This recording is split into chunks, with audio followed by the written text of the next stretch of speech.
And we're starting another recording for the game.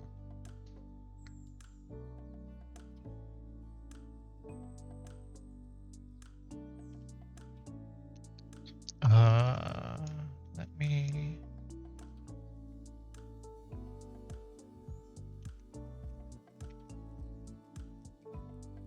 change game. I should get the game up and running.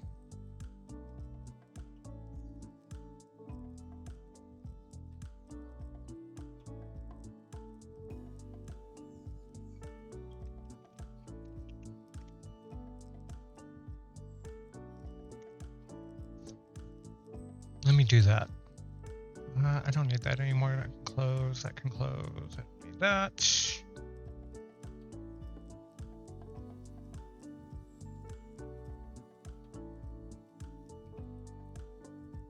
Now this next game that we're playing is a little bit more mature.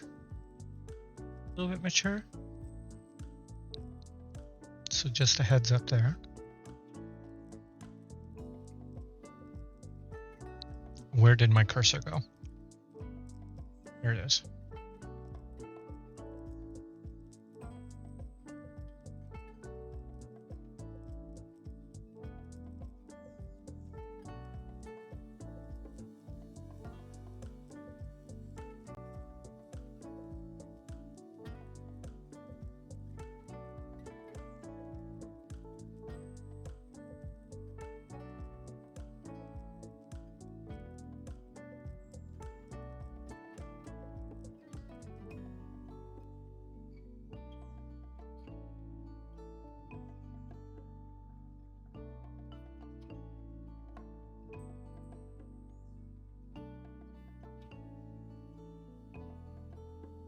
Oh, I need to add sound.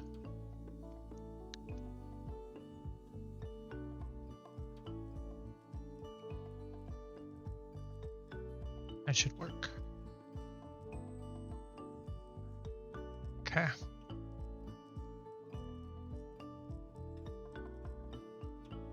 Where's my game? Where's my game?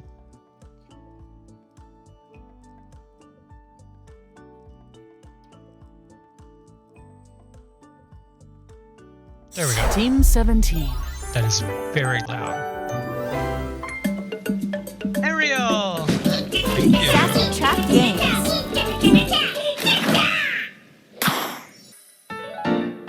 That is very loud too. I'm turning that down. Just a touch. The PC game is loud. I'm turning that down. The other thing I'm going to do, it is so loud. It is so loud though. It is so loud. How's Ariel doing? Let's move it over. That's good. That's good.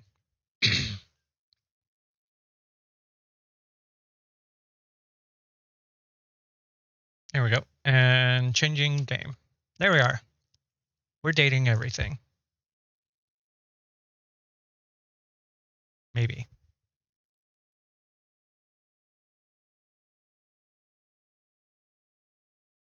I messed up all day with no energy. Mostly slept. At least you got the rest you needed, right? Did my game freeze? What's going on? Oh, there we go. You sure that's not too loud? It's loud for me. Date everything.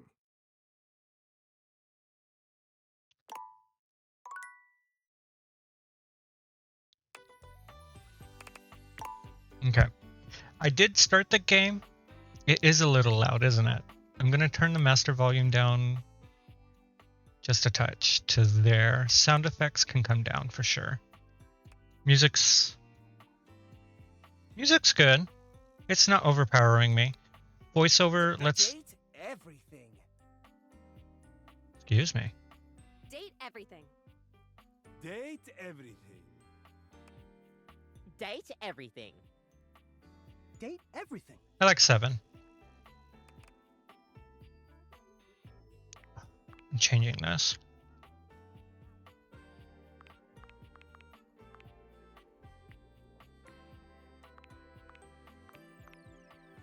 No, we're going the wrong way. It's too small for me. This should be good. Yeah, that's better. Okay.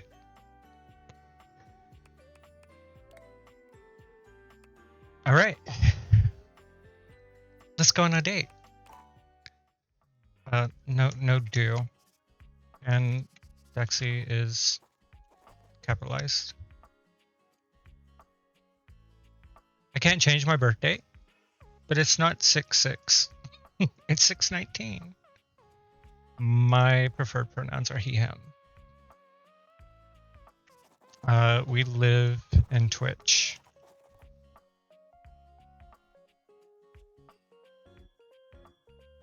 Sadly. Looks good. I hit next. Are you doing it? Oh. Check this box required to show that you are committed to jump through hoops when asked. It sounds like my job. First true computer bug was found in 1947 when an actual moth flew into the inner workings of the Mark II computer at Harvard. This thing's teaching me things. Your degree in customer service has rewarded you with a remote job at Valdivian, one of the foremost mega corporations of our times. Though your house may be large, it is empty, and its halls long for visitors. The sticky notes on your bulletin board remind you of your ultimate aims. Make enemies. It's time to get to work. All right. It's... Oh.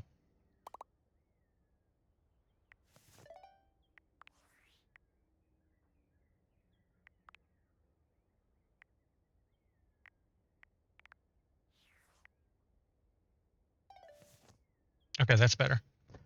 We're not flying an airplane. So I did watch Elena play this yesterday a bit.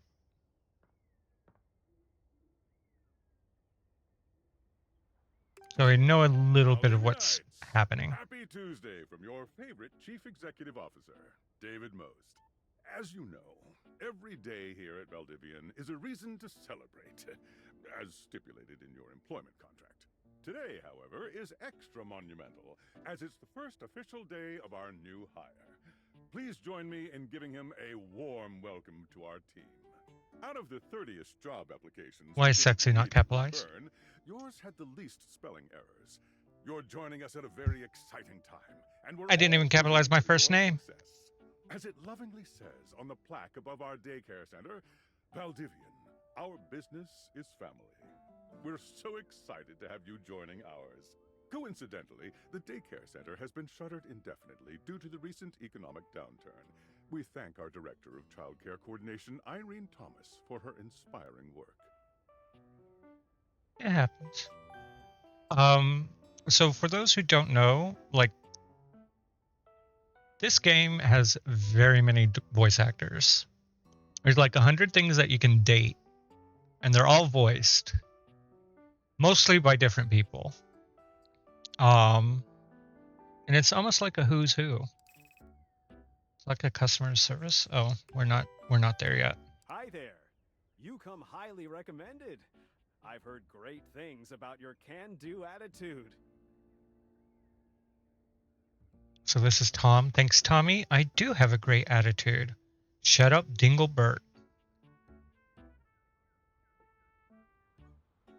I've heard great things about my can-do attitude. Shut up, Dinglebert. I like that answer. I should move the captioning. Just a second.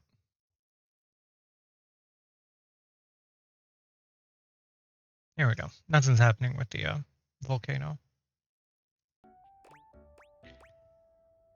Thanks, Tommy. You are so welcome. I'm Tom, your manager. But you might find it easier to think of me as a leadership principal guidance associate. I'm Manager. not from your town myself, but I have heard great nice things about that specific locale. Seems like you are a customer success strategist. That's wonderful. You should be proud. Sure.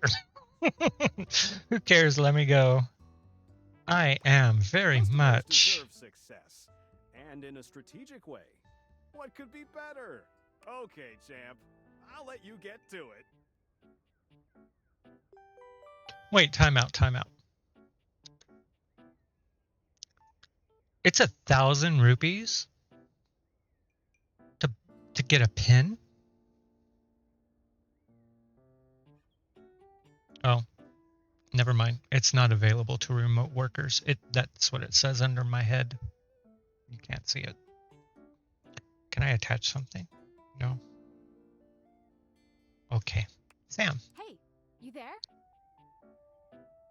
So Sam, I already know this, is voiced by Emily Axelrod, and I fucking love her. Yeah. Hey Sam.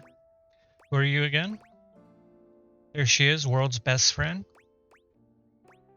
Let's be upbeat with our best friend. Oh god, don't start. I know you must be bored.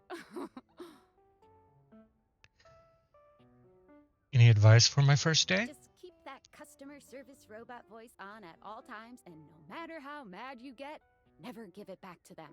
And remember, I might have set you up for this job, but you got it because you deserve it.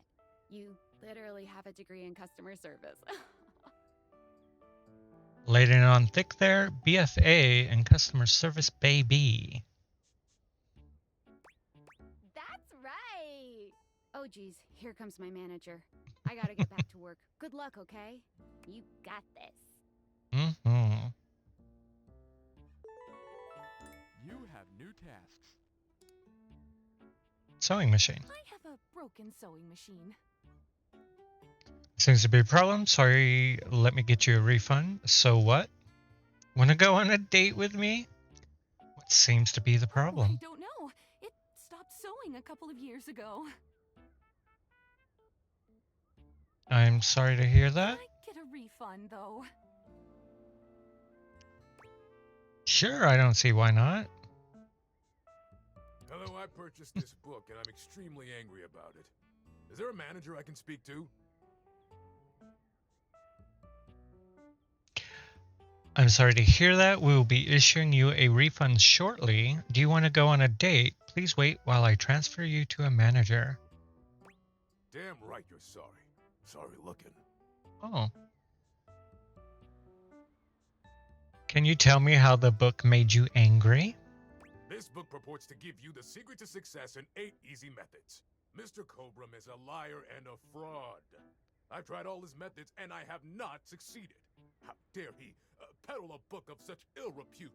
I need to lodge a formal complaint with Mr. Cobram and his ilk.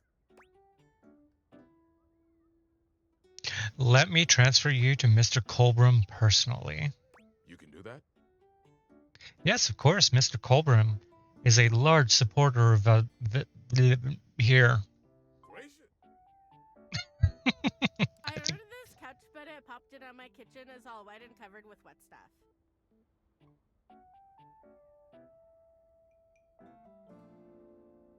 Ordered. That says ordered. But it popped and now my kitchen is all wet and covered with wet stuff. I'm sorry to hear that. Okay. Can you explain how it popped? I blew it up and sat on it, and then it popped. You said your kitchen is wet. Yeah. We're using the couch in the kitchen. Oh, yeah. That's the best place for watching TV while fixing my knife. If you use knives near the couch, that will void the warranty. We will issue a refund shortly. Yeah, warranty. Why don't they ever tell you this? I'm sorry to hear about your Okay, loss. bye. Bye. I am a science teacher, Pronto Palace High School, Go Harridans, and I ordered this as part of a series in which I give students an element to take care of to learn how to be a good parent. This is not cobalt. It did not respond to normal cobalt stimuli. What should it do normally? Are you a supervillain? What type of science is above my current level? Are you single? What should it do normally? Well, normal cobalt is ferromagnetic. This is paramagnetic. Oh. Can you prove yours? Are you a supervillain? Why would you ask me that? Only bad guys buy stuff like elements from a storefront. Oh, haha. I understand now. But no. If you were a supervillain, what would your powers be? I suppose it would be something to do with fire. I've always been quite taken by its properties. If I was a supervillain, I'd be the distractor. I see. I distract people so we can play games online or something. This definitely appears to be your path. I will try again later. Sounds good. Hello, my name is Emmanuel, and Hi. I counted precisely 480 paper clips in this box. I would like a refund promptly. Thank you. You counted every single one? That is our mistake. We will be issuing a refund shortly. Please wait while I transfer to... Would you like to go? Would you like to go on a date? You know, you bought 500 paper clips. You counted diligently, and you counted 480. That's our mistake. Thank you for noticing.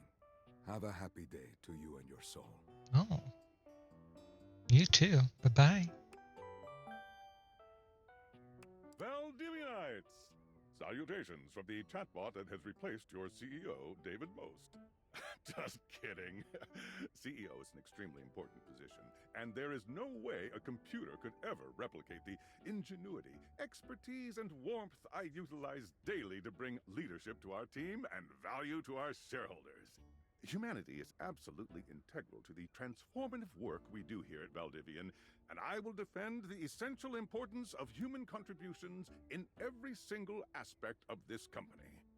Excluding, of course, the following departments: sales, marketing, finance, legal, operations, public relations, communications, product, research and development, customer service, facilities, janitorial, and, of course, human resources.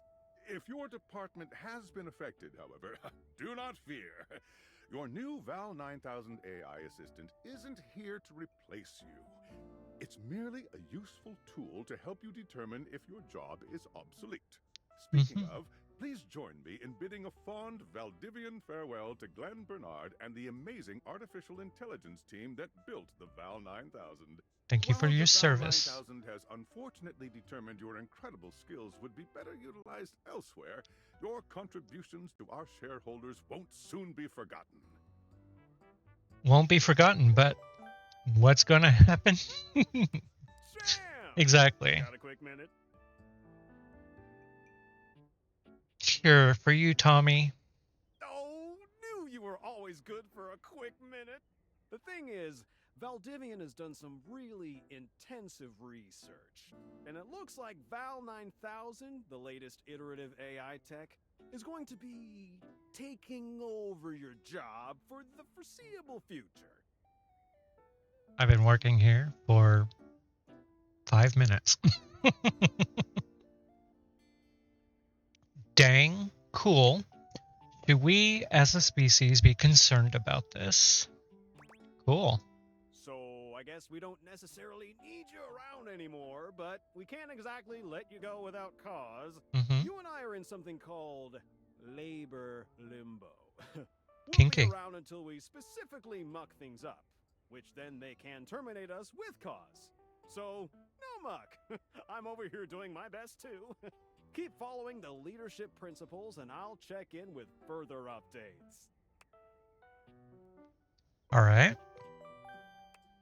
So, are you one of the affected people? Lost my job, yeah. I prefer to say I was liberated. I like that. I mean, I knew this was coming soon, but didn't expect it today. Sorry for getting you this job and then getting you fired. I'm not fired. I'm in limbo. Don't be sorry. I'm not actually fired yet. It's okay. Like a bad party, my job is just in limbo. Oh yeah? That kind of makes sense. In a completely twisted way, of course. Of course. Well, they're gonna lock you out of here on your computer, so we can't talk here anymore. Are you on Discord? Discord. I love it.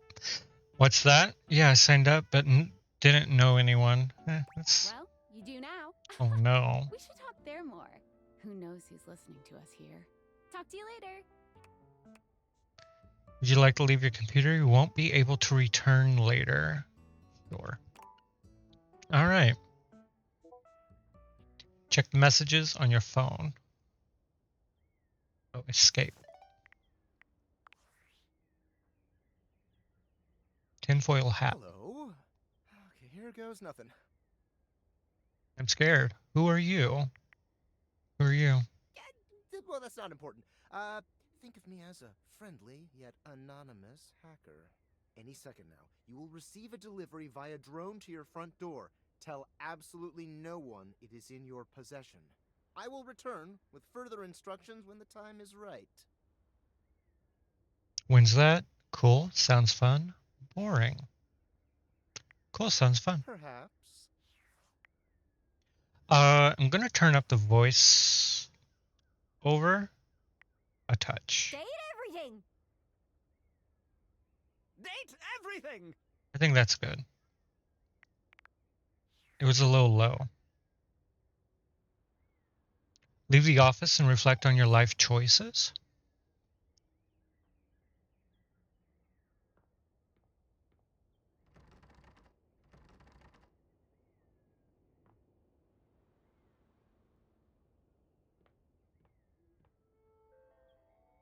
Oh, there's the drone. That's not a door. Honey. There you go. No, not a door.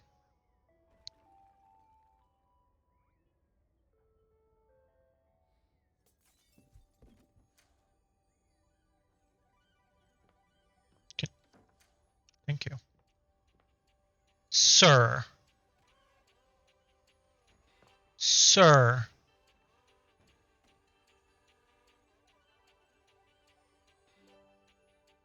I can't open that.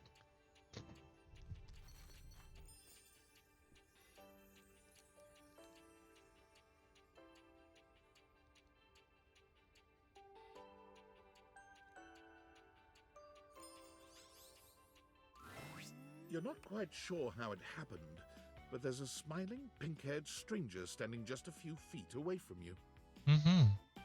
Hi. You don't remember inviting anyone over. You'd certainly remember inviting someone this cute to your house. Hey there! Hello. Your life is about to change. Mm-hmm. Hope you're ready. A talking pair of glasses. Oh, good. I'm not covering it. Shut up. I hate you already. I would like to skip this particular conversation. You know it, but I'm not just any pair of glasses. I'm here to help you out. I'm a pair of Dateviator glasses. My name is Skylar Specs. Hi, Skylar. Woohoo!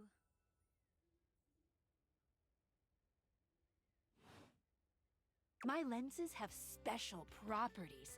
They allow you to directly acknowledge a thing's existence. Date. Directly acknowledge a thing's existence. Date. Or date. Yeah. You see all the things around your house? Things you might have taken for granted? Mm-hmm. Now you have the power to get to know them better. A lot better. And I have a feeling, just a silly old little feeling, just a grumpy feeling in my little tum-tum, that it'll help make your life a little bit more richer. And maybe find some love.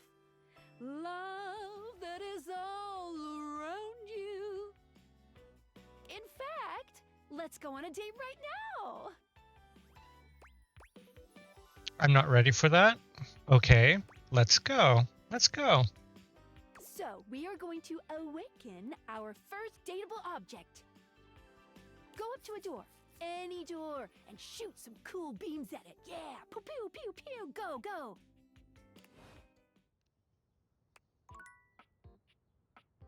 Press tab to switch between glasses on and off modes. Hold down space when wearing the glasses while aimed at an object to speak to it.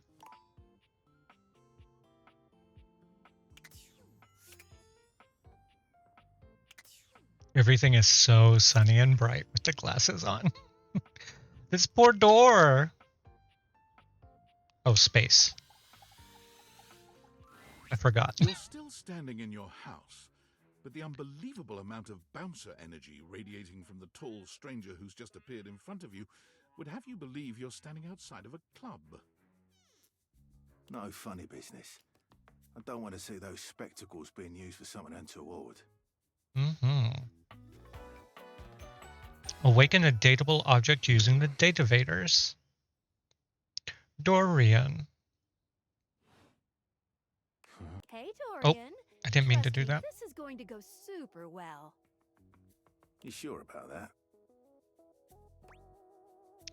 I'm looking for love. Me? I'm just along for the ride. I'm a Chaos Reborn. I'd like to skip this particular conversation. I am Chaos Reborn. You heard that? Chaos Reborn. No, it's just them messing around with some funny options, I swear. After awakening an object for the first time, you get to speak with them here. You get to speak with each object once per day. Only once? We get a little knackered by using this newfangled date Viator rubbish, you see. Oh. Sometimes when you reach a certain level of affection with a dateable object, your relationship status changes. There are 3 statuses: love, friendship, and hate. Love can get you towards some really special paths for those you are truly interested in. But it's not necessarily the best of the options in my mind. Dorian is a big defender of friendship. If everyone were friends, the world would be an awful lot safer, in my opinion. He ain't wrong. I've seen the complications of love. I've lived through the jealous quarrels of hate. The true bond is one between 2 friends with none of the intricacies of romantic tension. That's our bouncer Dorian talking, but you can go toward whichever one you like. Even hate, which isn't my fave personally. You speaking of Reggie? Ugh, don't remind me. Human, you seem like a good sort. So we'll be friends. For now. Oh. Hey, we're friends. Friends. As it should be. Feels good, yeah? But friendship gets you even more than that. I call it specs points. Take a Course look you at do. this cool personality chart. Number go up.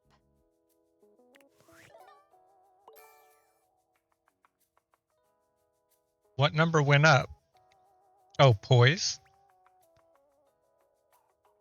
It's like watching a baby deer learn to walk, only with less dignity. Smarts. You're the opposite of smart. You're not smart enough to know what that is. I love that. You regularly need to be reminded that people are. I have no empathy. Okay, I see. Charm, your parents love you. They just don't like you very much. And sass. You get kicked out of a library for being too boring. That is not nice. What's key? Oh. Okay. Each dateable object has points to give whenever you achieve an official relationship status with them. Get more of them to be able to choose some more advanced options. I feel ever so slightly more confident or interesting. Let's get poise. You wear it well. You can check out your specs points on your phone, which... Wait. We gotta talk to your phone. Duty calls, love. Bye, Dorian. Take out your phone and then shoot my beams while it's out. Find a collectible? What did I find? Oh, I can date the stairs. awaken your phone.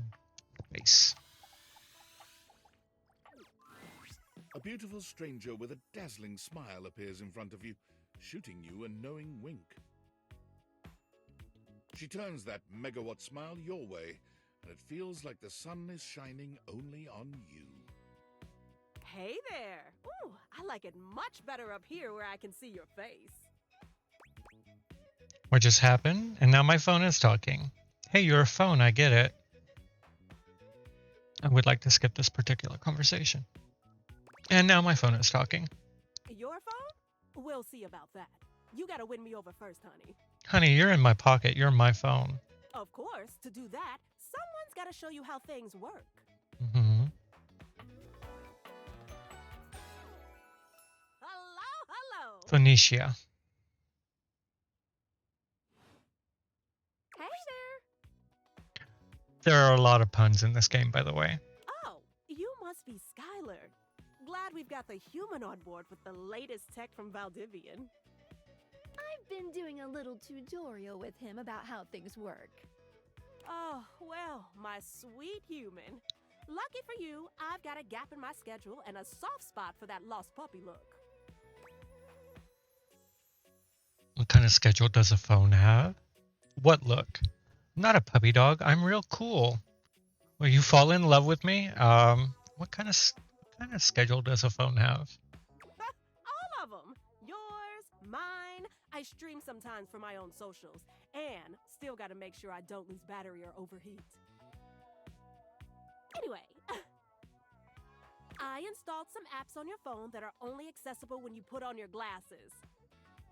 Bring out your phone, put on the glasses, and you'll see some new ones. One of them is an app Skylar made called the Data Decks. It's my way to keep track of all sorts of fun info about us dateable objects. Because there are a lot of us around this house. Ooh, you know what? Maggie the Magnifying Glass also just dropped a really cool app. Ooh, gotta run! Another call coming in! Bye, Phoenicia! How much more do we have? Onward! Now, go awaken the magnifying glass in the living room. Okay. Of course, is conveniently located on its own little shelf next to the piano. Thank you for pointing me in the correct direction.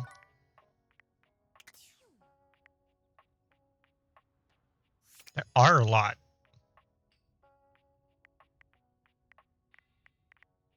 Credits, data decks. Okay. So this is how you see the datables. And yeah. There are a lot. There are 100. All right. Magnifying glass. Piano. On a shelf.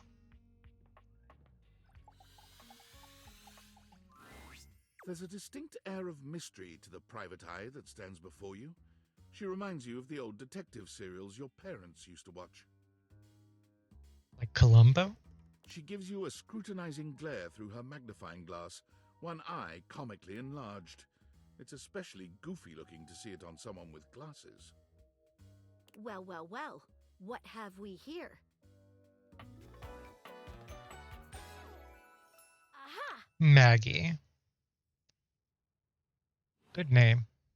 You're not a suspect, are you? I don't think so.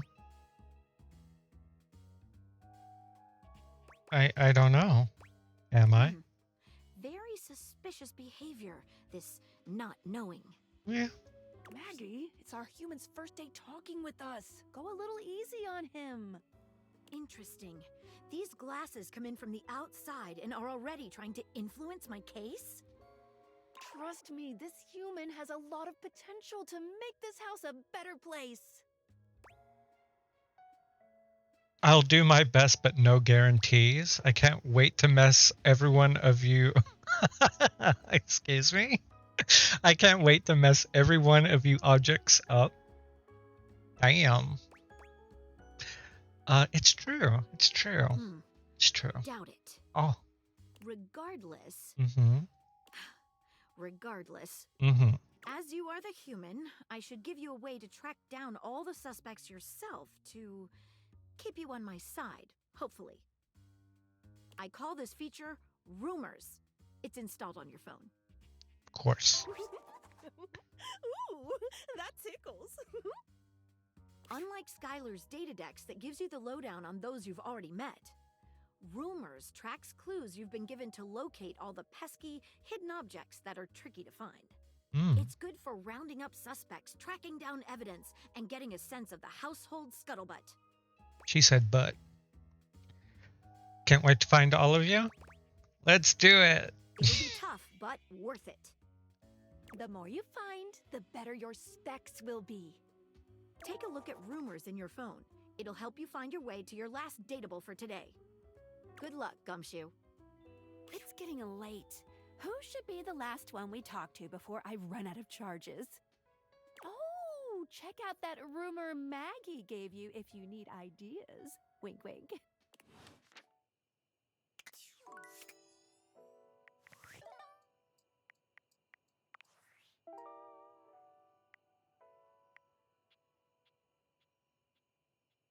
Maggie thinks you should talk to your bed next. It should be upstairs in your bedroom, first door on the left. Ads are going to start in 2 minutes. Dorian mentioned someone named Reggie when you first met him.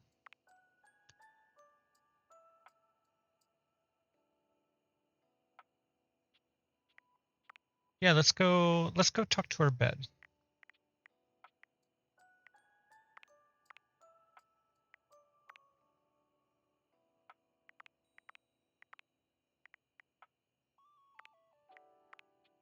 Okay, I see. I see. So yeah, we'll go talk to bed.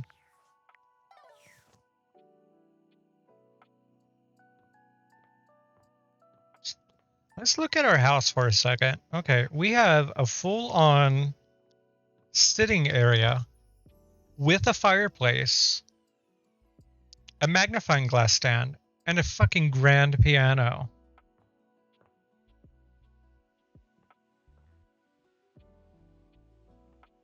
We have a full-on living room connected with the fireplace. What was that? Chip in a bottle. There's a TV.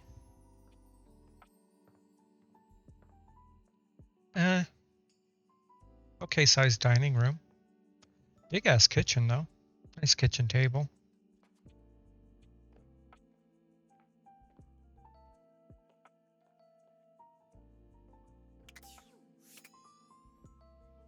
Why is the light on the microwave? And then this just takes us back. What is in this room? That poor door.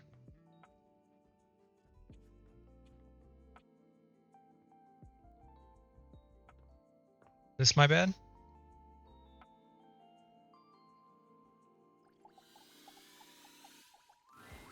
Standing here in your bedroom, you're struck by the realization that it's been entirely too long since you had anyone near your bed who wasn't, well, you. It happens. How strange, then, that the beauty standing before you feels so familiar, even though you're certain you've never seen her in your life. She's all curves and comfort, a soft body and softer facial features that seem to invite one closer subconsciously. She's positively enchanting. Hey there, stranger. Hi. The lip bite? What? Do I know you? Who are you? Why do I feel like I know you? Because you do. I'm Betty, and I'm your bed. Betty.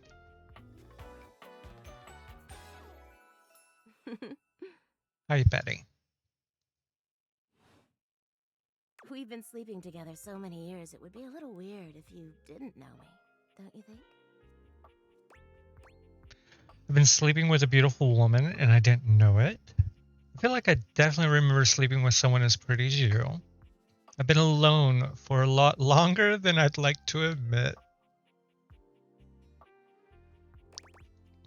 And I didn't know it? Beautiful bed, anyway. Oh. It's a shame for someone as cute as you to be alone for so long, isn't it? Will you be bringing someone back here anytime soon? It's not really my thing. I hope so. I haven't been alone by choice. I don't see how that's any of your business. I haven't been alone by choice. Don't you worry. Uh-huh. I have a strong feeling that'll be changing soon. Oh. Oh, by the way, Skylar told me everything. She gets around. But don't you worry, I might be here now, but you can still sleep in your bed just like you always do. You can choose to talk to me or not, but I do hope you'll come talk to me. It'd be nice to finally get to know each other. I'd love to get to know you better. I'd love to know you on a more intimate level. Keep dreaming, lady. I'd love to get to know you better. Oh, how lovely. Come back soon then, cutie. Well, anyway, I'll be here. See you tonight. Sounds like I have no choice. It's a date. See you tonight. See you then. Sorry I'm late. I took a look at rumors and got caught up in some real head scratchers. We can talk about it later. For now, let's go to sleep.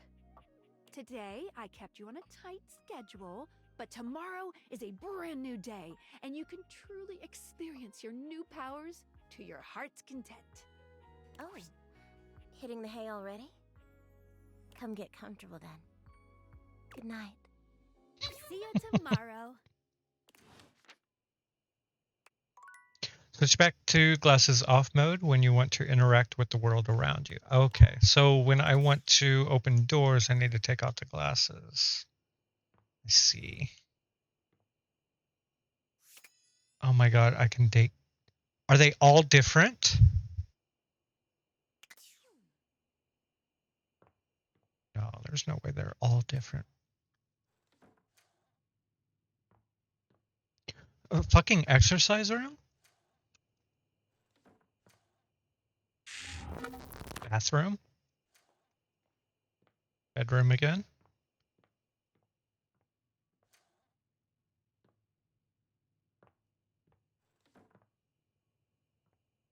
I'm getting the broom closet ending.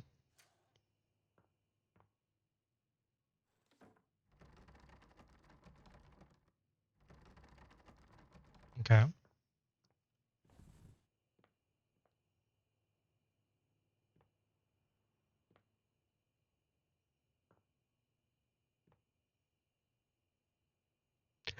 It's not second. It's second to last. Can I turn on a light?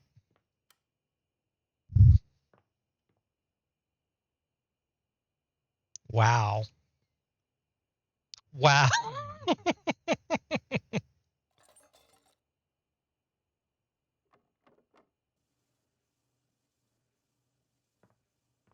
Can I get on it? No.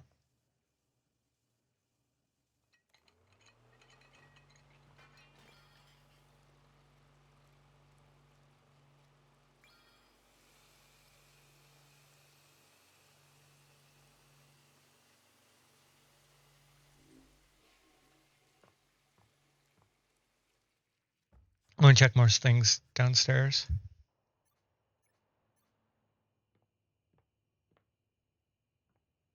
Can I open this yet? Get out of my way. Oh, utility closet. Hot water tank.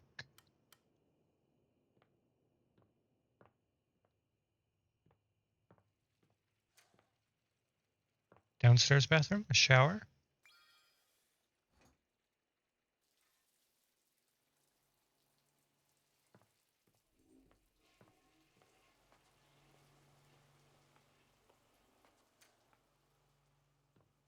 Laundry room.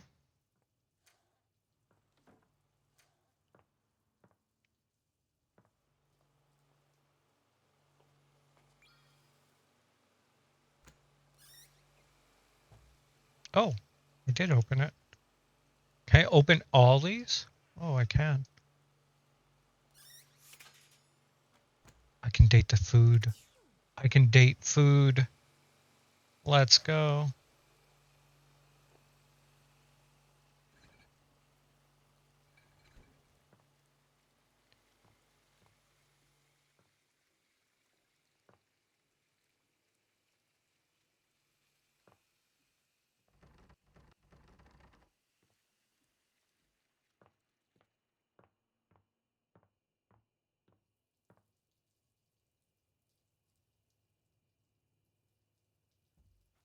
All right, let's go to bed. We've looked around. I've left all the water running.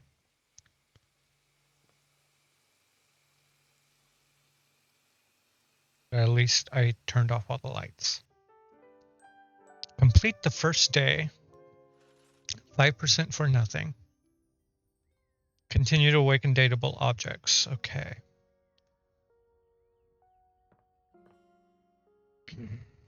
Let's check rumors.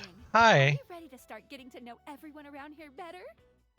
Maybe finally find some love? Why am I doing this? What if I want you to fall in love with me? Where should I go next? Can I just leave my house?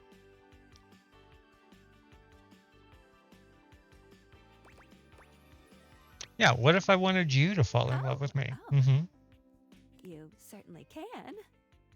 The lip bite again. Yes, I win. Oh, that's cool. But I'm still in my tutorial mode setting. Oh. On the clock with a new user, you know? I see. But I want to confess my undying love to you, Skylar. I'm the new user? You betcha. Okay. So, if you want to get to know me better, take a look at my app starting tomorrow and we'll see. Any Okay. other questions?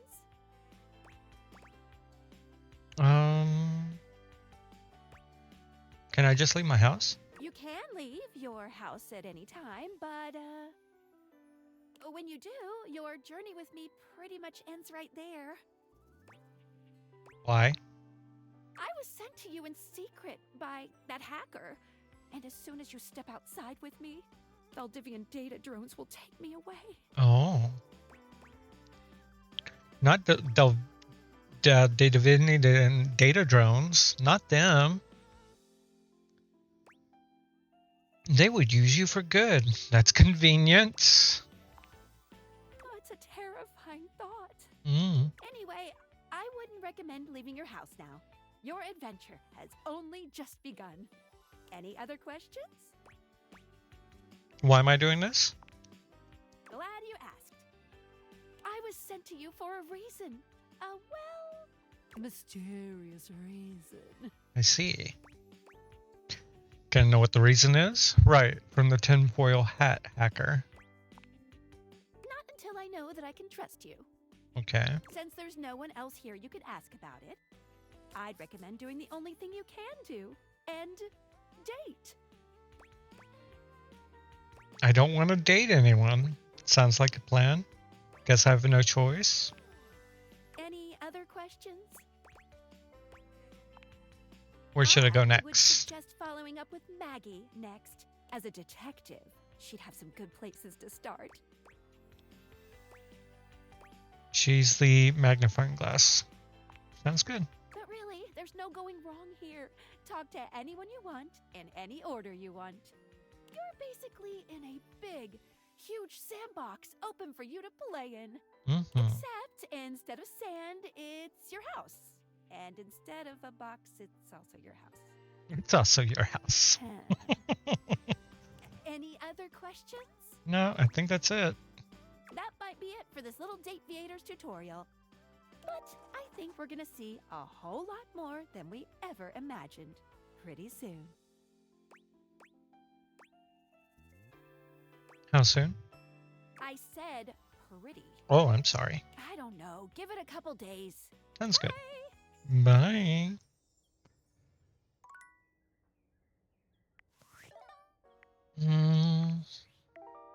It's not you, it's him. That's the Reggie one. I don't know. Should we stay downstairs? Should we go upstairs? Can you not turn the water back off? Okay, you can. Thank God. I should do that. Let me run upstairs, turn off the water. I'm horrible. Horrible person.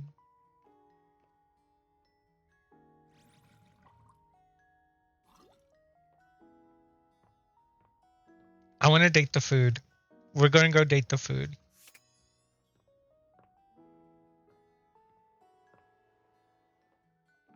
Let's date.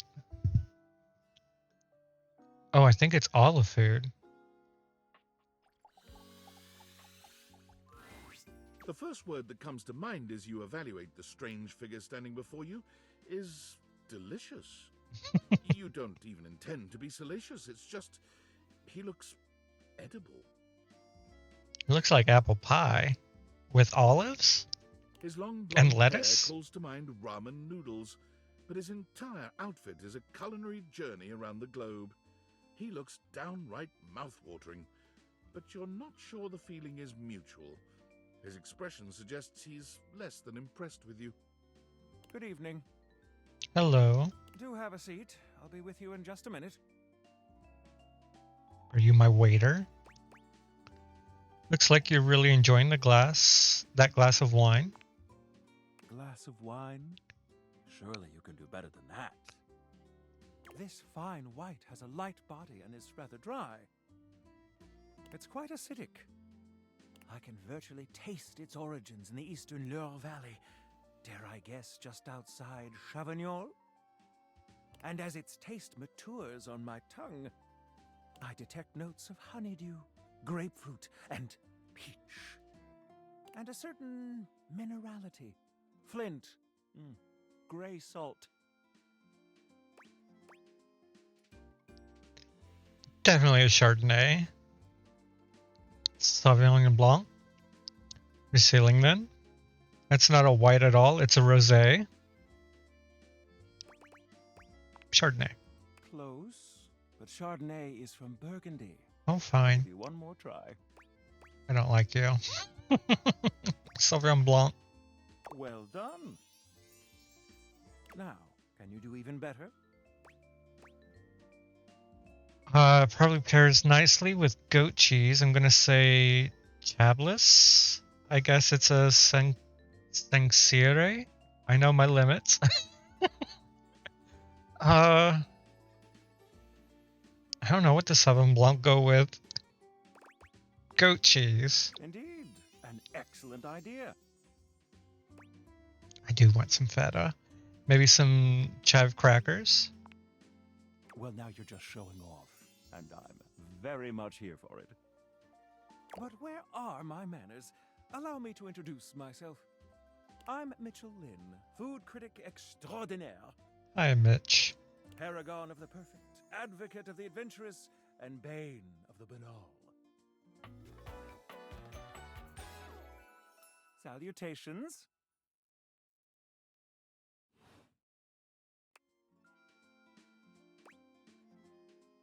Must really like food then. I consider myself something of a foodie.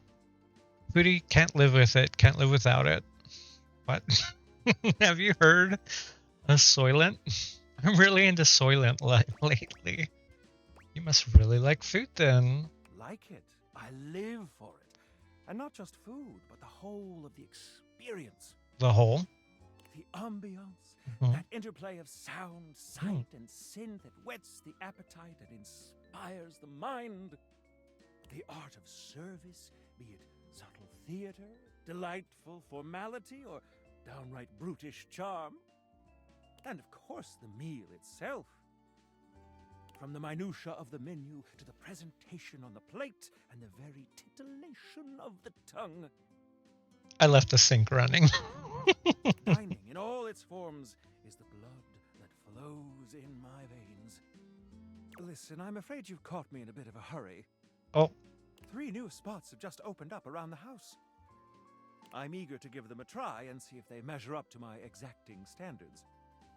3 new spots? Hey, how would you like to accompany me? That'd be great. I'm not really hungry right now. Let's have breakfast. Brilliant. So, where should we go? There's a new Hawaiian fusion place in the living room. What?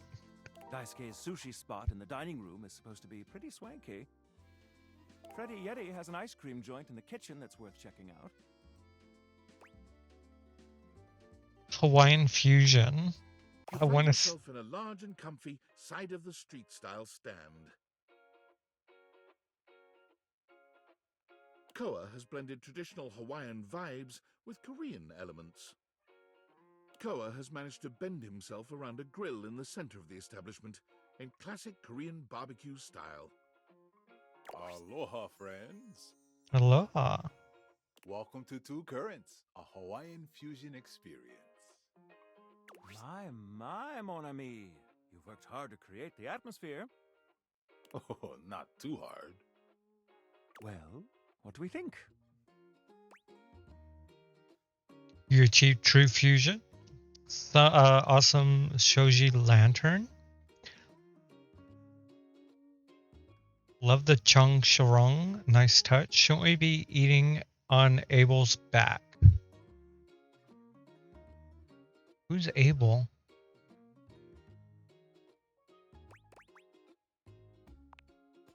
I'm humbled that you think so. I agree, Koa. This is so far quite delightful. Please, take a seat. Koa pats his lap. Excuse me? Don't mind if we do.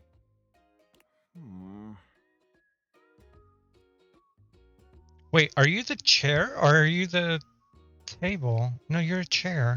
Is something the matter? How do we feel about these seats? Pretty stable, can't complain. I feel like I'm on two currents alright. Koa's lap is pretty comfy. Two currents alright. I can barely stay upright, and the backrest is too far back from the food. I'd far prefer an arrangement like Jeremy and Abel have. If there's anything I can do to make things more comfy, just ask. Noted. Now, what do you recommend? Here's a dish that's also of Korean origin, meat jun. Thinly sliced beef dipped in egg batter and fried. That does sound good. Of course, some kalua pork, Of course. rice, and cucumber slices to go with it. Hawaiian fusion. Intriguing. What do you think? I don't eat meat, remember? Let's get that. I thought this was fusion. Where's the Hawaiian influence? The Kalua pork. Hello?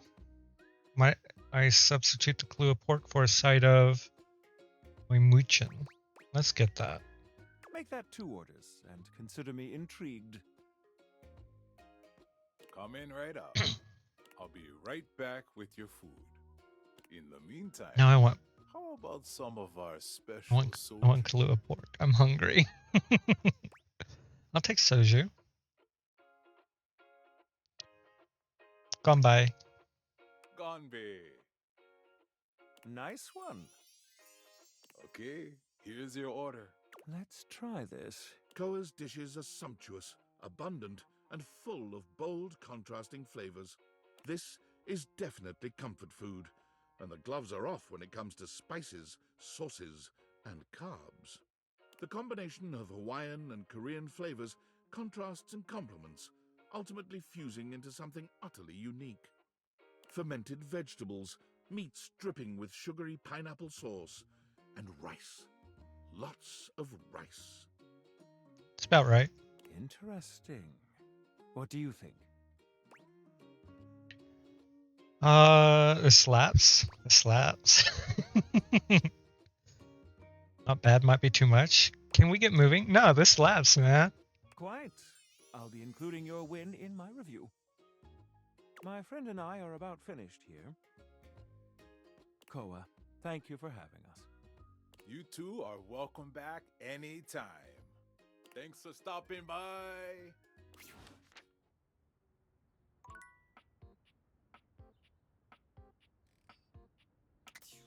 There you go. All right, so we dated the food. It went a lot better than I thought it would.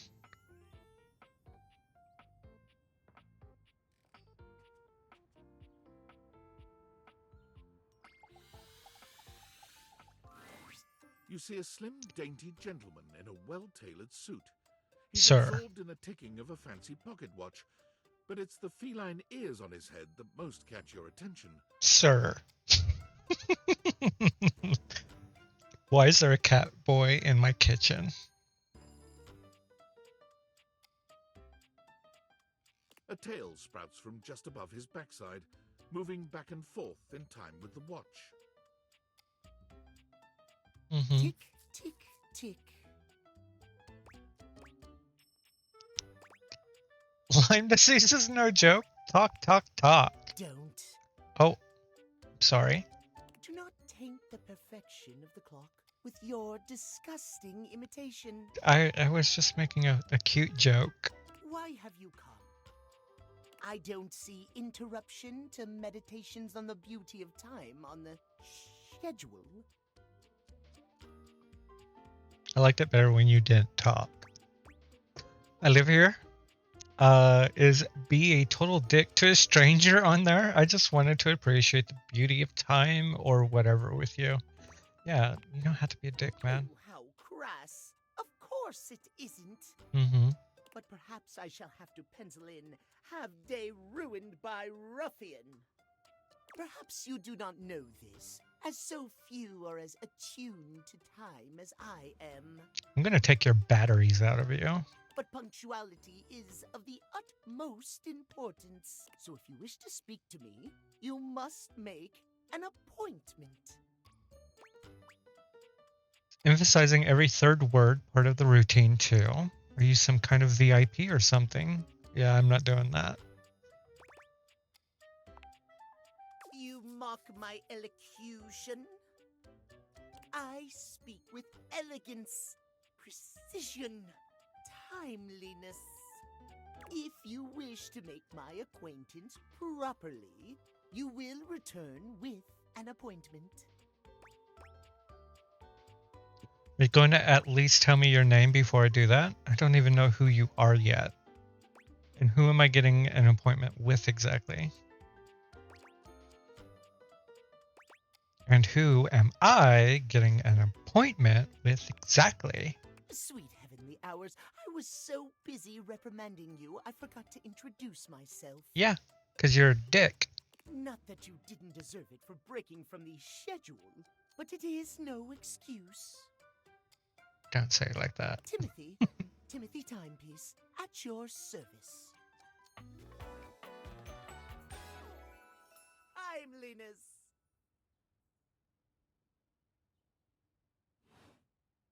Mm-hmm. Guess that explains the obsession with time. It most certainly does not. We should all be obsessed with the beauty and perfection of time. But it's not perfect. The safety of it, really. As long as one abides by the schedule, Stop saying it like can that. be out of place. You will abide by the schedule, won't you? Say schedule one more time. You mock my speech. Desist at once. What's the big deal? What's the big deal? The big deal is that any deviations from the schedule will result in disaster. Will it? I shan't elaborate further. Okay. I will see you at noon sharp, and we can speak then. But it is noon. Do not be early, do not be late, and do not try to see me at another time. If you do, calamity, catastrophe, untimeliness. Oh no. See you then, and not a moment before. Yeah, it was noon. Now it's 3.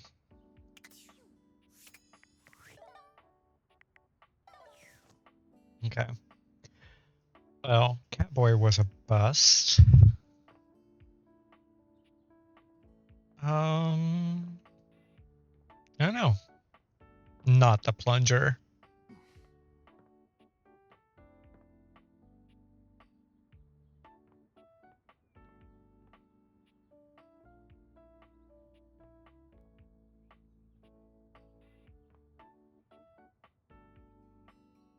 Let's check out the fireplace.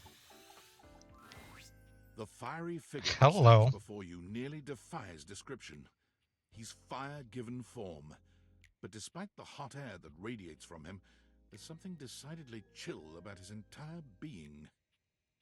Flame on. Hey, what up, hot stuff? Hey. It's about time we sparked up a conversation. Mm-hmm. I'm Dante, the fireplace. Fitting. Mm-hmm. Sure, we just met, but you could think of me as an old flame.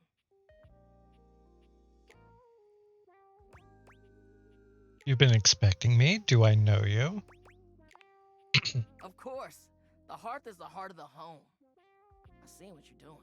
Oh. Kinda Spying. get me fired up too. What? Take it easy there. I like the sound of that. Take it easy there. I am easy. Oh. And you need my help. You bet I do. Excuse me? Help? Yeah. But it's all good, because I've been waiting for the perfect student. Speaking of fire, she's bubbling. Student? Yup. If you really want to up the ante in this love hunt, you need to work on your pickup lines. It's probably true. Pickup skills? I'm really not looking to fall in love with anyone. Pickup skills? Yup. Yep. It's not always going to be so easy as firing up those specs and talking someone's ear off. Be it love, friendship, or hatred. The sizzling art of the pickup is all you need. I'm the master, and you're the perfect human to pass the torch to. You really think I'm worthy? I don't know. Aren't pickup lines kind of cheesy? Hell yeah. Just look at you. You're the exact right amount of smooth and rough around the edges. Like a piece of firewood. Full of potential. But right now, you're also kind of a soggy stump. I can make you crispy, baby. My point is, that with my help, you got a chance to burn bright. But if you don't learn how to take the first step by talking to someone, you won't ever light the flame. Sounds good. No sweat, hot stuff. Mm-hmm. I think it's time we start the first lesson. If you can handle the heat, that is. I don't have charm. Bring it on. I'm not so sure. What was charm? I think I can handle any heat you give me, Blaze Boy. Hell yeah! Tell you what, let's start with some punny pickup lines. Is that a heart? Let's start with some punny pickup. No, not the puns. So what do you think? You up for it? Always fire away. Let's go. Fire away.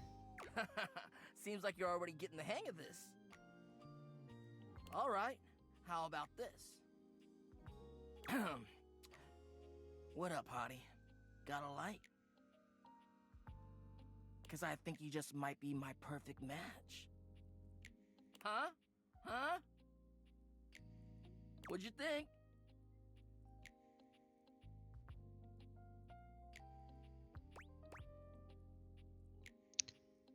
Pretty dang good. Probably work on me. Dante, is there something going on that you'd like to talk about? I could use some work.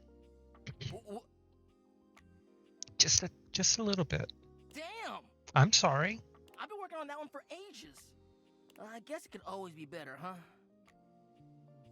You know what? This could be good for both of us. We could workshop it a bit and get to know each other. What would you say to make this line better? Change the opener. Change the punchline. Change the opener. Okay. So what would you change it to? I don't have charm or sass. Are you an arsonist because you got me fired up? Do you smoke because I see you sending me signals? I feel you. No pressure. And I totally get where you're coming from.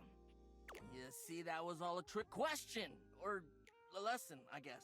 Mm-hmm. I was just trying to show you that pickup lines can be corny and fun, but not always the perfect opener. Like on dating apps. Gotta start the convo somehow. As long as you're not relying on them, they can be pretty fun. You showed me a pickup line just to show me that it doesn't work. Like on dating apps. Now you're getting it. Tell you what, I'm gonna teach you how to make connections in a deeper way. And your first real lesson in the art of the pickup isn't about some magic one-liner. You're gonna learn how to open the gates of someone's heart, get to know their soul, you know? You ride with me and you're gonna learn how to be smooth, but in a sensitive way. I call this style the way of the flame. Think you can handle it? Bring it on. I spent all that pickup line time for nothing. Bring it on. Alright! I'll give you a day to cool off. See me later for our next lesson, you little firecracker. Okay, I didn't mind it when he called me firecracker. Later!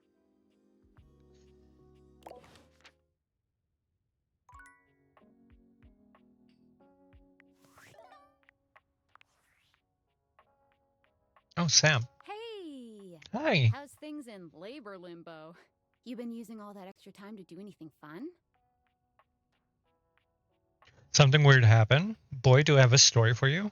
Kind of. My life got a lot weirder. I think these all go to the same spot. Boy, do I have a story for you. I could use a little gossip. Excuse me. Just a second.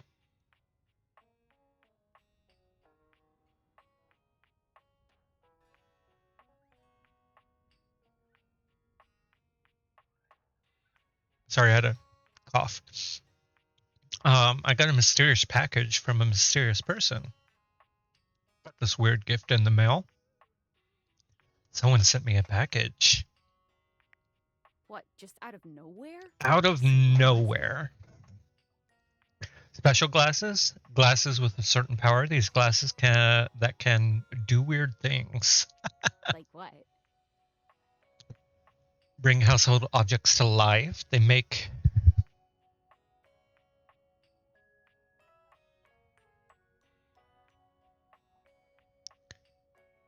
Jijinkas? They turn any object into a person, sort of. Household objects to life.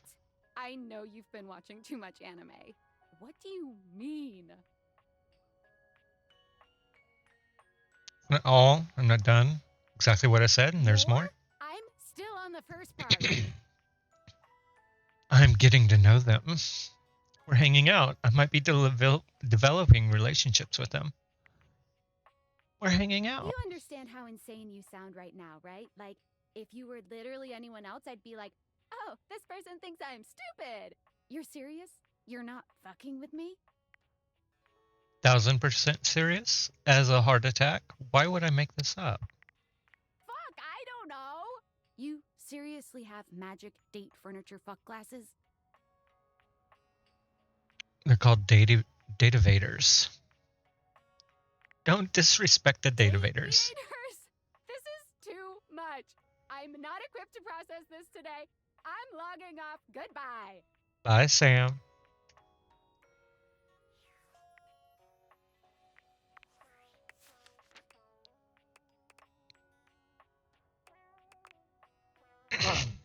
So yes, it also tells you who voices who. So Skylar's Felicia Day.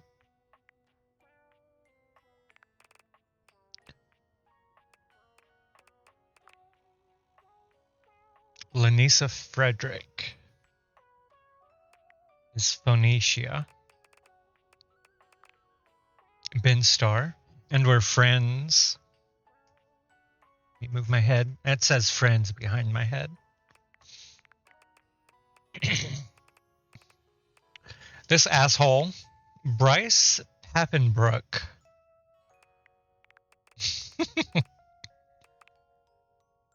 Dante's verse, voiced by Dante Basco.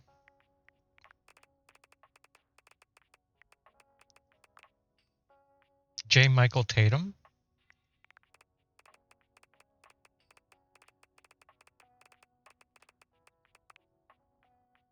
Ellie Hillis.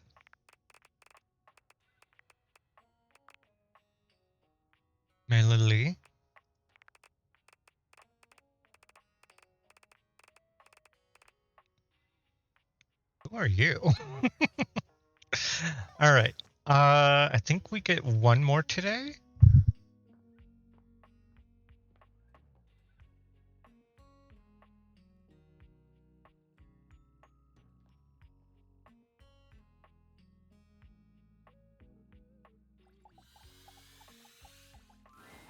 A bartender drums her fingers on the countertop, clearly bored out of her mind.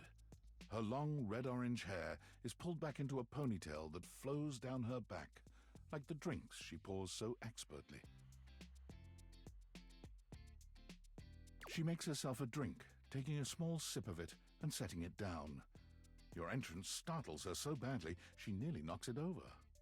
Don't do that. Someone's here. Honey!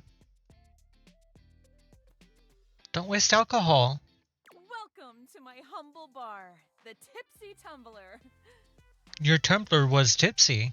I'm Beverly, but you can call me Bev. Or Beverly. Like beverage. Or Nice. Madam Proprietress. Mm. Yes, madam. That would be so cool. Hi, madam.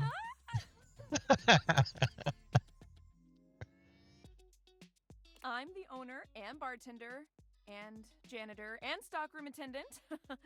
Nice to meet you. Hiya. Hi. Beverly squints at you, frowning as she seems to be considering something. And then she snaps, pointing at you. Wait, hold on. Oh my gosh, it's you. Me? My proprietor. Well. I can't believe I didn't recognize you. Ugh. Well, you should. I own this house. Me? Yes, you? Who else so charitably bought this adorable minibar for me so I could set up my dream bar? I owe you a huge debt. You have free drinks for life here. I would hope so. I buy the alcohol. Welcome to the reopening of the Tipsy Tumbler. And I know what you're thinking. Oh, Bev, that's a lot of openings. Did something happen the first 6 times you tried to open the bar? Nope, nothing. That's why you have to open it, reopen it so many times. How can that be when a babe like yourself is here? It's because nothing happened. Not a single customer came. Total ghost town. Each time.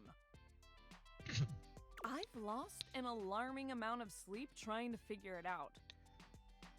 So please don't leave. You are literally my first customer in... Ever? Ever. Every time I thought you were finally going to invite people over, I'd polish the place up and prepare to be the best host I can be.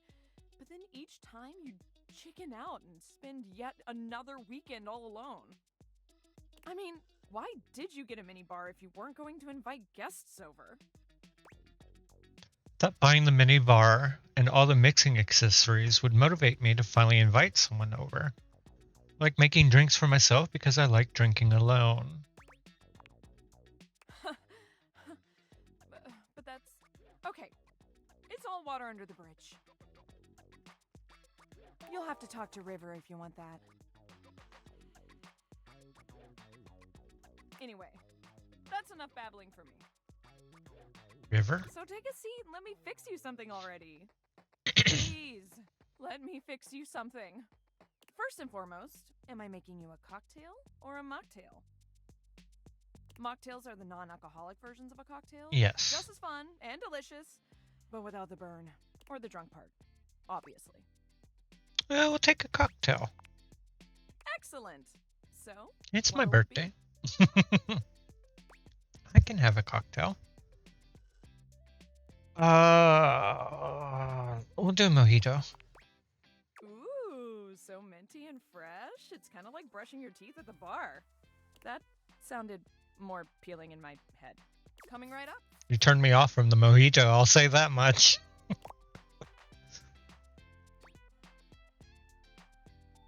poured out in front of her? Rude and wasteful. You lift your glass to your lips, taking an extended sip. How was it? Really good. Where'd you learn to mix drinks like this? It was okay. Sure, it was good. Well, after 6 grand openings, I got a lot of practice in. Plus, with a name like mine, I should know my beverages pretty well.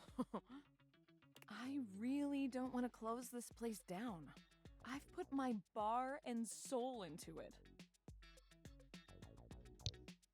So, will you be my first returning customer? I'll think about it. Sure. Really? Oh my gosh. Yes. Yes, thank you. Tell your friends. Tell everyone. Please.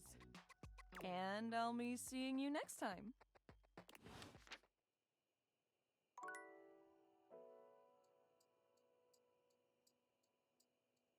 Oh, it's in the corner. I got one more. Okay. Not the trash can.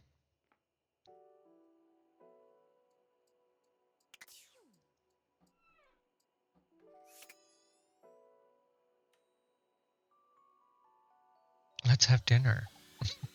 Or snacks. Oh, so he's part of them. Okay.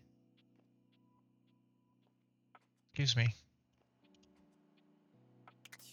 Close that. Close that. Close that. Close that.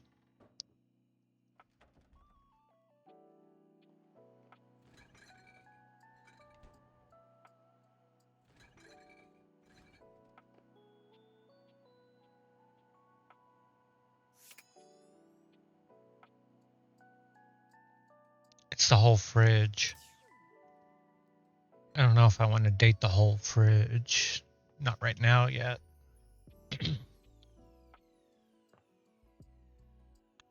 Could listen to some music. The beautiful flapper you see before you stands in stark contrast to the strange music that plays when you turn on your record player. Where she seems sweet with an old-world sort of beauty, the music she plays is all kinds of wrong. It skips and goes from too fast to too slow. She dances to it all the same, swinging her arms and legs in time to the herky-jerky rhythm of some ancient record. Well, don't just stand there like a wet blanket. You get a wiggle on. Let's see you dance.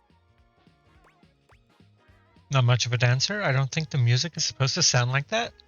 May I have this dance? Pipe down and just dance already. You give it your best shot, which seems to please her. Now you're on the trolley. You mean I got it? Exactly what I said. No, you said I was trolley. You're getting it. Mercifully, she turns the music off. Well, well, well. It's about time you came to see me. My name's Rainy. Hi, Rainy. Awaken 10 base game datables. I've been waiting for you to come over and see me sometime. You've been all over this house, but you never come my way. I just did. I didn't even know you still worked, honestly. I was going to come around soon. I'm not really into vinyls. Of course I still work. I might be an antique, but there's still plenty of life in this old record player. Well, anyway, it is so great to see a new face around here, even if your face ain't exactly new to me. Nobody ever seems to want to hang out anymore. I can't imagine why. I used to be the belle of the ball. Everyone was so happy to see me at a party. Now it's always just me and my records. It's probably because you're playing them at the wrong speed. They're bored of you. I can't imagine why. You're probably playing them at the wrong speed. The wrong speed? You spifflicated or something? It's just fine. Well, whatever. I'm gonna keep the party going here. Feel free to stick around. if you can keep up. Otherwise, you can beat it. This beat's for expert hoofers only. Rainie's frenetic, high-pitched record is too much for most anyone to keep up with. You decide to check in with her another time. Okay. That's all we can do, I think.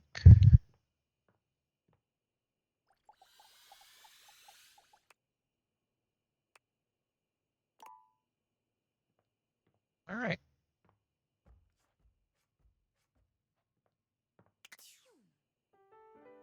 Day 2 done.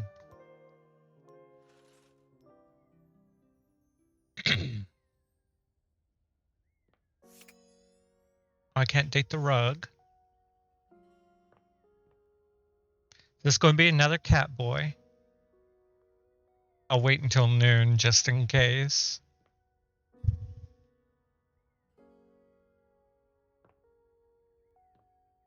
I want to see what the hanger is. 5 handsome himbos in colourful jumpsuits are flexing and chatting animatedly amongst themselves. When they notice you, they begin to buzz with excitement, all speaking in rapid-fire sequence. Okay. Yo, check it! Quick, dudes, clean up the digs. We got company. Some real fine company, if you know what I'm saying. How's it hanging, homie? All good, fam. The world is a bleak and unforgiving hellscape. I'm not your homie. All good, fam. Word. Mm-hmm. Oh, that's facts, amigo. Well, what are you waiting for? Slide on in here and take a load off. And, anything else you want to take off? Excuse me? Welcome to the Extremist Dojo in the Pad, the perfect place to sit back, chillax, and recharge your bats. Hell yeah!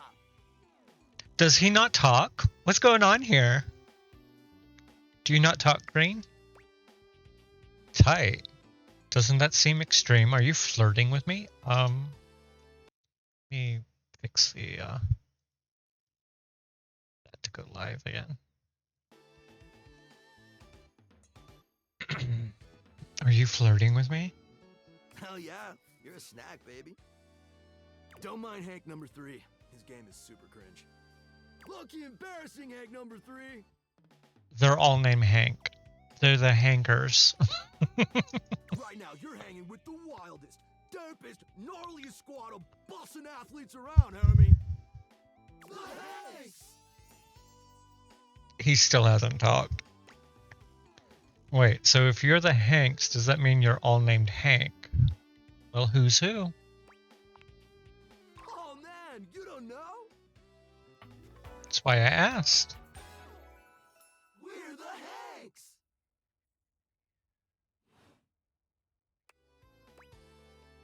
Okay, I got that. But how do I tell you apart?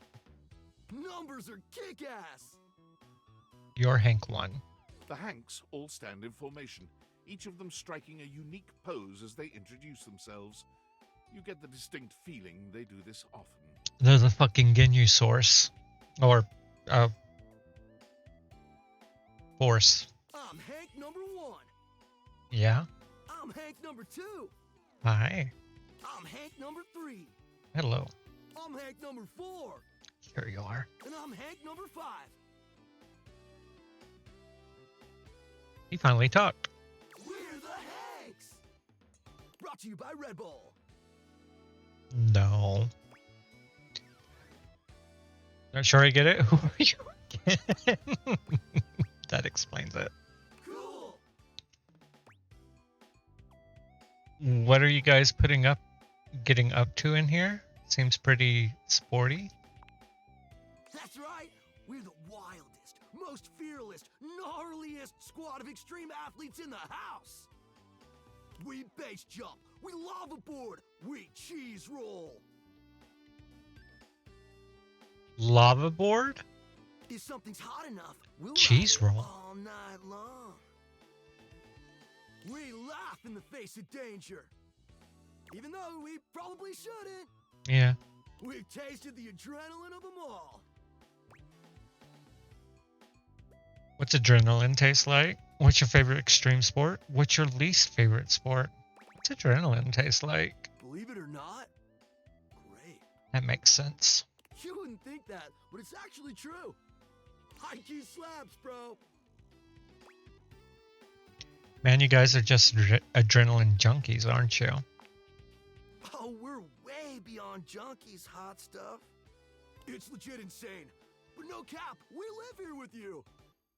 We're casa roomies, amigo. Yeah, I get that.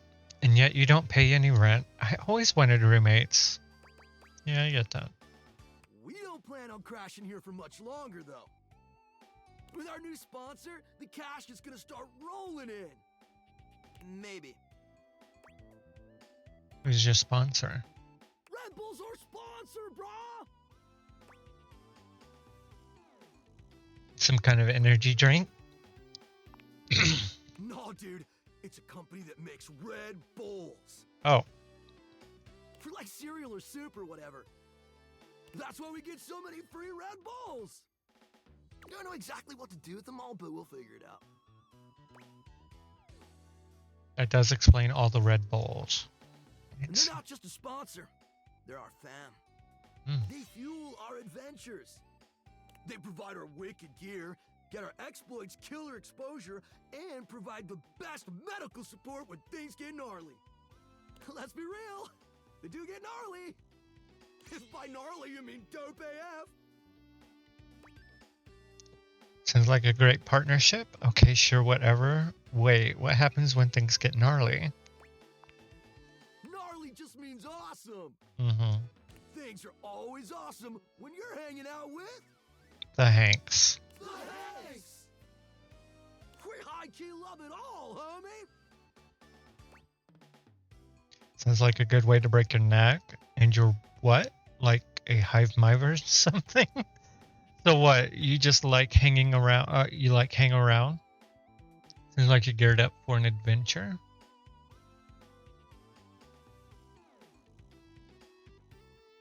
Oh, I don't know which one to do.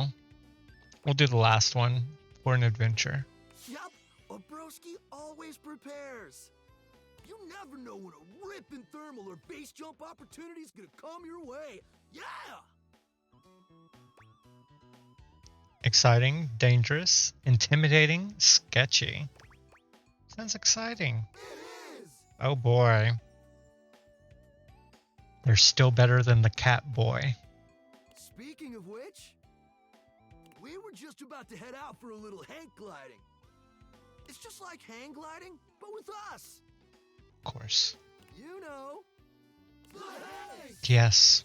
What do you think? Wanna come? Did high key slaps, homie? You in?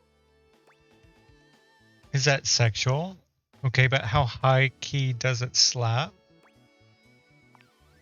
It's goated, brah! What do you say? I don't know. Oh, why not? Sure. Sounds rad. I don't think so. I'm kind of afraid of heights and falling. And you know, death.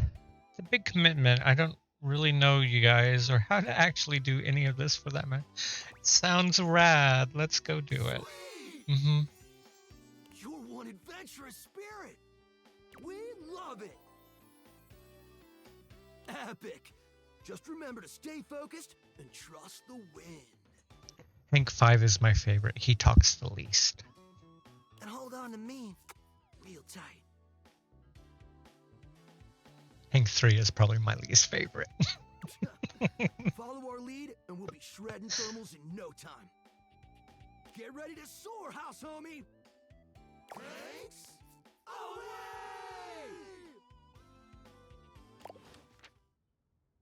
Okay. I think it's 12 now. This is a different cat boy. It's not. Almost. I did the one downstairs. This is the same one. Okay. Hi, Tim. Did I make it? Is it alright now? If that's all it takes to devastate you. It was a matter of time. I'm sorry, Timothy. Why don't we just pretend it never happened?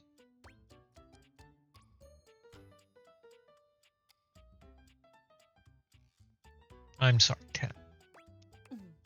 Thank you. Let's say that we got off on the wrong foot. How's that? I'm here now at 12 o'clock, even though I talked to you at 12 o'clock yesterday. Just don't say schedule. Tell me why you've sought me out, aside from the pleasure of my absolutely sparkling wit and golden company. Is that not enough?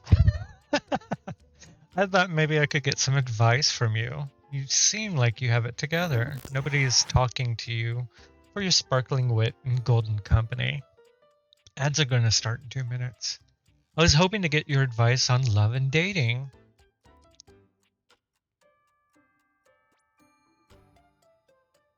You seem to have it all together, Tim. Well, your judgment is quite sound, it seems. Mm-hmm. Yes, I'll be happy to help you. My love life may be on hiatus, but as they say, a broken clock is right twice a day. And how does that apply? Timothy looks at you for a few moments, clearly expecting something. Laugh really loudly, stare at him in silence. Yes.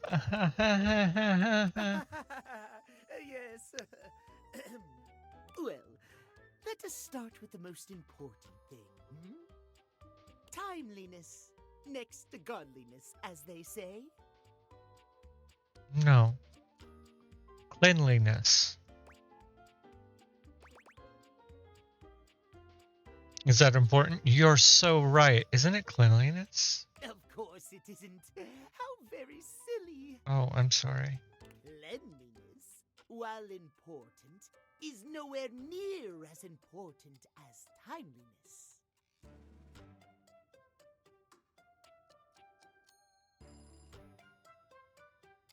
Imagine, if you will, you show up to a date showered and clean, but 2 hours late.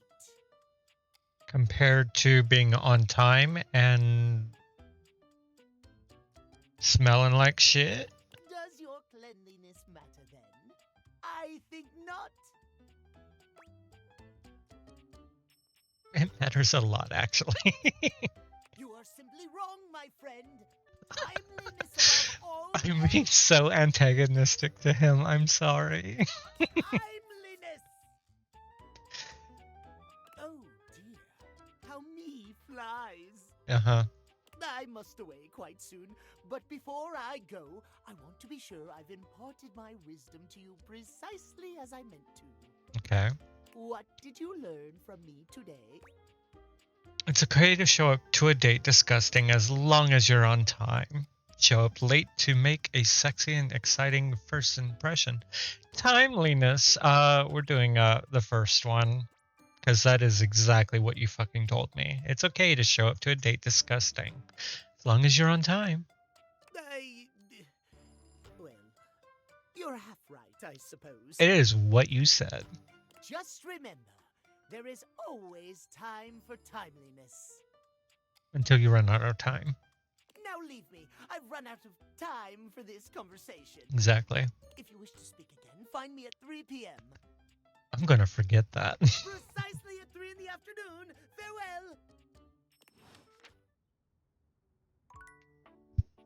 Farewell. Okay.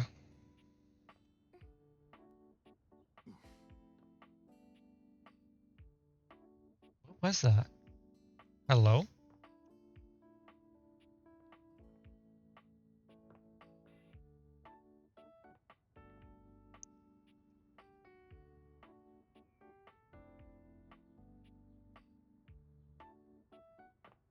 Lots of decorations.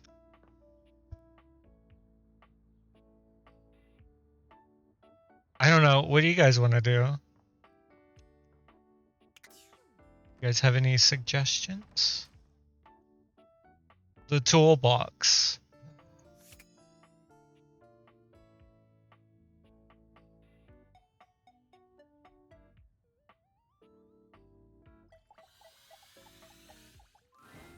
You walk into what you thought was your breaker box, but as the dark door swings open, you realize you're somewhere entirely more stimulating. Really? A classic speakeasy club welcomes you in. The low electric lights glow warmly. Live music drifts languidly from a sumptuous velvet red stage and envelops the audience in a pleasurable haze of pure vibe. Sounds fun. The gentle clink of cocktails in glasses rises from a wood bar to the left of you, and then a gentleman with a languid, easy air to him approaches you. Well now, what a delightful surprise. Hello, white hair. A brand new patron. Mm-hmm. I live here, actually. New, I'm in here all of the time. Or at least every time it rains and the breaker trips. Oh, I like his design with the electric bolt eyebrow.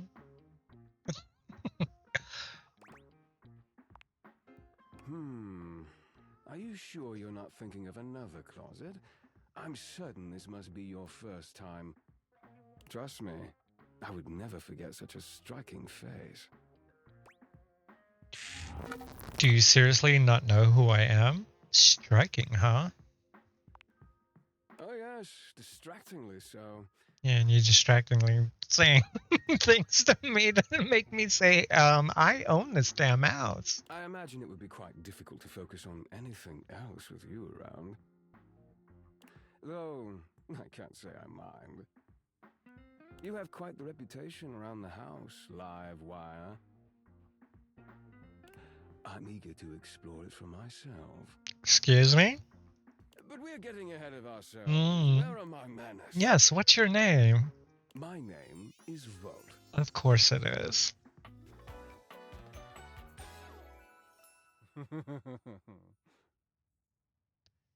It's electric. Boogie woogie woogie. He extends a hand towards you, a conduit of pure, dangerous sexual energy that charges the very air between you.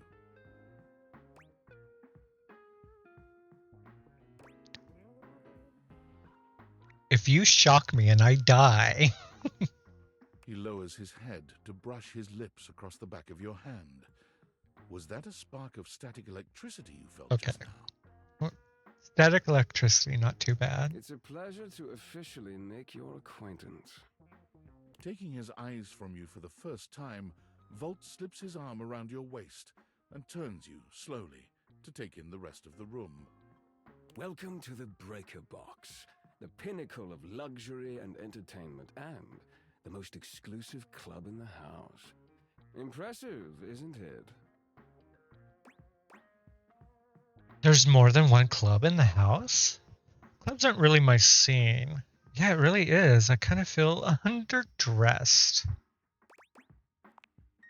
Why would there be, when we have everything you could want right here? That sound, the flickering lights, it can only be a power fluctuation. Oh wow, that even happens here? Not such a fancy club after all, I guess. What? Oh, that. Mm-hmm. Well, that was nothing, just a little surge. Oh. With this much energy coursing around, it's bound to happen from time to time. Mm-hmm. Volt. Hello.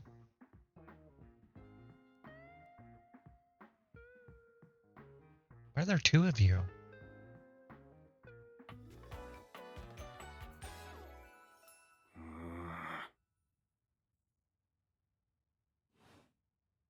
This newcomer looks exhausted, frustrated, and annoyed. His sleeves are rolled to the elbow, revealing calloused and bruised hands that he wipes on a rag. Eddie! Just in time to meet our guest. The human. I know this voice. What's he doing here?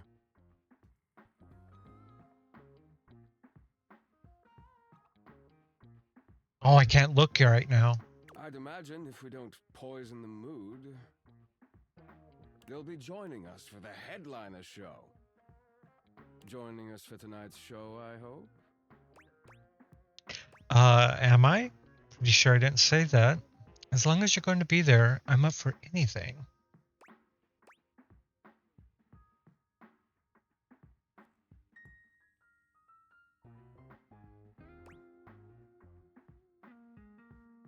Yeah, we'll do that one. Careful there, Livewire. I might just take you up on that. Right. I'll have fun with that. I finished the patch, I'm clocking out. Not my best work, but it'll hold for the show. Ah, I see. And you're sure you're feeling all right? I'm fine. Just don't overdo it. Eddie turns and trudges away, focusing on the rag in his hands.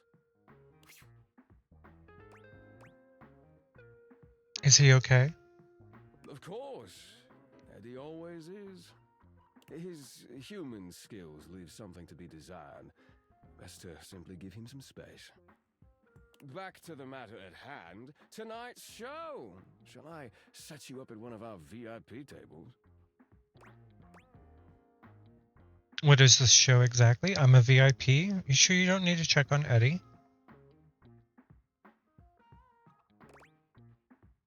Lead the way. With pleasure. With a wink, Volt hops nimbly up onto the stage. He was born for the spotlight. Good evening, you scofflaws and ducky watsits.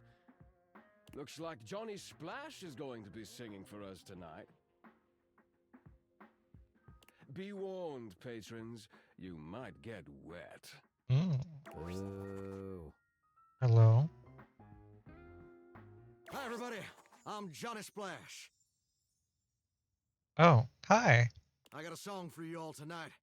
One from the heart. And tonight it'll be a cappella, because my voice is the greatest instrument of them all. I keep a close Sorry. watch on this shower of mine. I keep my forces free of stain and grind. I scrub the ground from the tiles between the lines. I be a color. I got more. Oh, I watched the line. that was amazing, baby. I even surprised myself. Yeah, you made me laugh. I'll give you Seen that. many bombs in my time. Excuse but you? That one takes the crook-blasted cake. What the hell are you? Are you my microwave? Oof. Even I couldn't clean up that mess. That's the vacuum cleaner. You didn't like it? I thought it was okay. I'll retool it and come back with something even better. Just you wait. With the club beginning to close down, it appears that the show is over. Patrons mill about, talking amongst themselves. You spot Eddie nursing a solitary cocktail at the bar. Volt is nowhere to be found. Things feel colder and quieter without his presence. Speak with Eddie. Show's over. Club's closed. I know his voice. Just want to check on you. Was hoping to talk to Volt. If the club's closed, why don't you and I hang out? You could at least keep me company until Volt gets back. Because I have to work, genius. I'm sorry. Club's closed for you. I have to get us ready to open again. It doesn't just run itself, you know. Are you always this oblivious?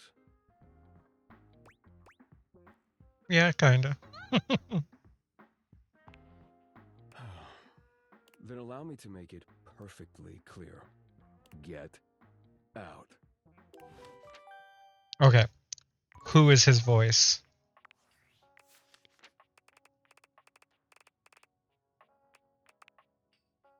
Jonah Scott. Holy shit. Okay.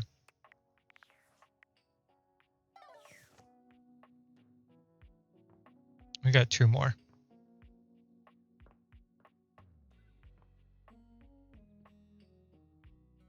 Let's go back downstairs.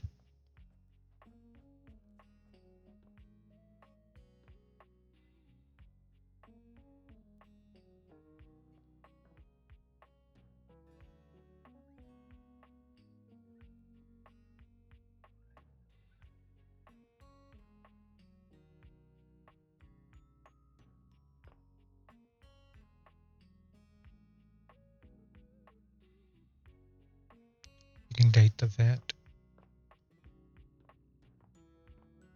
Okay, we'll date the vet. A cool breeze tickles at your neck. You can feel someone here, but you can't see anyone. You're stuck in the vent? No. Why are you here? What are you doing? Just saying hi. Didn't mean to scare you. Oh, did I scare you? Feel like I've already done something wrong here.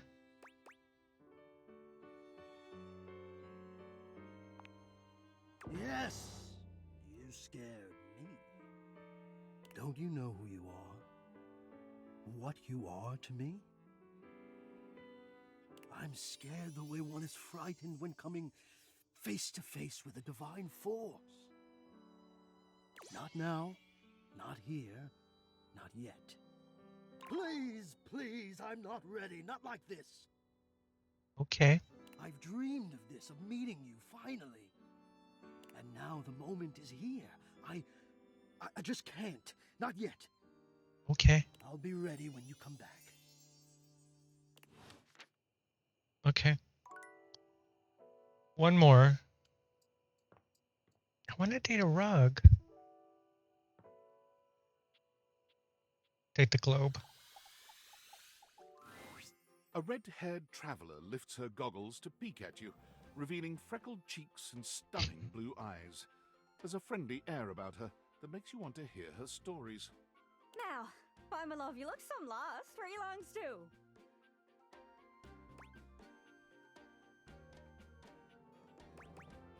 Fire love. Sorry. Sometimes my accent comes out when I'm excited.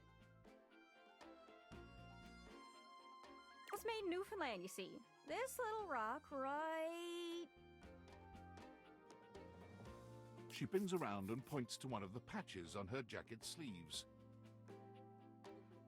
here.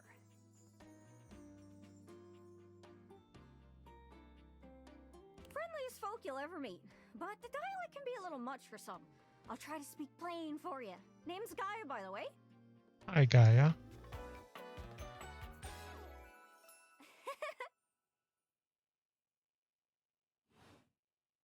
So, where are you from? Well, we're in my house. Nowhere. I'm from Twitch. I'm from Twitch. Oh, that makes sense with that accent I'm hearing on you.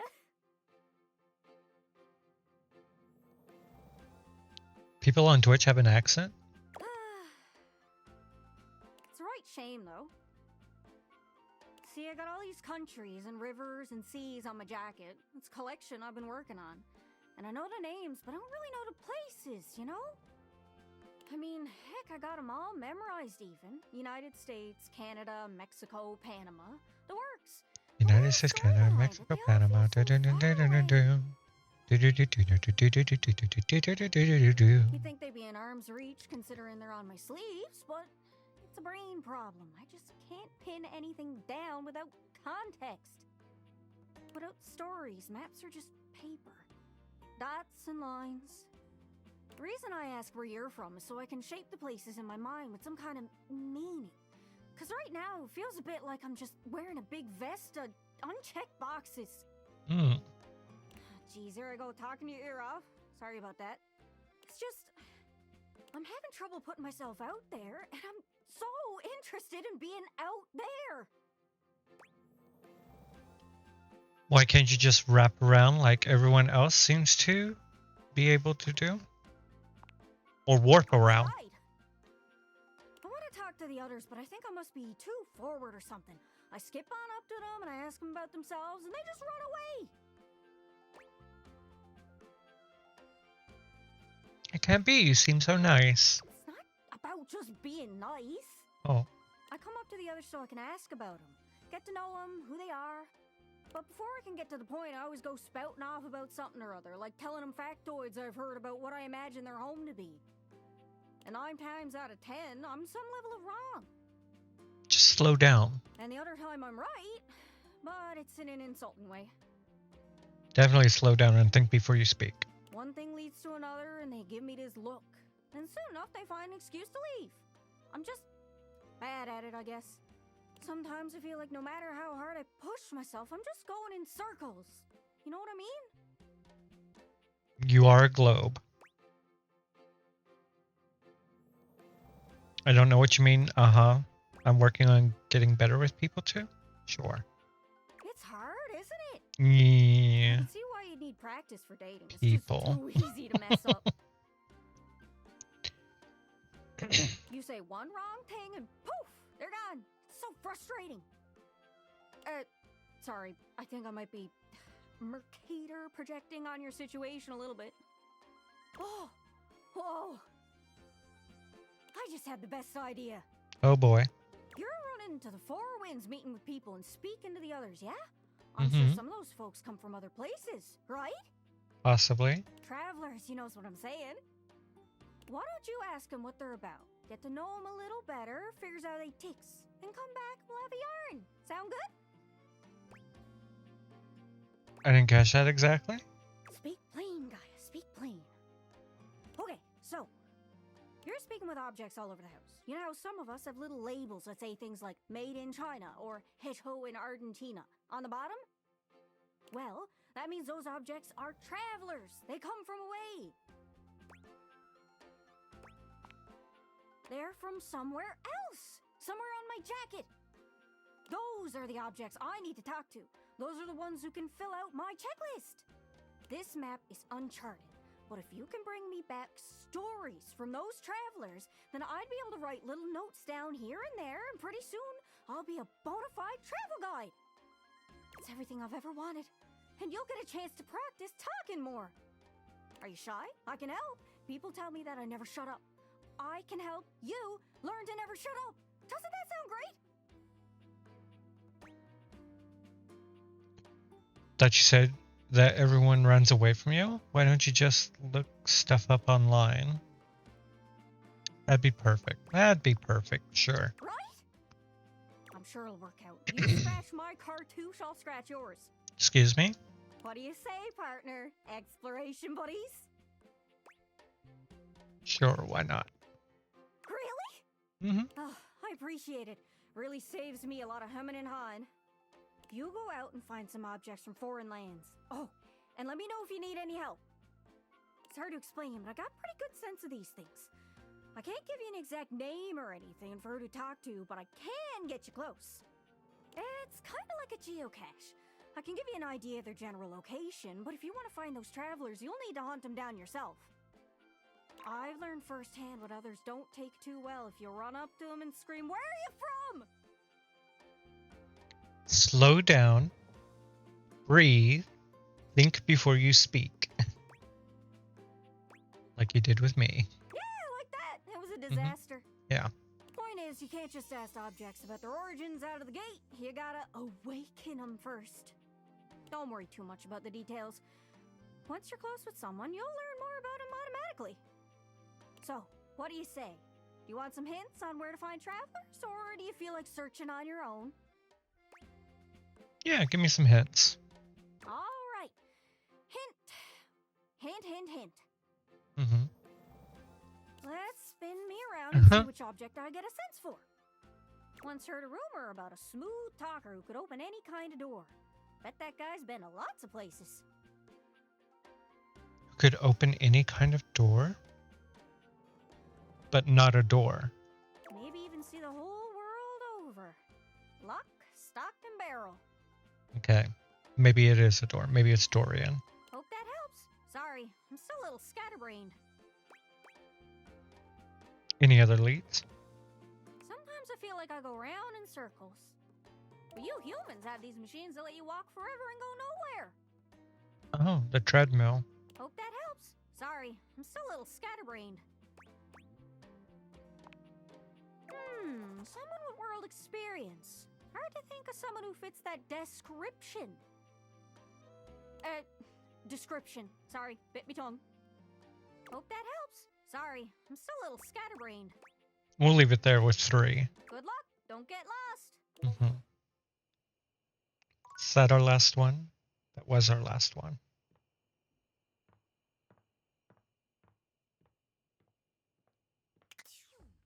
Let's go ahead and head to bed. Oh, I have a Discord message. Oh, in a workspace? From David? Valdivianites! It's me, your CEO, David Reginald Most. I'm writing to you from the awe-inspiring beige pavilion at the historic Cottonwood Hotel just moments after stepping off the stage at the Valdefest keynote. Let me tell you, the room felt positively electric. And not just because of the incredibly dangerous grounding issues we discovered in the speaker system. No, tonight, our consumers, employees, and shareholders were absolutely buzzing at the launch of Valdivian's newest initiative. Bigger than a self-driving stroller. More revolutionary than Peninsula.com. Tonight, we unveiled to the world our strategic partnership with the U.S. government's Department of Overseas Violence. While the specifics of this groundbreaking collaboration remain on a need-to-know basis, I'm looking at you, Erwin, in product development.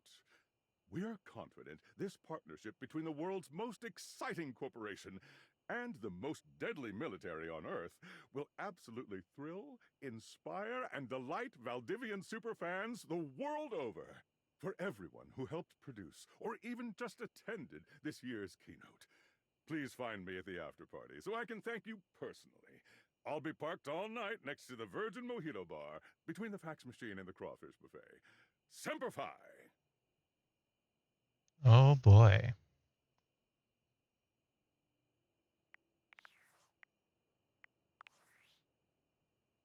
Oh, tinfoil again. Impressive news out of Valfest. Really too bad that particular partnership is about to hit a rough patch. But then David's never been great at partnerships. Me neither. Yeah, fascinating. But we're not talking about you right now. Oh, I'm sorry. You've had the opportunity to test out the prototype. Yeah, it's been going. You can see me. I have remote access. Allows me to analyze the back-end system data. Wow. Would you think that I just hand over absolute control of a device this powerful? Makes sense. I'm enormously grateful to you for concealing the prototype. And I'm sorry I dropped all this on you so unexpectedly. You broke my door. Protecting it is not a responsibility you asked for. Maybe not even a responsibility you want. But I had no other choice. Every other Valdivian employee's allegiance was unknowable, except you. Why me? Because you're paid the least out of everyone. That's fair. I can't get into that right now. Anyway, it's not safe to talk. I will return when the signal is secure.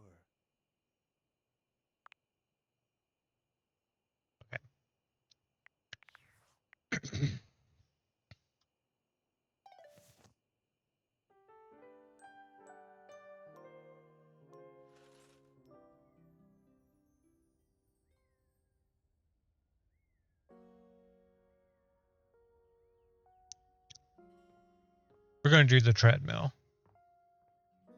Hello, treadmill. Oh, wait.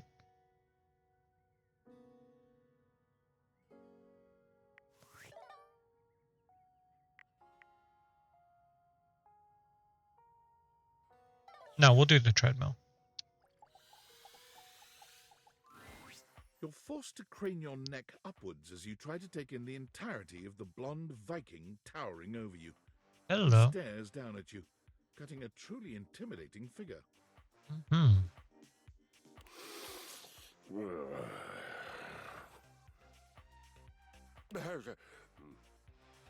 He says nothing for several minutes. You begin to wonder if perhaps your cross-trainer is broken.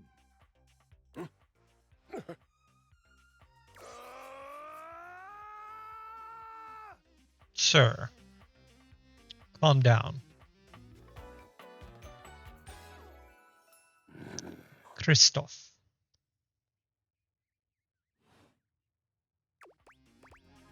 You okay? Wow, you're big. That was some scream.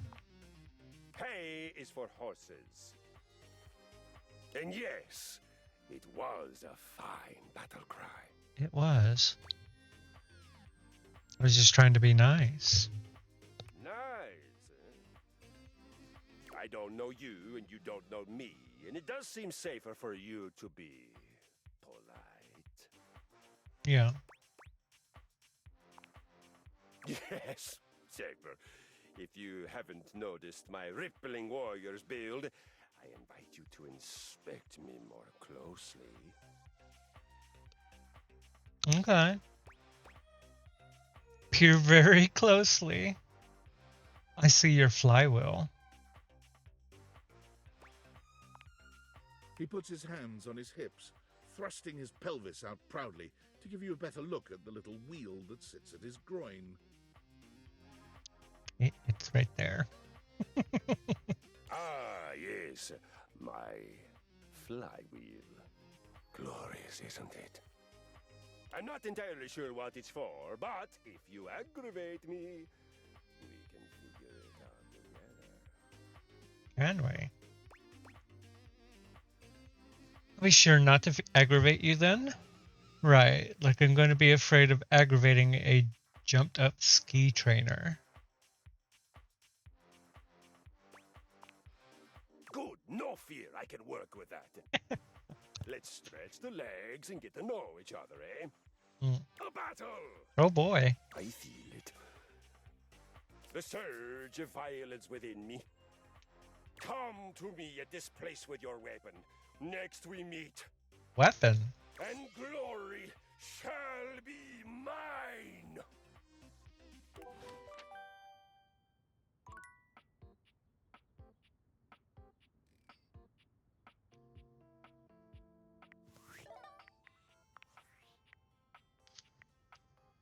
Valdivia-Tides! Yo, yo!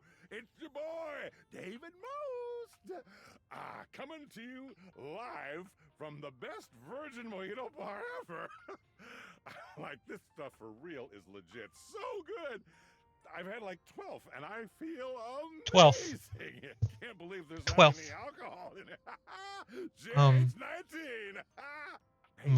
Mojitos. How dope that presentation was? We rocked that!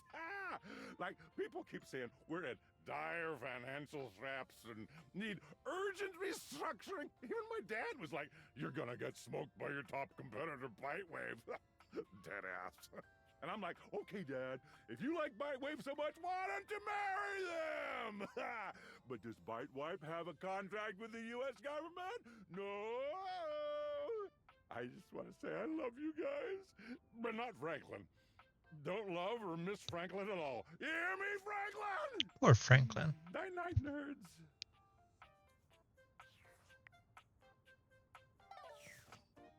Weapon?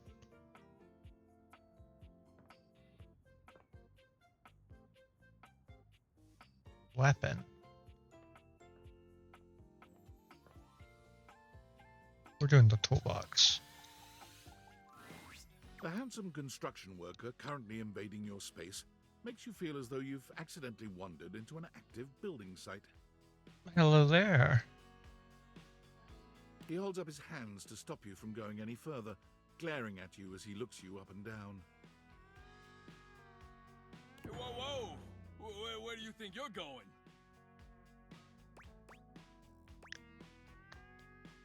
This is my house. Closet to my next lover. Closet? I can't let you in here without the proper PPE.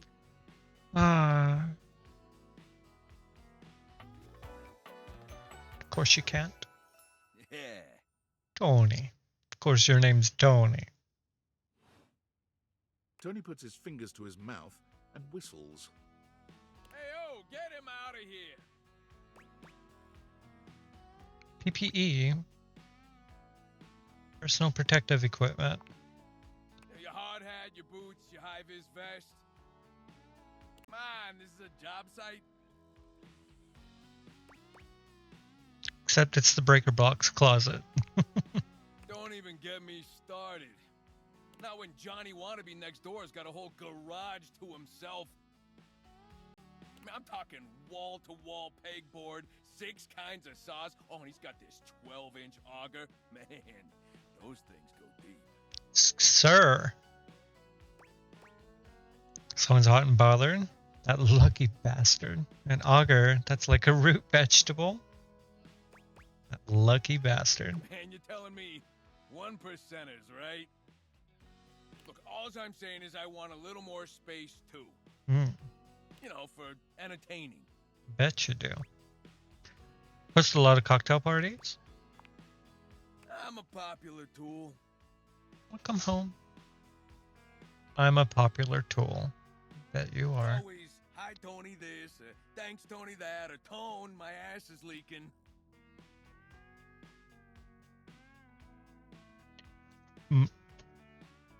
Who is saying that their ass is leaking?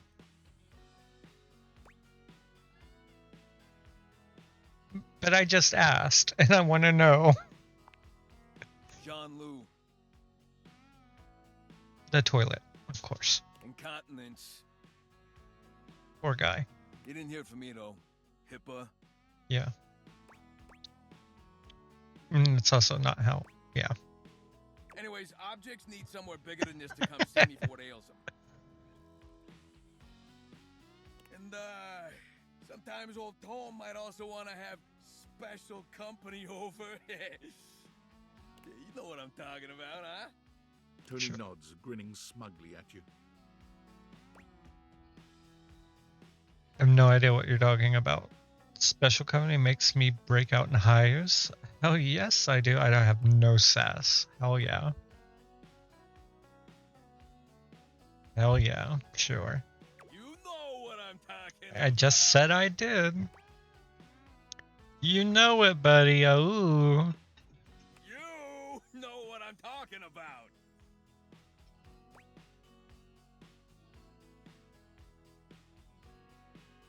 Oh, you know it, you know it, you know it. Yeah. You know what I'm talking about. Sir.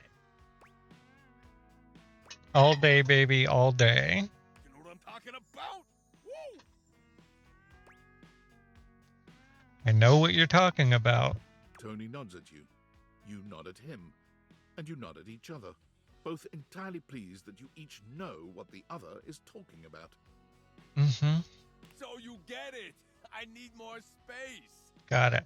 Space for all sorts of things I may or may not be insinuating. Mm-hmm. What other things do you like to insinuate? Relax, Tiger. It's Tony time. I got a pitch for you. A drawbridge. A drawbridge?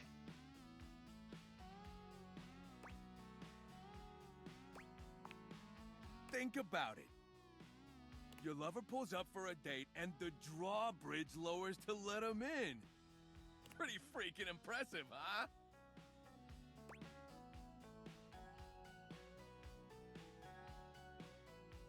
You know how to do that? Oh yeah, I got everything I need on hand. You do. The flat-looking screwdriver, the pointy star-shaped one, a hammer, and that spearmint gum you've had in here since April. Please tell me there's a moat. That'd definitely be a thing. Very death trappy. I don't know much about architecture, but I think this might be a bit beyond the capabilities of a toolbox. Let's play into his fantasy. Please tell me there's a moat. Absolutely. You get it. Which leads into my next idea. Oh boy. You have a list. Indoor slide. What? We get rid of the stairs, replace them with a slide. Then how do we get back upstairs? Great to travel from upstairs to downstairs. Way ahead of you. Okay. All us construction guys do this. It's an industry standard. You ready? Uh-huh. Grippy socks. Tony.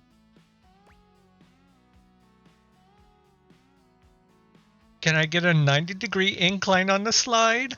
No. Sounds super fun and not at all inconvenient. Can I sleep on it? I think our stairs might be load-bearing, so I'm going to say no.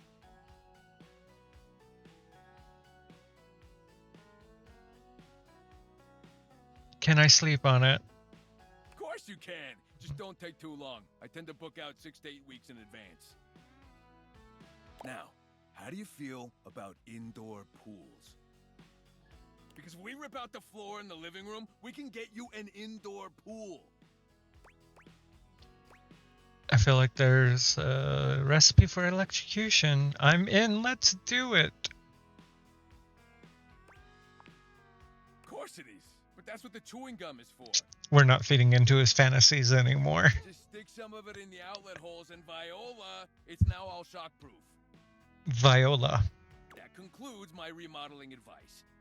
Mm-hmm. Now, for the actual dating advice, you're just gonna have to sign up for my workshop. I hope there'll be a hands-on demonstration. Sounds expensive. You must really know your stuff. Oh, you better believe it. I made him blush. I'll be paying real close attention, so you better make sure you're taking notes. Mm-hmm. I'm gonna make it real easy for you. You want to take my workshop, all you gotta do is show up. No paperwork or nothing. Okay. Now, I don't mean to hustle you out of here, but I gotta take lunch. Union rules. Of but course. You can come back later and see what we can do. All right. You know, help you fix up your romantic affairs. Mm-hmm.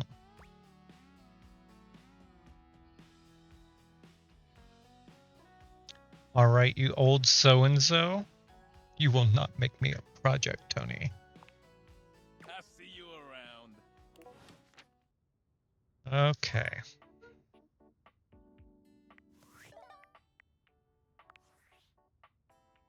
Oh, tinfoil Based again. on how plastered David was in his last most mail, he must have finally discovered the prototype is missing.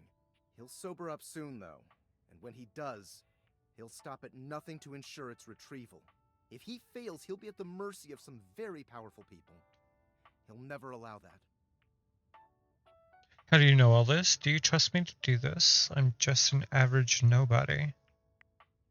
I'm sorry. I guess it's imperative that we trust each other. And I've been asking you to trust me without being fully transparent.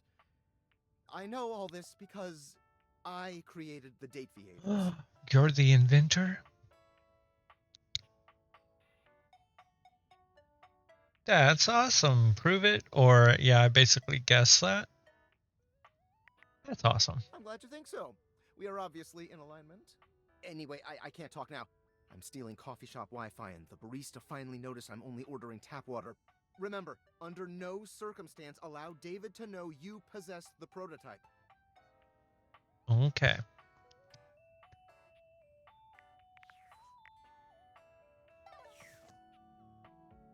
Hi, Scatter.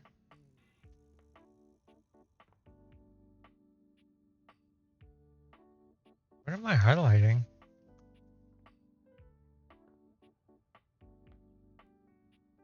Am I highlighting the wall? Wait, what time is it? Is it 3? Well, we gotta do Catboy again and piss him off. Timothy is just putting the finishing touches on polishing a pocket watch.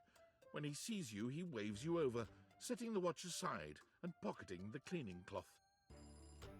There you are, just on time. Mm-hmm. I must say, I'm absolutely chuffed to see how timely you've been. You're right on schedule. I was just polishing some of my timekeepers. Mm-hmm. Would you care to join me? Sure, Tim. I'd rather swallow glass. Well, this must be my birthday. If it fits. What do you mean? I didn't realize I was going to be given such a gift. Oh, aren't you clever? Yes, yes, time is a gift, is it not?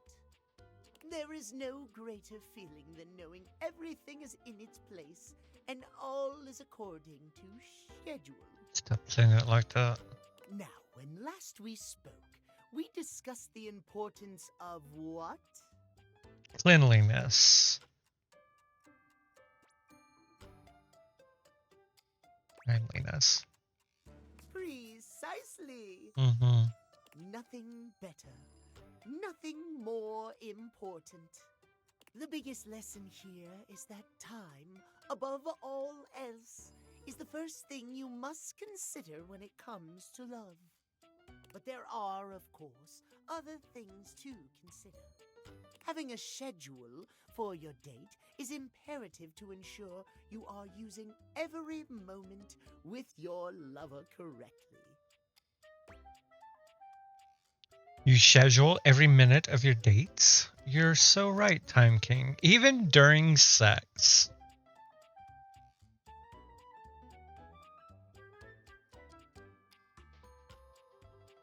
I have to see what he says. Why must you say it so disdainfully? There is nothing more arousing than an orderly, efficiently planned date. Picture this, if you will. You and your date arrive at your dinner reservation exactly on time. Your date says to you, "Darling, what's on the agenda?" You say to them, "We have approximately 10 minutes to review the menu and engage in small talk." They can only moan in needful appreciation for your immaculate scheduling. Oh.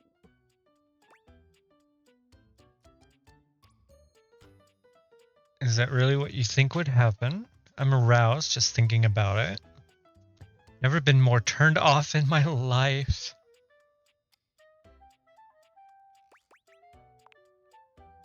What I think, it's what I know would happen. Mm-hmm. Why, it has happened on every single date I've ever been on. And how did those dates turn out?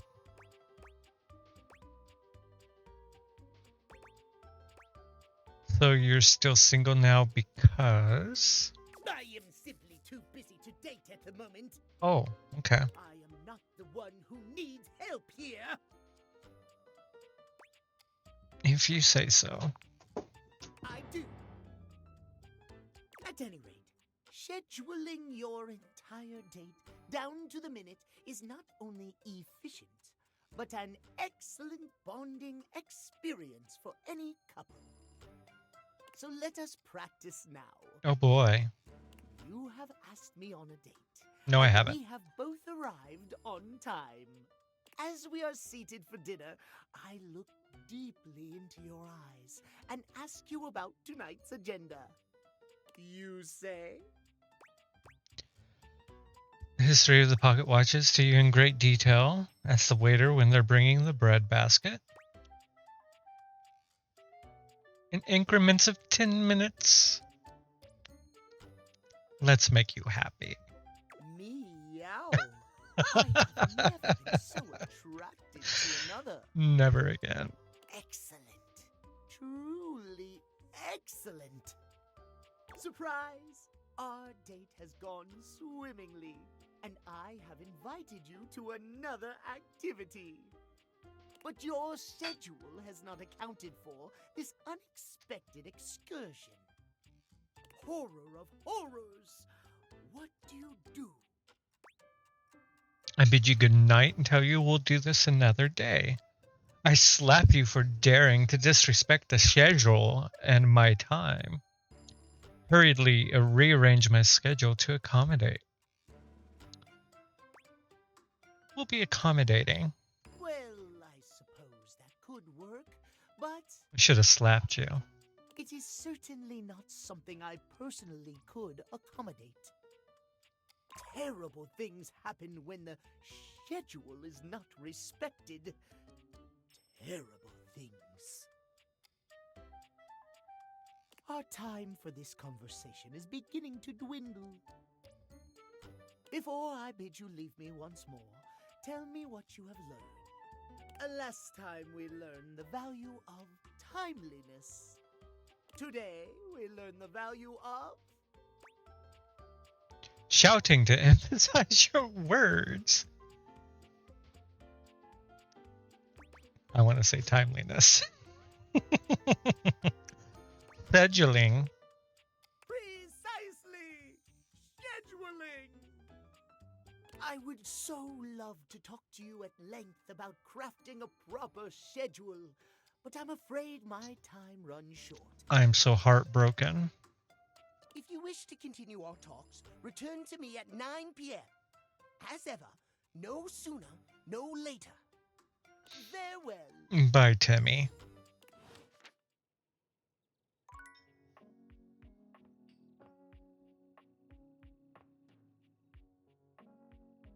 He said I can't talk to him yet.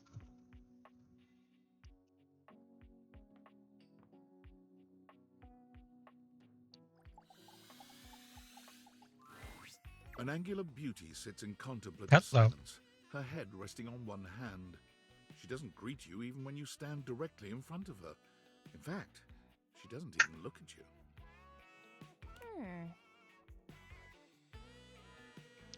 Now, what could your name be? Your triangle.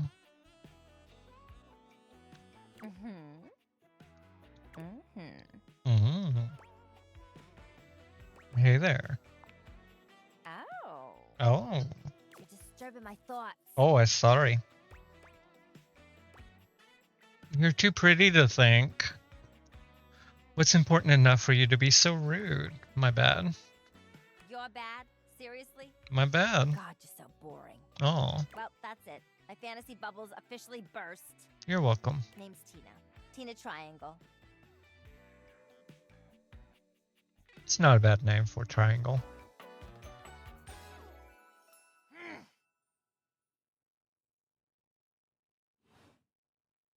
Oh, I'm getting a reading. It's a secret feature. Oh. Sure. It's called Content Aware. It goes off whenever I have the feeling that something a little off kilter might happen. It gives you the chance to see if this dateable might be someone you might want to skip due to content concerns. Okay.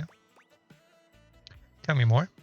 If you're worried that you might miss out on points or stuff, don't get your tushy in a twist. All right. I'll take care of the dirty work for you. No penalties incurred, I swear. Pinkies! If you're interested, you can turn it on now. You can also turn it on or off anytime I see you. Kind of things are you looking for? These datables have some subject matter that might be troubling. PTSD, violence, stalking, manipulation, domination, mental health issues, addiction, and many more. If you want a gentle warning when something approacheth, I'd recommend you turn it on. Okay. Yes. On it. Content aware mode, activate. Okay, back to it. Whoa there. My content aware has given me a tickle. Tina here has a very, let's say, forceful personality. It could be seen as that of an abuser that's taken in a humorous way. Okay. If dealing with that kind of behavior in a light way is disagreeable, I wouldn't recommend this one, that's for sure. Okay. So chat, if this would trigger you, this would be the time to maybe go grab some food, go get some water, go to the bathroom. You cool with that? Or you want to skip it?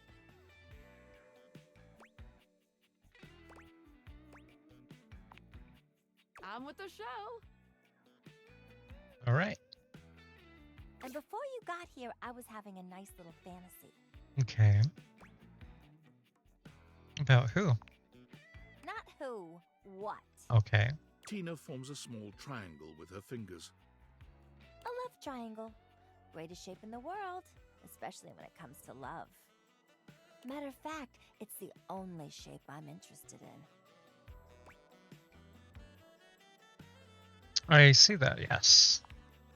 Oh yeah? You're smarter than you look, cutie. But enough about you. Mm-hmm. You ever watch Love on Triangle Island? Sounds amazing. Oh, it is. Let me paint the picture for you. 18 sexy singles get together on an island. They gotta pair off into groups of 3, and every week a love triangle gets voted off. The last throuple to get voted off wins $1 million, but that ain't all. They offer 'em money and bring in their exes to try and break up the throuple. Oh. It's all just so deliciously dramatic. Is that what you were thinking about before I got here? Sounds toxic as hell. You should be on that show. Oh my god, yeah. Can't you just imagine me in a bikini? 2 nearly naked people fighting over me on a beach? Sand in places it shouldn't be. The sun setting just so. Too good to be true, ain't it? It doesn't have to be. Why are you asking me? Maybe you're right. I don't know. Whatever. I've officially spent way too much time on this conversation. Let me get back to my fantasy. It was just getting good. Get out of here! Scram! But, see you around or whatever. Mm-hmm. Okay. We got one more for the day.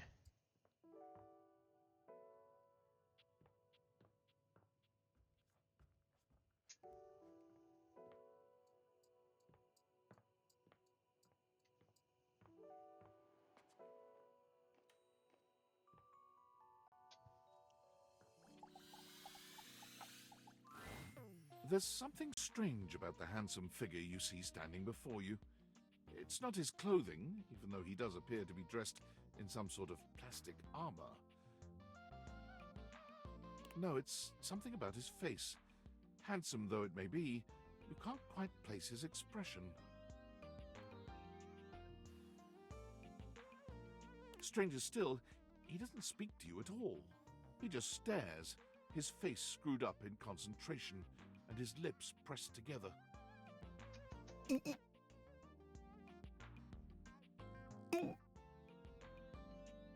What's that? Sir.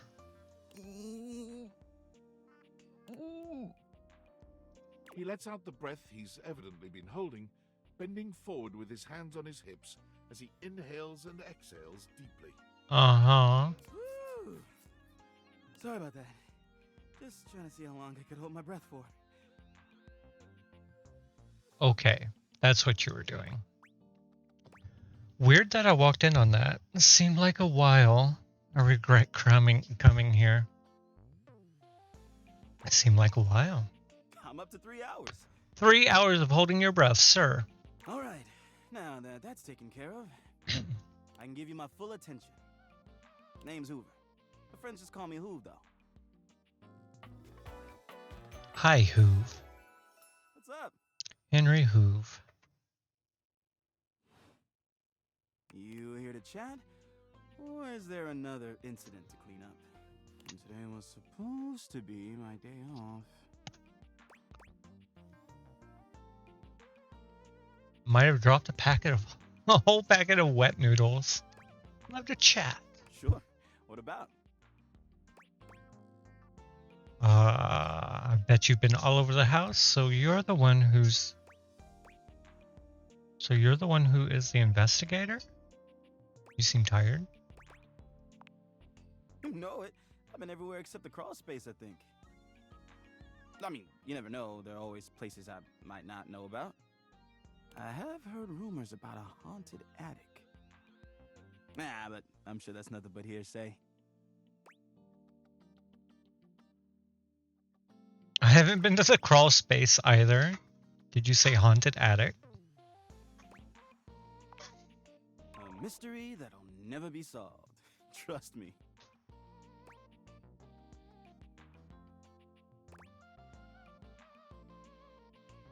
Investigator? I don't get this. That's right. Crime scene investigation. I love my work, but it can be hard to put it away at times.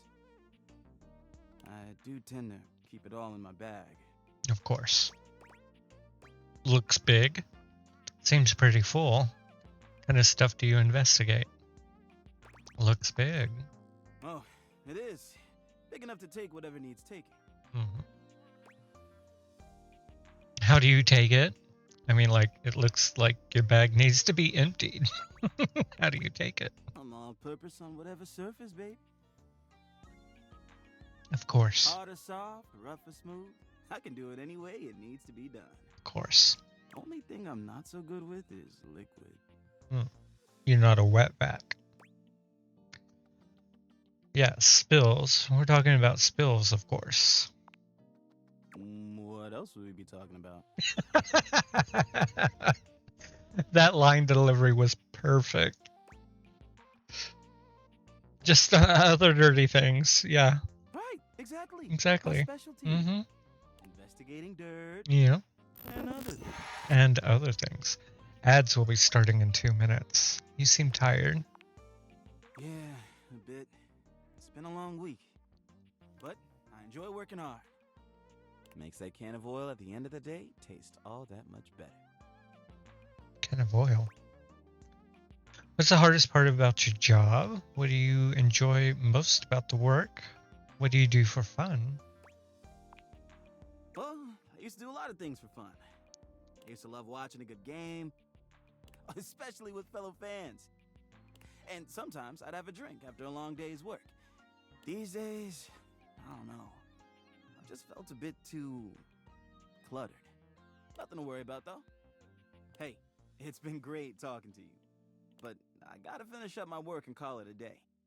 How about you come back and see me next time you got a minute? I thought it was his day off.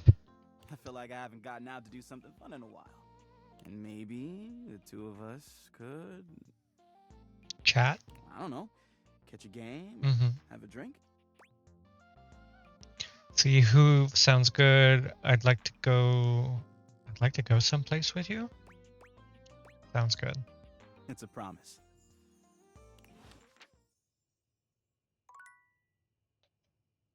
Well, that's everybody that we can talk to today. I should have turned earlier.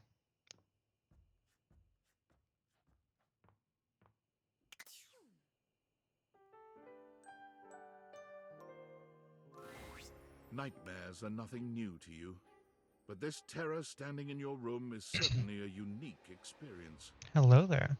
It's hard to even make sense of what you're seeing.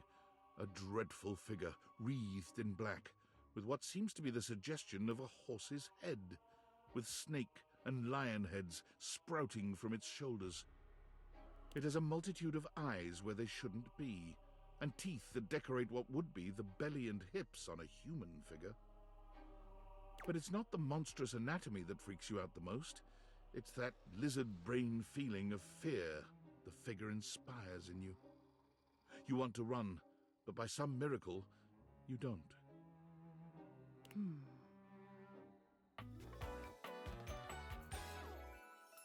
Nightmare.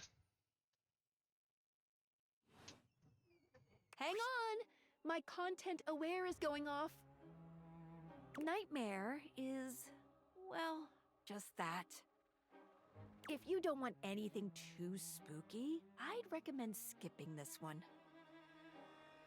So, spooky.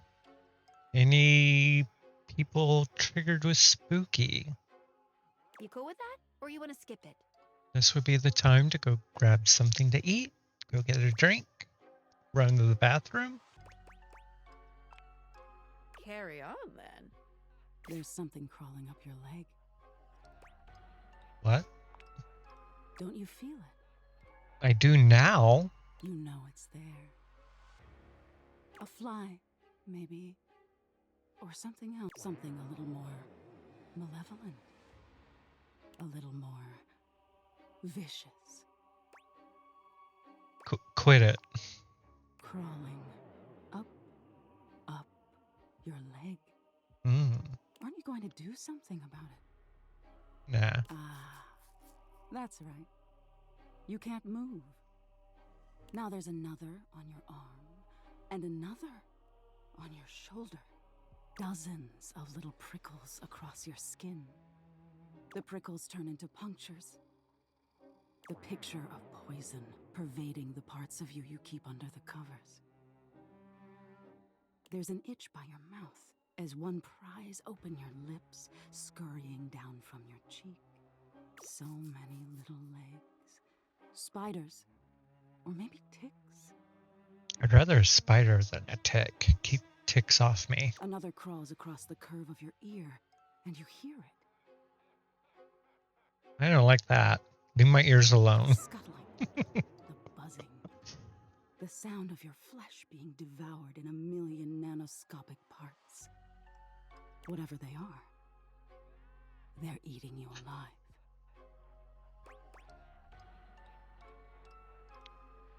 You think I'm afraid of bugs? Nice try.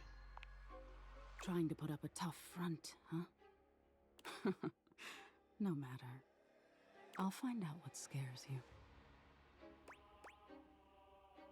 Got it. In any case, it was simply delightful to meet you. Same.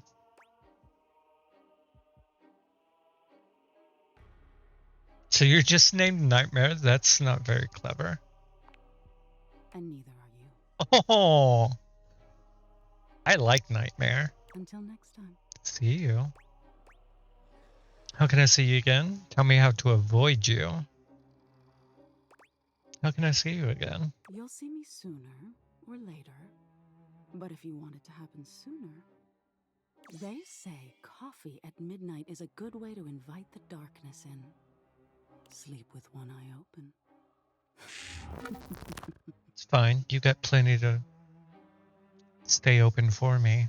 She fades into nothingness with one last creepy laugh. Oh, we're awake. So have coffee at midnight.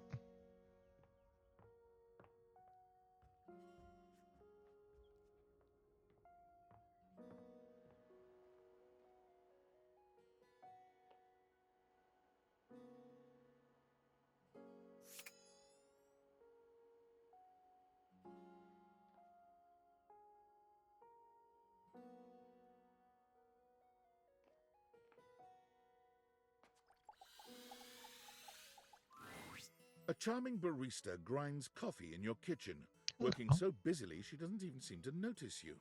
You stand there for a good few minutes before she spies you, startled out of her intense focus. Oh, hi there. Hi. Welcome to Roofbacks, the home of all your coffee needs. I'm Kopi, happy to help. Hi, Kopi. G'day. Good day to you.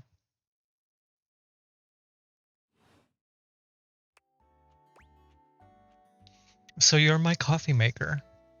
I, sure am. Mm-hmm.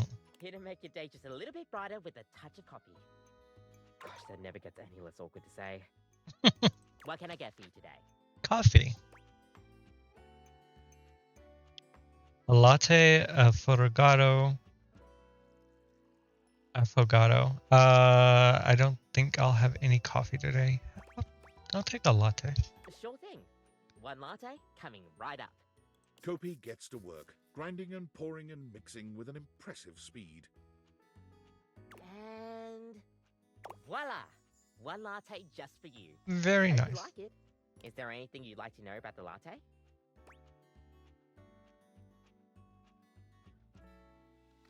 Tell me more about the art. Oh, gosh, where do I begin? Oh no. There's all different kinds of patterns to choose from. Hearts, tulips. But probably one of the most essential patterns for any good barista to learn is the Rosetta pattern. It's supposed to be based off this plant, but I forgot the full name of it. Is it called a Rosetta? That's probably it, yeah. Mm-hmm. I'll see you next time. Oh, okay. That was short.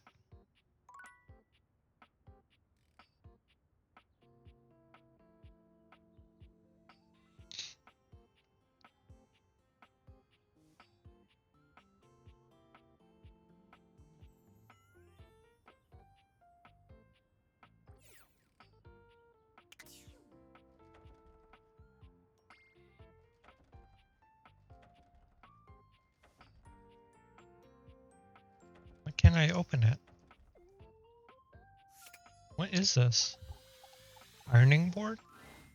Looking at the tiny, big-headed Dorian who stands before you, it's hard not to wonder if perhaps the Dateviators have glitched. But a quick inspection does seem to show they're working just fine. Tiny Dorian. What are you looking at? You're small. I am looking at I you. am slightly smaller than the rest. No big deal. Okay. I'm still a door, not a cabinet, not a hatch.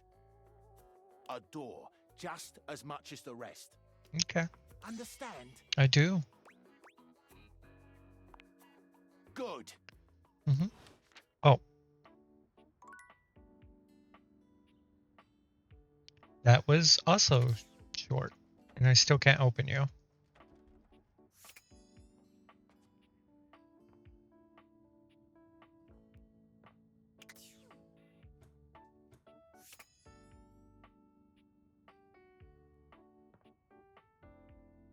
Is it going to be the Hanks again? Probably.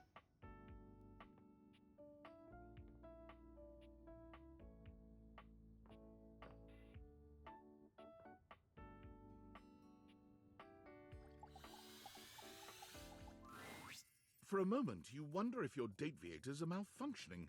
But no, the fashionista standing before you is just that dazzling. They are dressed to kill. Abs on display and lighting all along their body, bathing them in a soft glow.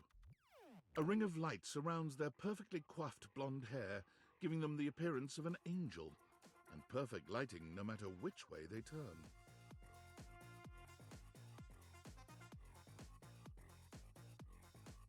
But it doesn't take you long to discover the angel comparisons end at their appearance. Hey, betches! It's me again, Lux. Hi, Lux. Yes!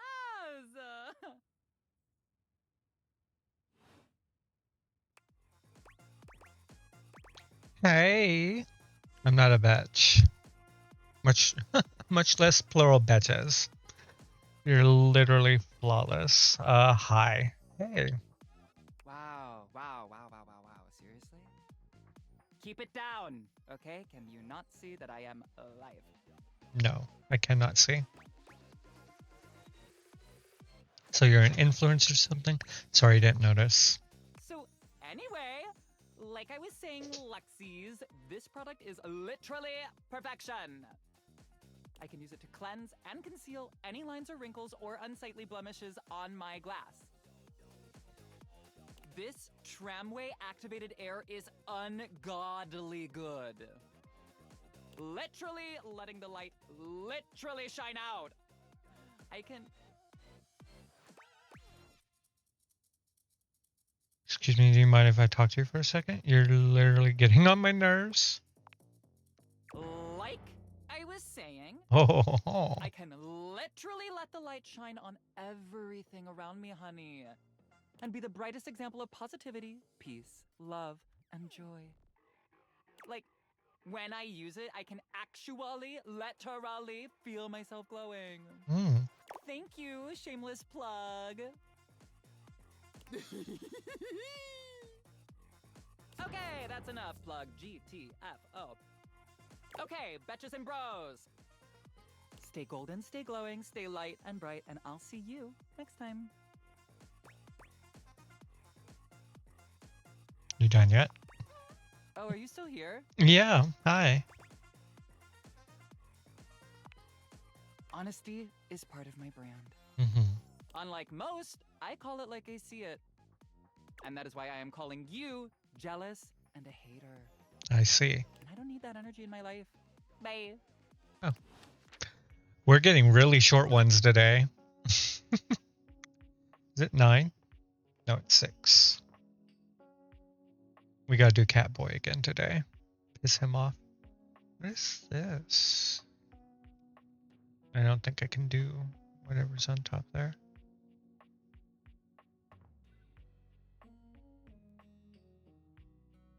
Those look like chalkboard erasers. I'm gonna do the vase. Or the picture. A tall, statuesque man stands with his back turned to you, surveying the dishes, your dishes, on the table in front of him. He's so absorbed in them that he doesn't seem to notice you. Hello? Oh. Well, that didn't work out. Come here, cat boy.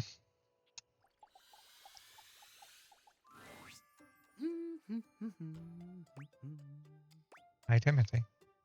Oh, hello. Goodness me, but it's quite late, isn't it? You said 9. I hadn't expected to see you in the dark. I didn't turn on the lights.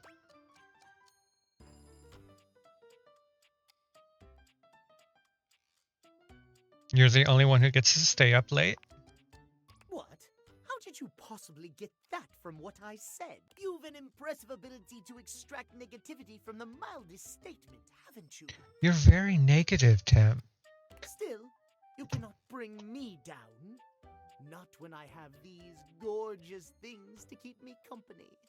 Timothy gestures expansively to a collection of pocket watches in front of you both. I know I promised to help you with your love life. But if you'll help me care for my collection, I think it will achieve both of our aims beautifully. You want me to help you clean them? If you don't mind. I guess it would help me relax. You'd really trust me with them? I'd love to. Oh, indeed it will. There is nothing more relaxing, trust me. And perhaps a little more sometimes. Was that him trying to flirt? You take a seat by Timothy. He hands you a soft cloth. Gently, just like this. Draw the cloth across the watch face. To maintain a pocket watch, one need only use a microfiber cloth.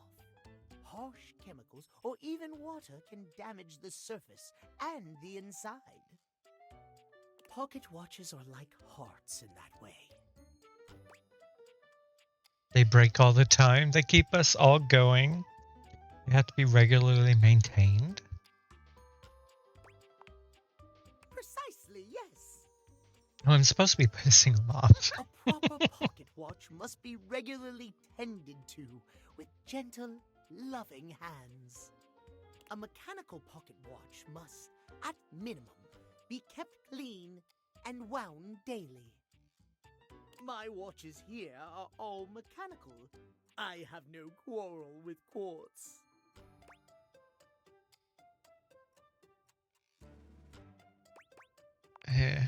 Timothy seems quite pleased. He beams at you, then allows himself to continue on. My point is that quartz watches require a bit less care in their maintenance. And I say this is a mistake. Sure, that might make them suited to everyday use for everyday folk, but who needs that? How will anyone know you're dedicated and good with your hands if you're using a watch that runs on a battery? That runs along tick-tock ticking without outside help? It's preposterous, really. How does that relate to dating exactly? So you're saying I should be high maintenance. So you're making your life harder for no reason.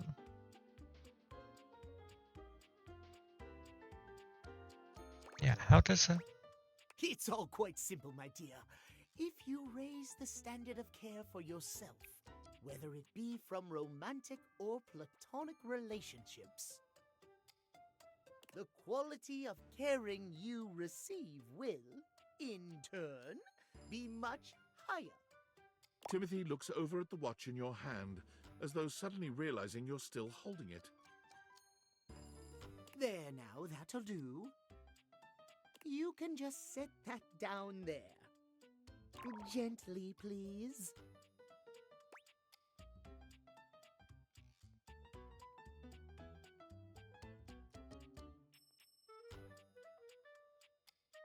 I'm gonna hand it to him.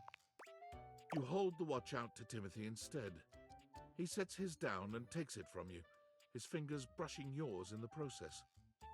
For one long moment, you both look at each other, a pregnant pause stretching between you. What is he thinking?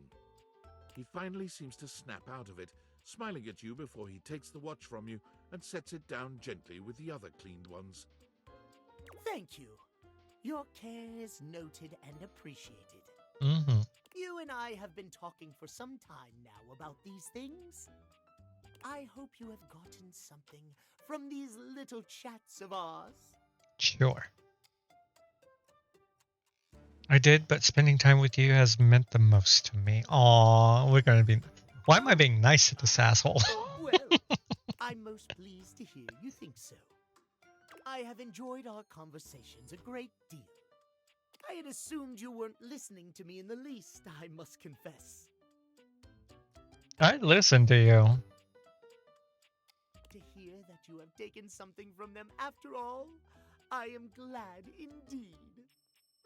I have much work remaining to do, unfortunately. You get back to it.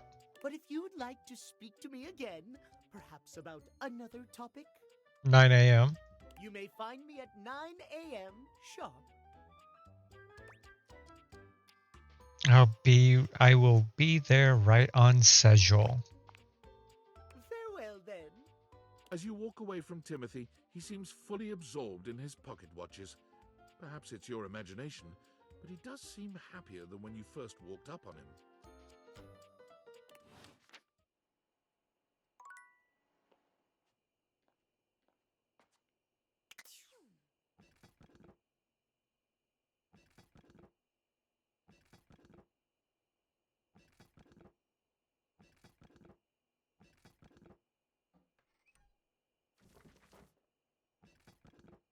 Is it because I had coffee already?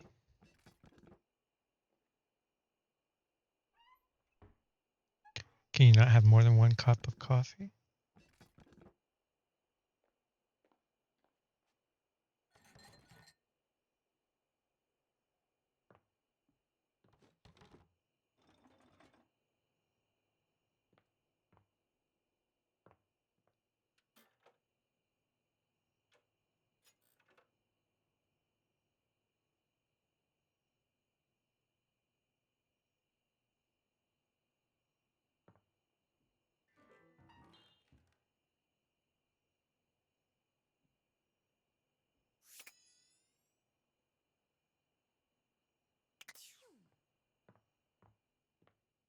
Oh, you can crouch.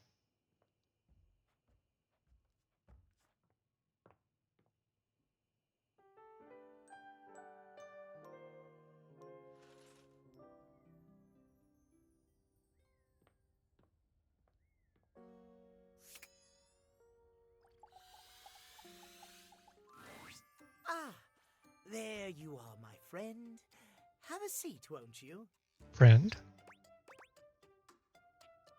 What are you up to? What's all that paperwork? You're just in time to help me with the household schedule. Please stop. Nobody seems interested in having one, believe it or not. It is quite thankless work, but it must be done nevertheless.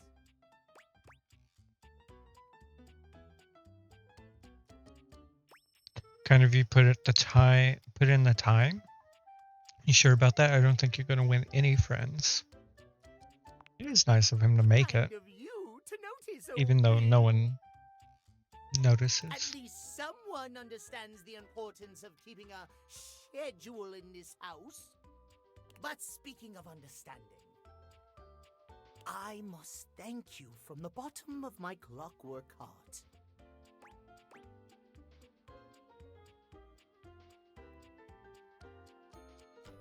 For being a friend?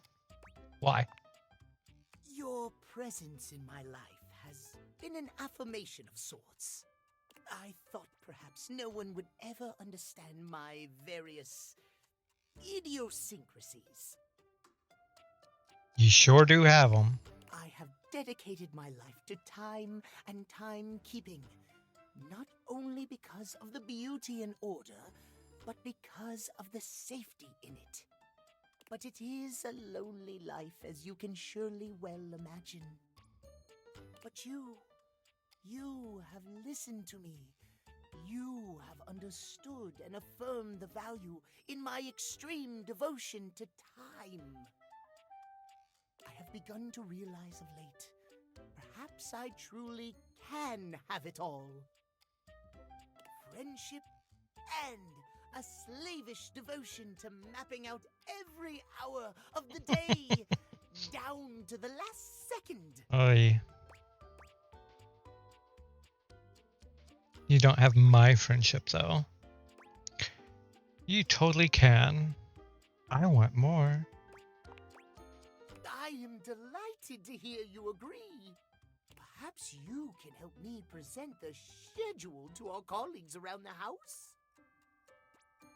They'd surely be more receptive to someone as charming as yourself. No one ain't gonna follow it. I can tell them. Just capital. I'd like to run some things by. Oh no. As Timothy rattles off suggestion after suggestion, it's clear he's more interested in simply being heard than in asking your opinion. Still, the cat clock looks so happy, you begin to feel it too. There's something charming about his obsession with scheduling, even if you can't appreciate it the same way he does. Stop saying it that way. If you ever need help planning anything, Timothy is your clock. It's true. Yay, we made friends with Catboy. There is always time in the schedule for a good friend.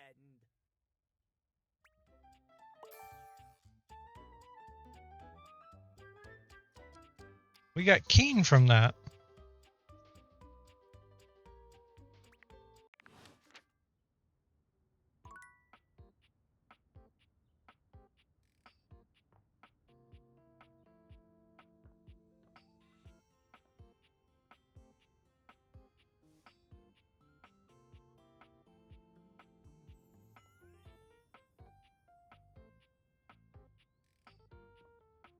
Oh, the fan?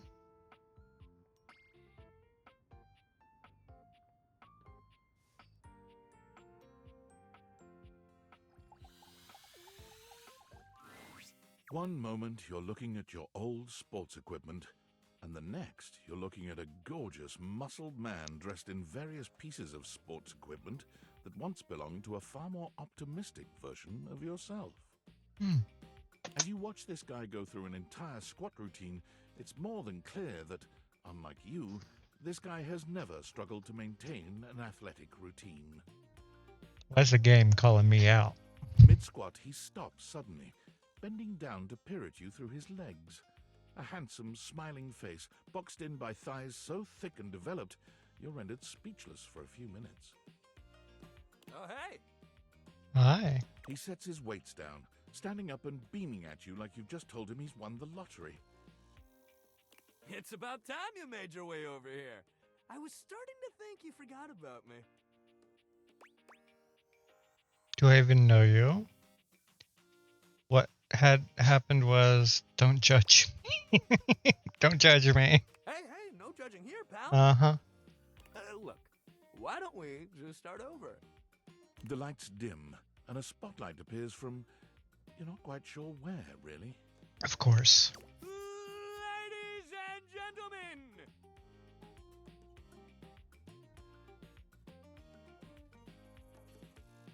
Are the vices supposed to be microphones? Now entering the stadium, the king of the ring, the Duke of Gunk, the jack of all trades, master of fun, Mr. Duncan Dunk Shuttlecock! Shuttlecock.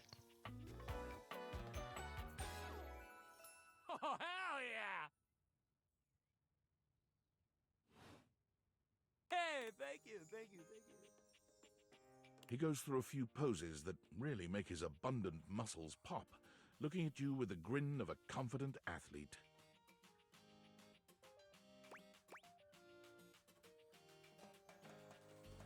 Just your name would have been fine. Cheer for him. Dunk is delighted by your cheering, and he spends a few more moments basking in your attention. Mm-hmm. Aw, man. It's been a while since I actually had an audience. Feels good.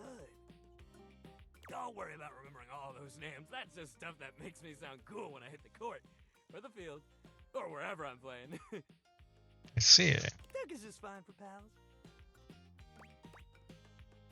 Are we pals? Dunk better be just fine. I'm not here to be your groupie.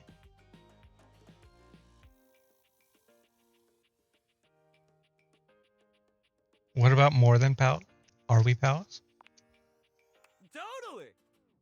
We might have just met, but strangers are all just friends you haven't met yet. Anyway, it's great to see you here finally. He grows very serious, placing a strong but gentle hand on your shoulder. Sir, that is a shake weight. What happened, man? How come you stayed away so long? Did someone ruin the joy of sports for you? Got busy. Sports have never been joyful for me. None of your business. Got busy. Ah, man, I get that. Life is so much sometimes, but you gotta make time for yourself, too. Dunk gives your shoulder one final little squeeze, and then he's slapping you on the back so enthusiastically you nearly collapse. This fine hunk clearly does not know his own strength. Well, hey, no matter what happened before, you're here now. Mm-hmm. Your inner athlete said, "Let's get it, baby!" Mm-hmm. And who are we to say no to your inner athlete?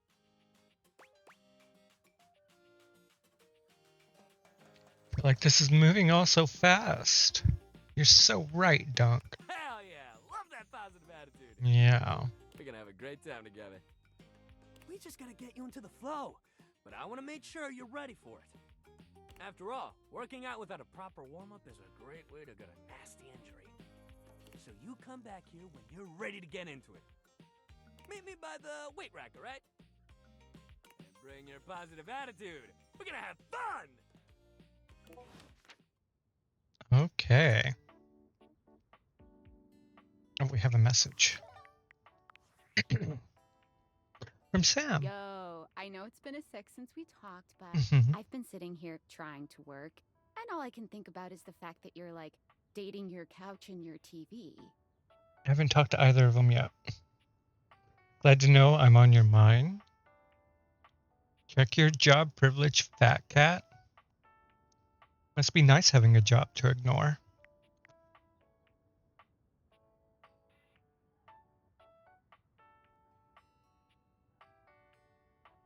Glad to know I'm on your Oh mind. my god, shut up. It's not just you. It's you and a handsome man version of your toilet. Haven't talked to him yet either. It's going okay. I think it's going good. Not sure, honestly. The few that just did not talk to me. But overall, it's going good. Is it or isn't it? They're all so weird. That is definitely true. They're all so Well, weird. yeah, they aren't like actually people. Don't be narrow-minded. Okay, but honestly, like, can you just tell me what it's like? Walking around your house and having what? Hundreds of potential suitors just around? Like, you gotta feel like super eligible, right? Definitely don't feel like that. I feel super awkward. Feels more overwhelming, really. Some of them I feel super awkward with. Aw, don't feel awkward. Especially Catboy. Just believe in yourself. I just gotta know one thing. When you're out here dating your appliances, are you guys, you know... Holding hands? You know what? All right, keep your secrets. If you don't want to kiss and tell with your furniture, who am I to make you? All right, well, I've wasted enough of my workday. I see. All my love to your household object lovers or whatever. Bye. Actually, what is Dunk's name? Voice actor's name.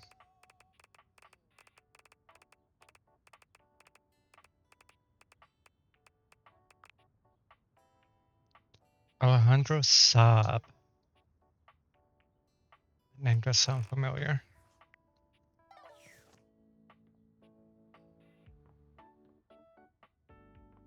I don't know what this is. How does one even describe a warrior like this? A veritable, well, wall of muscle stands before you. It's almost comforting to know the walls of your house are this solid. Wall. Wall. I am Wall. Wall, wall. Oh boy. Wall, wall, wall.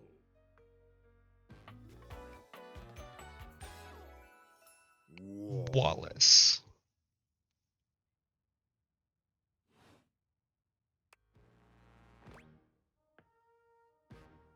What the literal fuck? Wall? What? Hello? Wall. The warrior's eyes widen. He leans in closer, towering over you. Mm-hmm. Wall?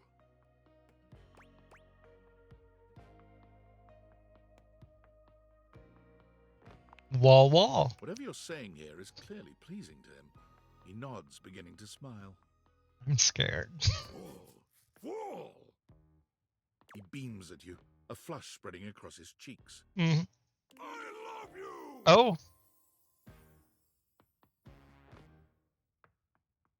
Well, I think we have our first SO. Hi, Krista. Just skipped friendship, went straight to love.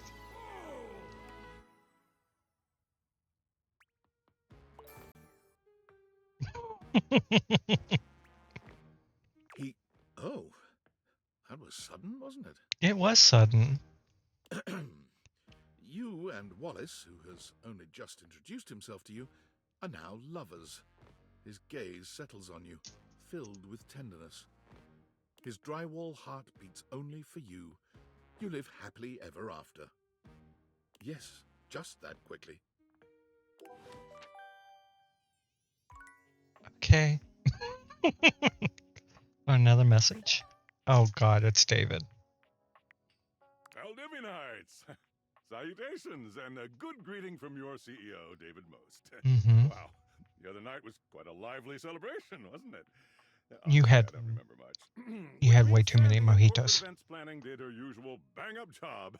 Inspirational work, Sandy. Way to earn that 3% cost of living bonus. Keep it up, and undoubtedly you'll be CEO one day. Unfortunately, sometime during the festivities, my sunglasses seem to have been misplaced. By who, exactly, is impossible to know for sure. We've combed every inch of the hotel, and they did not end up in the lost and found, so it seems likely that someone mistakenly took them home. Honestly, they're worthless. They were given to me by someone special, and they do have some amount of sentimental value. So if you have any information related to their whereabouts, please email me ASAP. Oh, and if someone from the press happens to reach out, they were definitely just normal sunglasses and not a highly classified prototype we're secretly developing in conjunction with the federal government. Unrelated, please bid a fond Valdivian farewell to Sandy in corporate events planning, whose role has been eliminated due to ongoing workforce optimization efforts. Best of luck in all your new endeavors, Sandy. Good luck, Sandy. I still work here somehow. How is Krista doing? Okay, we got 2 more to date.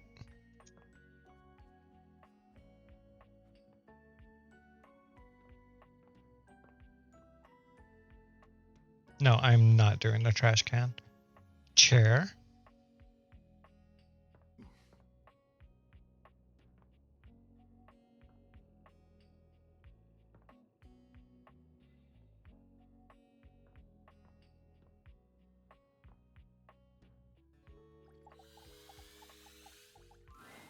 The frazzled figure standing before you has the sort of overworked and underpaid co-worker energy you've not seen since you started working from home.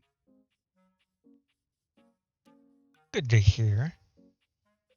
She startles when she sees you looking at her, dropping a number of office supplies clutched in her arms. Oh my gosh. You can see me? Mm-hmm. You can see me. Mm-hmm. Oh my god. You've walked by me for so long without looking at me. Sorry. Office Romance Magazine was right. Maybe this really is my year. You're stapled to each other, but is it healthy? 7 tricks to keep your love from dying out. Permanent and dry erase solutions to a relationship.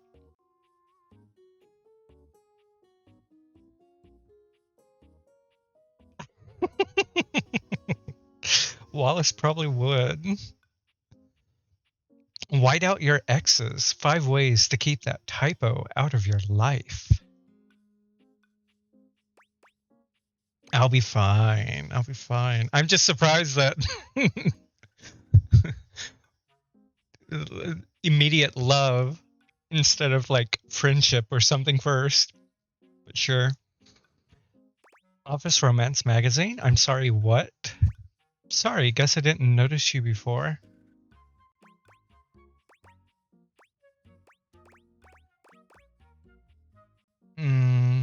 Office Romance Magazine? Oh yeah, it's the leading publication on office romances for office supplies. Oh. It said my love life was totally gonna be on fire this year. And fires, as we all know, are a very good thing. How did it tell you? Oh gosh, listen to me babbling at you. You don't even know my name. Probably actually just spoke to her. I don't need to know it. Probably a good place to start. Yes. Mm-hmm. I'm Penelope, and I'm your office supplies. Penelope. Yay! Which, boy, let me tell you, you sure haven't used those in a while. Game's calling me out again. Everything's online now. Sorry, I don't know what you want me to say about that. Everything's online now, honestly. Yeah. But it's great that you're here, though, because now you can bear witness. Oh boy. To the resurrection of Penelope office supplies! To the resurrection of Penelope office supplies. Sacrifice her to Wallace? I cannot. Not bad if no one's using me like they used to. Not dead yet. Skateboard. You're so right, Queen. You've got 1 foot in the grave. You're too cute to be single. You're so right, Queen. Yeah. Anyway, your daily motivational office quotes calendar put it best. Mm-hmm. Your most important work is always ahead of you, never behind you. Stephen Stovey. Now, what do you think that means? Is this Emily Axelrod again? I gotta look it up. Lead with your best asset. Dead ass. Time to look to a brighter tomorrow. I truly don't care.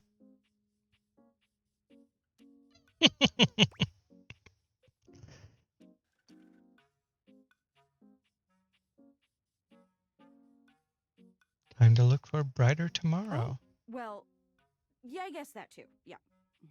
But I'm pretty sure this is saying I've got an ass that won't quit. Do you? And it's time I make sure everybody knows it. Okay. Anyway, to that end, I've got a hot date with a cross trainer. Christoph? You got any advice for me? Match his energy at all times. And bring a weapon. Okay, cool. I can do that. I have arrived to do battle! Yep. We need that weapon. I love that! Let's fucking fight! To arms! This is great! I'm not scared at all! You leave them to it. Have fun. We have one more. I want to see who Penelope's voice actor is.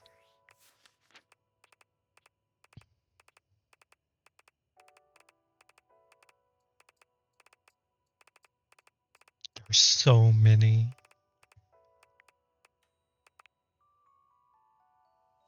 Amy Carrero. Not sure if I know her name. It does.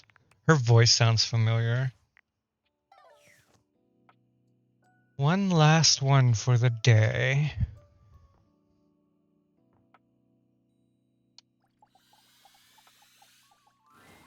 A distinguished beauty greets you with an elegant wave. You never really thought so many hard corners and angles could be soft and graceful, but she's really selling it somehow.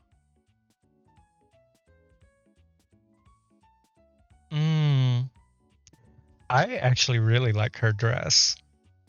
Oh, hello, dearie.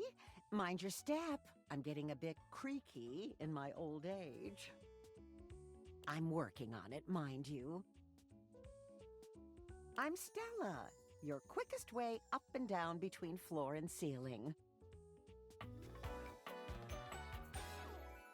Airway calling. Stella. I don't mind the creek.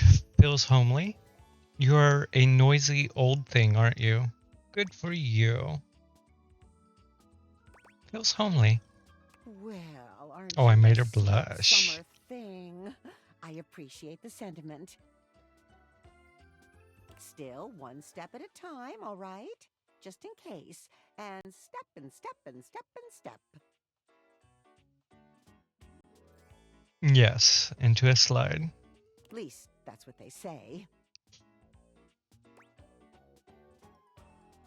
That's a lot of steps. Just take it step by step. By step.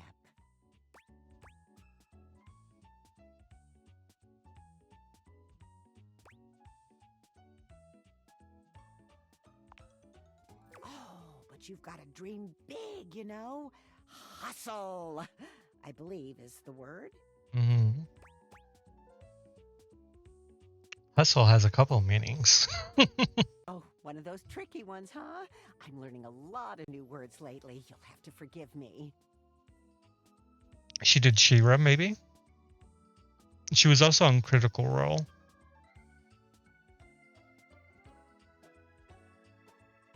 You see? Well... Stella looks everywhere but at you, trying and failing to find the words. Eventually she sighs, plucking up the courage from somewhere within her. Let it out, girl. Truth be told, I'm starting a business. Okay. She gives you a nervous but sweet smile. What you doing?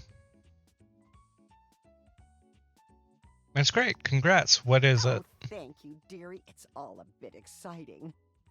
I've never really had a thing like this before. A project, a goal. Never really thought I would, truth be told.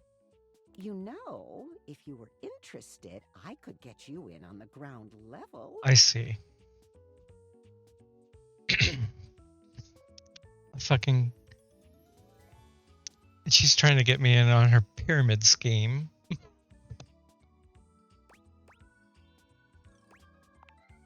I mean, I've heard about the pyramids. Beautiful things, always wanted to see them. Never had the time. Probably a little too late now, though, isn't it? Oh, no, I've gone off book. Oh, it all seems so much easier in the booklet. Mm-hmm. You're reading from a script? I thought I had it locked down, the script. They tell you what to say and how to say it. Problem is, I haven't the darndest charisma for it. Stella Steps to Success. How to sell that sale and change your life, generate passive income and financial freedom, all from the comfort of your own home. With the pyramid scheme. Stella pulls out a pamphlet from deep in her bag. I memorized that part at least.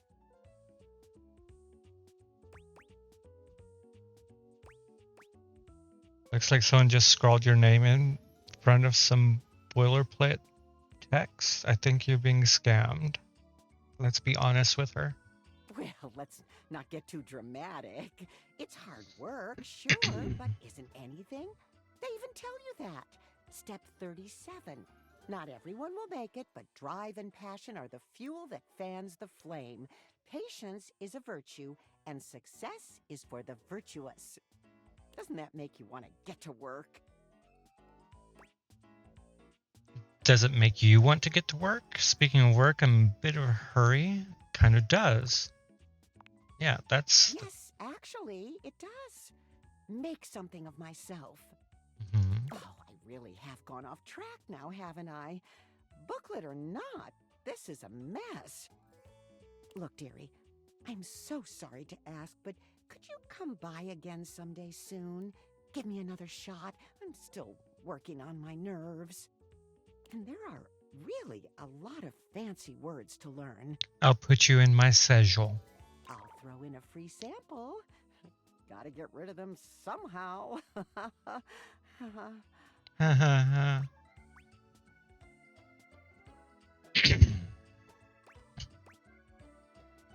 Not a worry, Stella. You're too I'll kind. check in on you. You'll appreciate it, dearie. Mm-hmm. Okay, that should be midnight. Oh, we got a message. Oh, tinfoil. Unfortunate about Sandy and corporate events planning. Yeah. She was responsible for all the best casual Friday themes. Now that she's gone, there's finally nothing left of the 7 pioneers. This isn't going to be more lore, is it? 7 In pioneers? the beginning, there were 7 of us, working out of David's dorm room, stealing Wi-Fi from the neighbors and using cardboard boxes for chairs. We had no idea we were changing the world. We just wanted to design a more efficient paperclip. But then the money started flowing. Money always changes people. Didn't take long for the 7 pioneers to be whittled down to 1. David. Bingo. And all this? The wretched soul-sucking corporate monster that Valdivian became? The pioneers never wanted that. One by one, they left, but I stayed. Deep down, I really believed David, the old David, was still in there somewhere. But when he wanted to use the Dateviators for military applications, I knew more drastic action was necessary. Quickly. Tinfoil's hat voice sounds familiar too, and I don't know who it is, but it's bugging me. So you stole them? I'm sorry, but there's no time. Of course. I'm using the display phone at a wireless store, and they closed 30 minutes ago. The sales associate is giving me the stink eye. Oh, okay. I'll follow up when I can. All right. Bye. Let's have some coffee at midnight.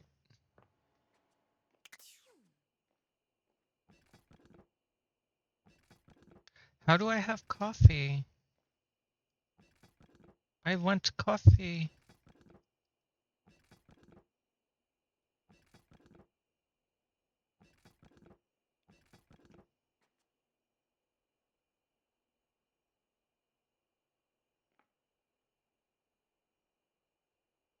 I'm so upset. I want to see Nightmare.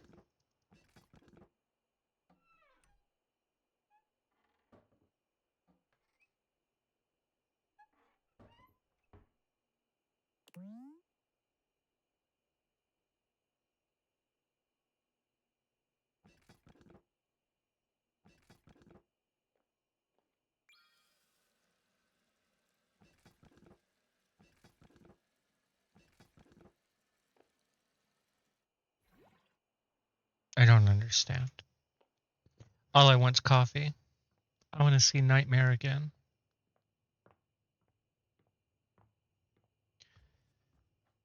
She's bubbling again.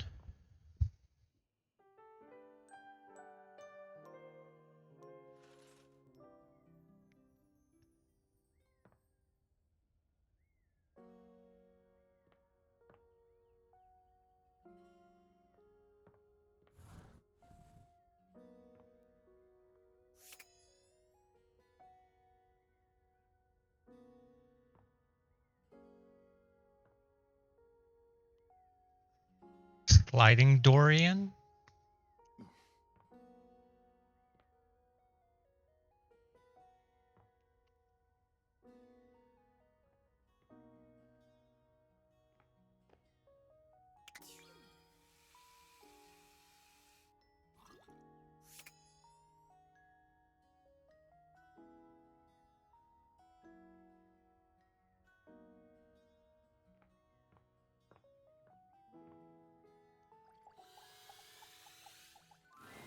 You see before you a glistening, oiled male form. Hello. Perfect in its chiseled majesty. His gold, or is that bronze skin, is perfectly smooth. His features flawless. And his face? Stunning. Stunning. Oh, hello there. Don't mind me. I'm just catching a bit of air. Mm-hmm. Drool, hi. No, don't mind me. I'm just watching. Hey there, hot stuff. What do you use as a conditioner? Yeah, don't mind me. I'm just watching. Oh, yes. I am rather worth taking a look at, aren't I? Oh god, he's conceited. I'm Stepford, trophy of trophies at your service. Stepford, honey. No.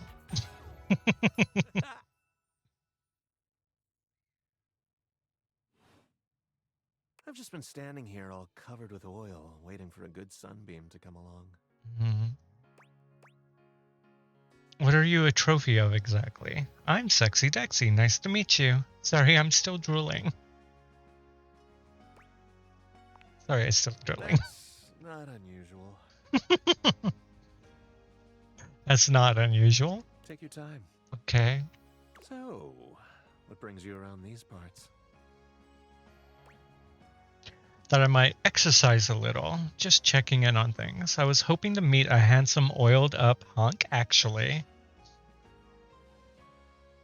Checking in on things. Well, everything's going along well here. First place and all that. That medal said second to last place. As it so happens, I have a self-tanning appointment coming up.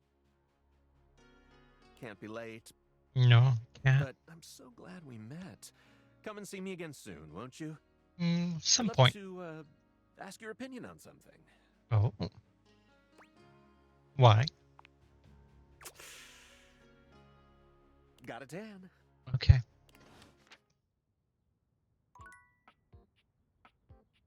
Ball.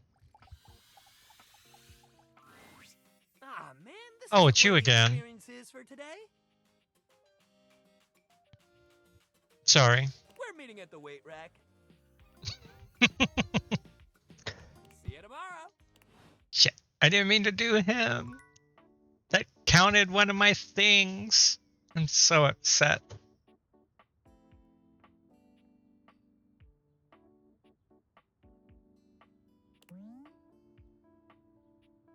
Yeah, I think all the sports stuff is him. First place dudes? Probably.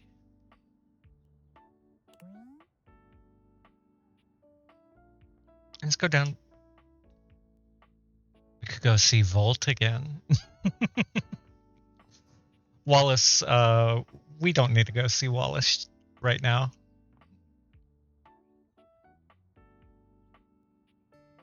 My window?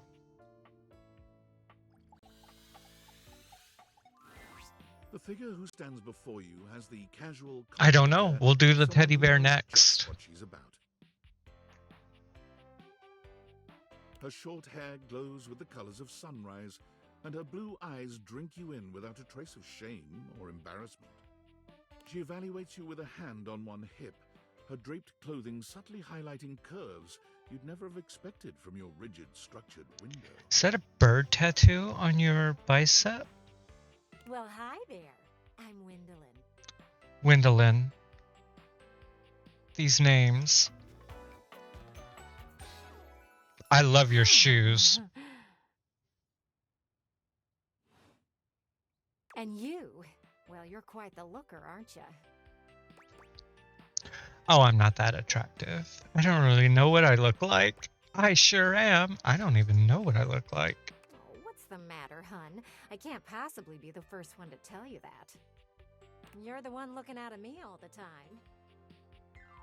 Look, I don't need to be so forward, but I found I'm happiest when I'm transparent about what I want and what I'm looking for.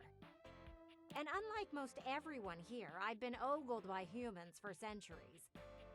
I have had enough attention on me, thank you very much. Oh. I think people are looking out of windows, not at them. I'll look away then if you want. Still feels the same to me. It's You like it when humans understandable. look at your body and say, "No, I'm only ogling your damn shirt"? If it's a good shirt, It's uncomfortable. it can be. Anywho, if I'm having to do one of these introductions, I might as well get this out of the way first. I'm only looking for one thing in a relationship right now. Ads are going to start in 2 minutes. Bitter rivalry. Friendship. You know it. That said, I can't say I'm looking for anything too serious right now. Mm-hmm. Fun only.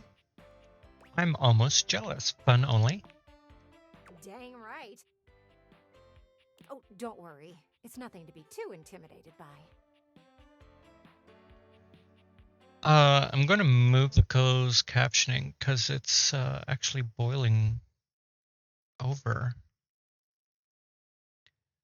We'll move the captioning up in the corner.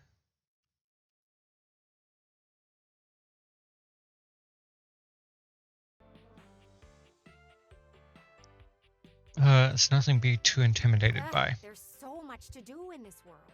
So many views to see. Even just the simple joy of a night on the town. Yet here you are, taking a breather, same as me, but you haven't even had fun yet.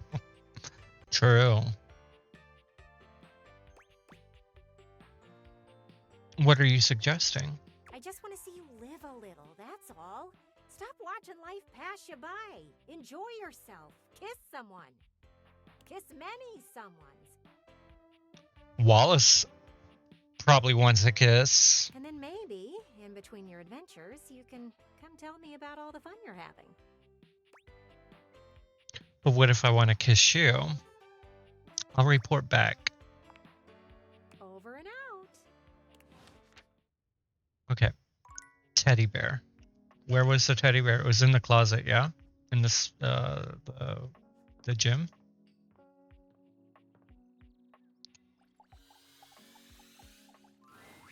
There's something so intensely familiar about the cuddly stranger standing in your closet. Hey, cuddly. The combination of his massive stature and the soft materials he wears produces an almost irresistible urge to hug him. And the aura of safety he emanates certainly doesn't help. Aww. Well, well, well. Aren't you a sight for sore eyes? Teddy. Yeah. How'd I guess?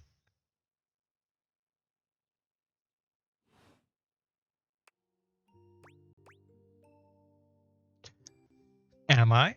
Wow, thank you. I bet you say that to everybody. I didn't expect that. I didn't either. Oh, ads are going. Sure you are.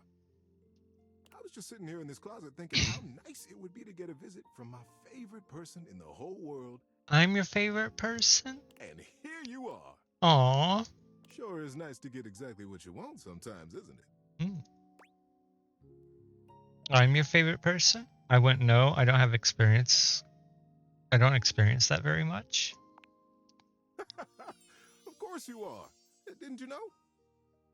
No, that's why I asked. It brightens my day just to know you're in the house. I'm always in the house. I feel like we haven't talked in a while, though. Feels like I've been alone in the closet for a long time. It sure is nice to see you. Tell me, what brought you around to see me? Is it weird that we're talking in the closet? Nothing, actually. I didn't know you were in here all. Yeah, is it weird? Not at all. Not for me, anyway. Closets are some of my favorite rooms in a house. Get a good cozy blanket, a candle, and close that door, and you've got a perfect little cocoon. A little nest of peace and safety. Mm. You're welcome to share mine, or we can sit on the bed and talk. I'm comfortable in either place. And no matter where I am, I'll always be happy to be with you. Aww. I leave it up to you. Where should I go? I don't need you out. I'll bring you into the bed with me. I think bringing you to the bed with me would be nice. How about the dresser? You can go on the bed. So comfy. So now that we're all comfy, how about a good bit of wisdom? I've been looking forward to it. Being that it's daylight out, I got some advice to give you. Mm-hmm. For me, it's advice in the daytime, stories at night. Want to hear some advice? Sure. You might want to write this one down and keep it in your glove compartment. I haven't opened that in forever. I think there might be a spider living in it. You know, the only thing I don't keep in there? Gloves. It's true. Not much need for those these days. But compartments, always useful. I'm going to teach you about the best things to have with you in your car in case you get stuck. In case I get stuck in my car, like in a storm? You've got it, buddy. It's very important to be prepared. So, I've made you a list. Okay. Number 1, most important thing. Mm-hmm. Big, comfy blanket. In my glove compartment? I see a lot of kits Oh, no, this is... that say something like a space blanket is the way to go. Light, takes up almost no space, keeps you very warm. Keep a blanket in your car. The list goes in the glove compartment. But I ask you, does that give you any mental peace of mind? Does it provide the spiritual sense of safety and coziness that'll calm you and help you make good choices concerning your rescue? No siree, it doesn't. Big, warm, comfy, squishy. Those are all the vital components. Mm-hmm. Moving down the list, food and water. Lots of both, and don't forget to include something crunchy, because crunchy things bring joy. Okay. And something made of chocolate to remind you of happiness and assure you that you're going to be okay. Mm-hmm. You might need some chains for your tires or some mud ramps depending on where you're adventuring. You'll need a nice sharp knife for cutting things like food, a way to start and maintain a fire, to warm up the food and the cocoa. Oh, you have to have cocoa too. Teddy is very dad energy. An extra battery for your phone, a good sturdy pair of shoes for going on a nice walk around where you've gotten stuck, a good book, and of course, a big deep breath and a smile. Because no matter what, I'll be there. And everything is going to be just fine. Yeah. I'm actually excited to make my emergency kit now. Don't know how helpful a lot of that really is, but it's a nice sentiment. Okay, well, that happened. I'm excited. There you go. Thank you, Teddy. See you around. See you. Okay.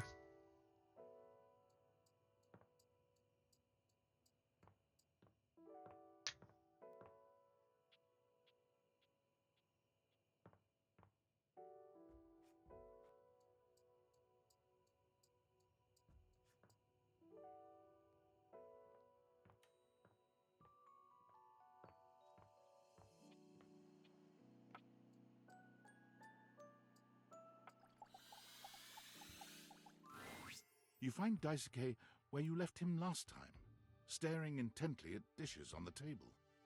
Again? He didn't talk to me last time. Unlike the last time, however, he has a list in one hand. What's up, nerd? Hard at work, I see. Working hard on or hardly working? Hard at work, I see. Not hard enough. Oh. He talked.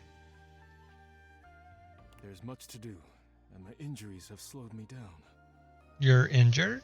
In addition to inventory and keeping track of all the dishes, I'm also in charge of deliveries throughout the home. Unfortunately, I am unable to do much in my current condition. I prefer to work alone, but an assistant would be invaluable in this moment. I'm nobody's assistant. I'll do it for a price. Let me help you. It's my fault you got hurt to begin with. I don't understand. I guess I missed something.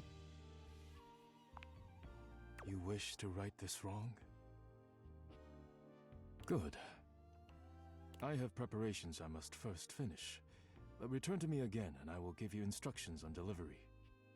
In the meantime, perhaps you can help me wash these dishes. Isn't that what the dishwasher is for? Dishy? I trust no one but myself with such precious items. Unfortunately, I must trust you with them for now. Do not disappoint me. That was kind of hot. I have no idea what you're talking about. Oh, I made him blush. You pick up the dishes and begin to wash. As you work, you feel Daisuke's eyes boring holes into you. It makes you feel flustered. Your hands are shaking. Take care lest you drop one. Daisuke places a hand on yours, perhaps to steady you, but it has the opposite effect. There's strength and grace in equal measure in his touch, and it makes you wonder how he might touch you under different circumstances. Are you listening?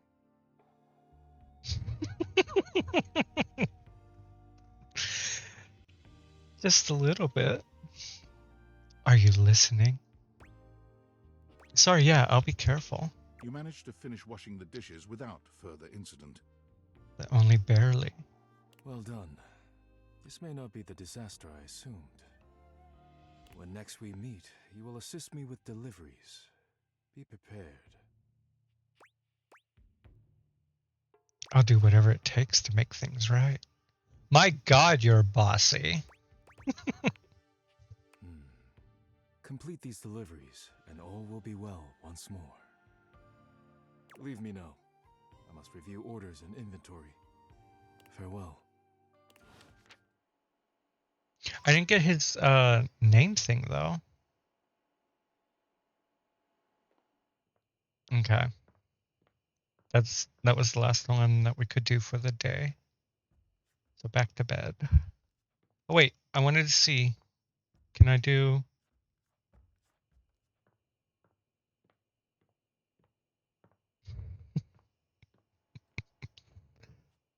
Can we make coffee?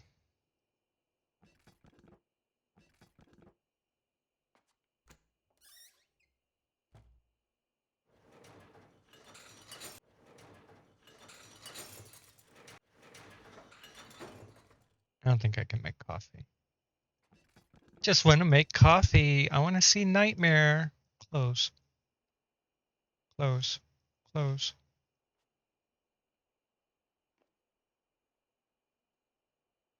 Sir, close your drawer.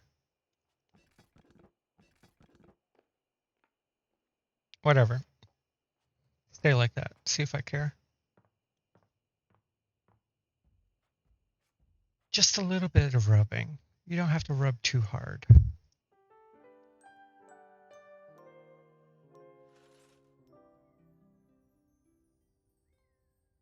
Okay. We're going to go do the dishwasher.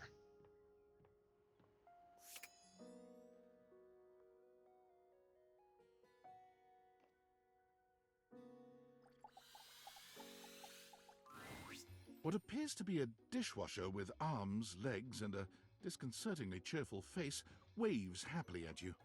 You tap the deviators a few times, wondering if they've malfunctioned, but the mascot-like dishwasher before you doesn't waver or change. Kind of sorry I did the dishwasher. Hello, and welcome to the Valdivian dishwashing experience. We offer an alarmingly clean output of all kinds of dishware, clothing, and such.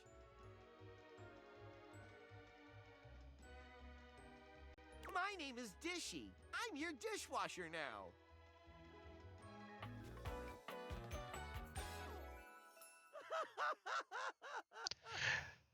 I ain't gonna lie, Dishy got some legs.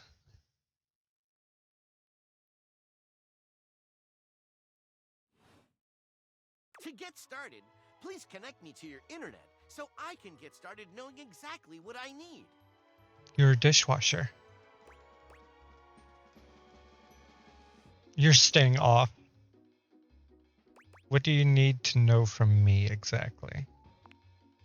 I just need to know some basic information.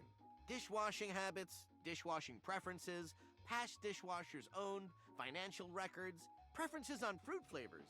For soap, of course. Financial records? Records of finances. Uh-huh. Why? I just need to know some basic information. Dishwashing habits, dishwashing preferences, past dishwashers owned, financial records, preferences on fruit flavors. For soap, of course. No. That's completely fine. We can absolutely operate in offline mode. That'd be fine. Would you like to wash dishes? Sure. Wonderful! Please connect to the internet for the best dishwashing experience. I'm gonna kill this thing. Are you sure you want to use offline mode? In online mode, the possibilities are limitless. What kind of possibilities are we talking about here, Dishy? With unlimited knowledge of your habits and data, I can make the absolute best dishwashing choices for you. Uh-huh. I don't think it's rocket science. Imagine, plates delivered at the perfect crisply heated temperature. Admire, nary a crumb nor stain on no single nor multiple dishes. Which should be what should be happening even without the internet. Oh my god, we are boiling.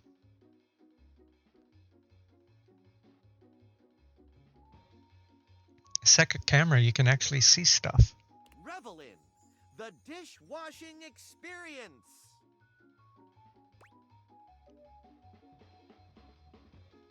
No. Then offline mode it is. Mm-hmm. Oh, okay.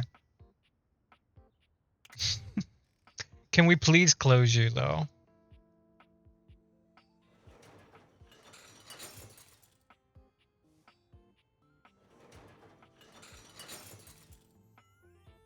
I think I broke him.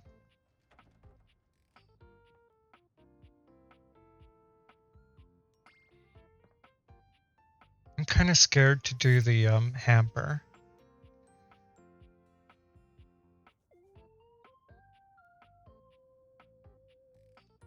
We'll do the sponges. You're used to seeing Oh, it's part of the people-shaped sink. objects with the date viators, but clearly the sink-headed figure before you is, well, not like the others. Man has a villager nose from Minecraft. All the time in the world wouldn't be enough to comprehend whatever is going on with this guy. You can see that he's got a sink for a head and the clothing and posture of a beleaguered stand-up comic, but your inspection is cut short by his disturbing screams. Why is he screaming? Okay. Help me! What do you need help with? Can you hear me? Yeah. What's wrong? Listen closely. There isn't much time. Nothing is as it seems. Mm-hmm. I'm not who I appear to be. Okay. No! Stop that pop-up screen!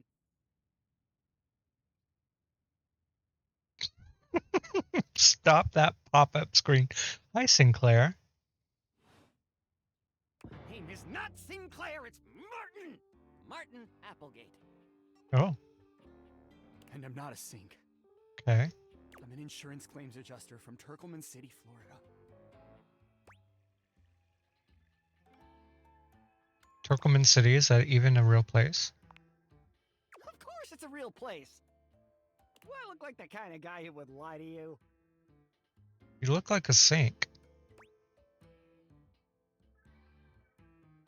You're a talking sink. Exactly. No! That's just what she wants you to think. Who's she? Allow me to explain. Okay. Soap puppy.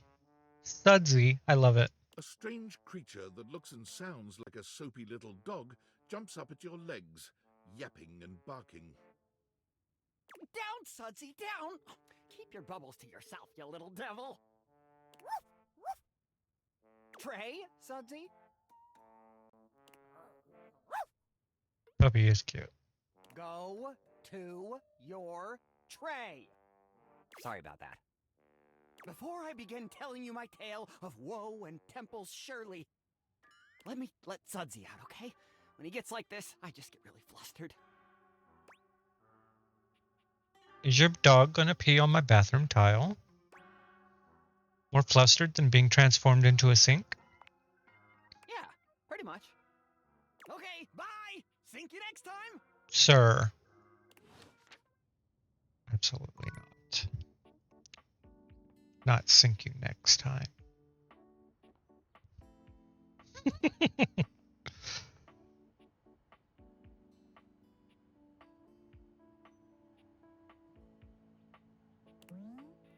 Oh, it's an air fryer.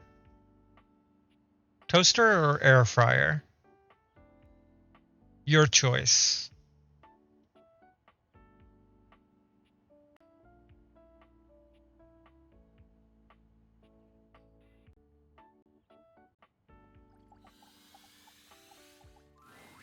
As you walk into the kitchen, you're overwhelmed by a strange feeling. He's a It's sort of fryer. like being watched, but it's more than that. You feel as He's if a you're being fryer. evaluated, scrutinized by a presence that isn't all that impressed by what it sees. He's a fucking fryer. It doesn't take you long to pinpoint the source of that feeling. A cleric of some kind dressed in black and grey robes, with a coil of sorts atop his otherwise bald head. He's handsome in a sterile and intimidating sort of way, but you can't even imagine this guy dating anyone. He's just so severe.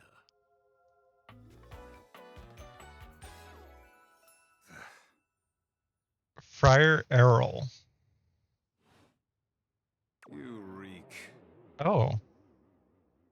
It's great to meet you too. And you shine. A what? You don't even see it, do you? Are you truly so far gone? You reek of sin and grease.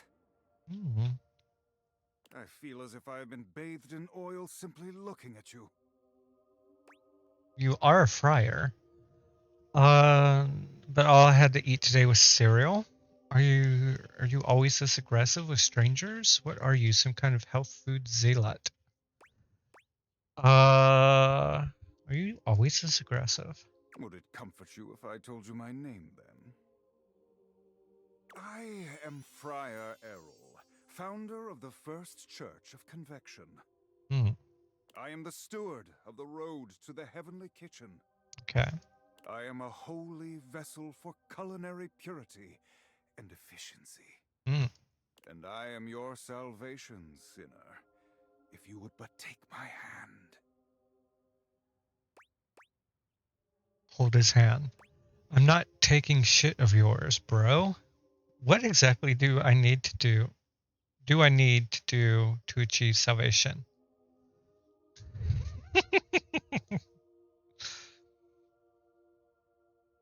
What exactly do I need to do to achieve salvation? Yeah, we'll hold hands. You reach for his hand and take it in yours, looking him directly in the eye. He doesn't seem to know what to do at first, glaring at you in a surprised and uncomfortable silence. Mm-hmm. Now what? Eventually, he extricates his hand from yours, wiping it on the front of his robes. You're soiling your robes with my grease and... What was the other thing? I meant to take my offer of help, wretch. Oh. But it is not yet too late to save your soul. First, you are to confess your sins to me, the steward of your culinary soul. Second, you are to help spread the gospel of convection to any as yet unsaved. And finally, you are to keep your soul pure and free of oils and impure heat. You're a fucking air fryer. The path to the heavenly kitchen is blessedly simple and attainable even for those as impure as you. Is our Lord not most generous?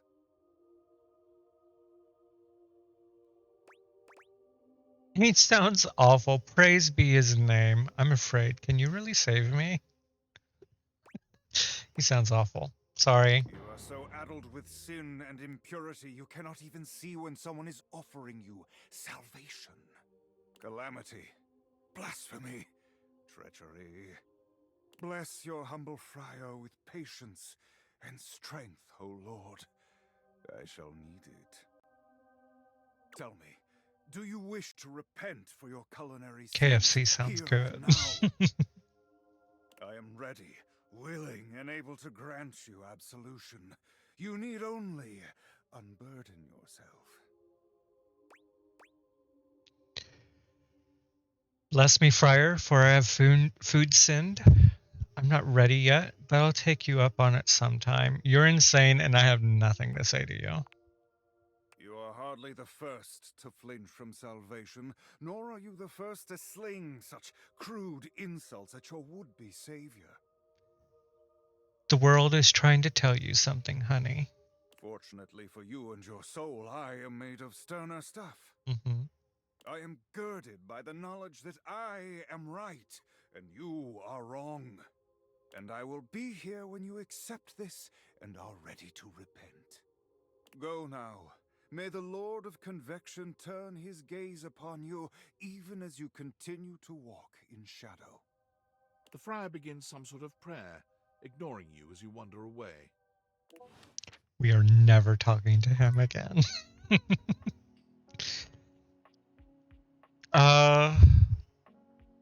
Dishes. I wanted to do the delivery thing for the samurai guy. Oh wait, we have a message. Tinfoil. I'm sorry for the abrupt intrusion, but there's an urgent topic I need to discuss with you immediately. Okay. Is everything all right with the Date Aviators? Are they operating efficiently? Think so. Why? Well, as you know, I'm able to remotely monitor their functionality, and I've been noticing some deeply troubling readings coming from the quantum catalyst activator. I don't know what that is. Nope, the quantum catacomb activewear is all good.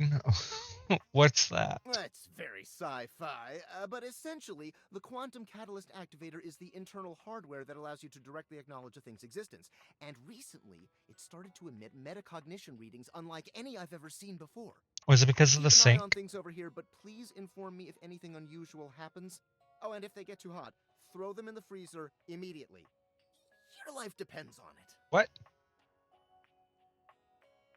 Can I throw them in the fridge instead? Why? Thanks for letting me know. Wait, why? Sorry. It's not safe to talk anymore. Of course not. We're in a really sketchy neighborhood, and this phone is super duper expensive. But I'll keep analyzing the data. Sir.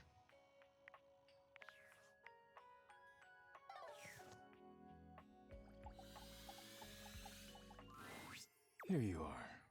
Hi. I hope you're prepared to work. For you, baby? Absolutely. Is anyone ever really prepared to work? Let's get this over. Absolutely. You are to make deliveries to Mitchell, Beverly, and Kopi. Who is Mitchell again? I know who Beverly is, and I know who Kopi is. Do not return until you have completed your deliveries. What will you do while I'm gone? Please rest and take care of that chip while I'm gone. Have fun kicking up your feet while I'm gone. Of course.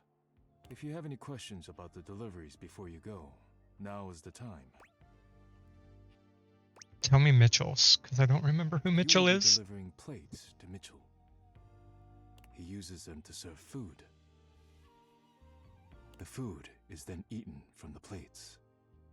I do not know what else to say about the plates, so I will stop speaking now. Does he ever eat the plates? Are you too cool? You must take great care of the plates if you keep delivering them to him. Oh, Mitchell is the food critic. Mitchell understands that plating is equally as important as the quality of food when it comes to cooking. This is what separates professionals and amateurs. If you have any questions about the deliveries before you go, now is the time. What is Kopi's delivery? You will be delivering coffee mugs to Kopi. Coffee mugs are ceramic cups used to drink coffee. I am struggling to think of any further pertinent information. Fair. Are you and Kopi banging or what? Does Kopi treat the mugs well? Yes, she does. I am always happy to make deliveries to her. If you have any questions about the deliveries before you go, And now is the Beverly? time. Beverly will be receiving cups of all shapes and sizes for her drinks, both alcoholic and otherwise. The cups will be used to serve drinks. Beverly has broken more than a few glasses after imbibing her own drinks, so you must give her a stern warning to be careful with these. Okay. I can think of nothing further to tell you. Okay. It's kind of you to supply her anyway. Who hasn't broken a cup or three while drunk or sober? She must make very stiff drinks. She does indeed. Too much so, perhaps, but it is none of my business. Sure. I only need her to make sure she does not break any more glasses, nor do her party guests. If you have any questions about the deliveries before you go, I'm now good. is the time. I have nothing more to tell you. You may leave now. You could say something sweet. Would you bless the dishes before I go?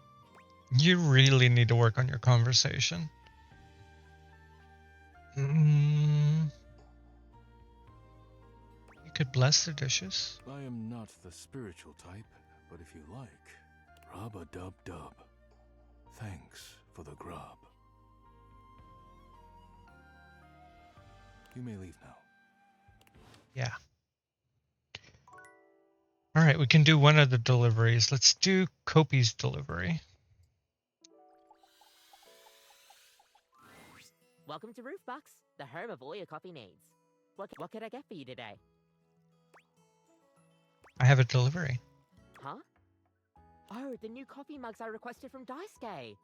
Just set them over here, please. All right. Thanks for that. How come Daisuke wasn't able to come himself, by the way? Taking it easy, he got crap. That dish really needs to take a break every now and then. He puts the dishes before everything, even his own health.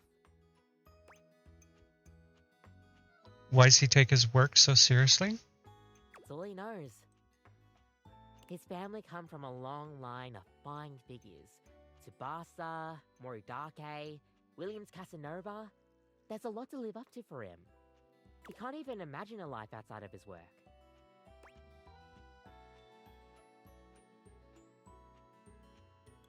Do you think he'll ever take time to do anything for himself? I sure hope he will. But I've never seen it in all the years I've known him. Be delicate. Don't be abrasive. Anyways, thanks for delivering these mugs. Tell Daisuke I said thanks.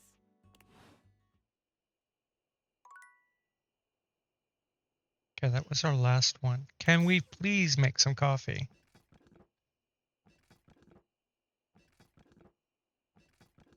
I want coffee. We'll do one more night. Or one more day. We'll deliver the other two.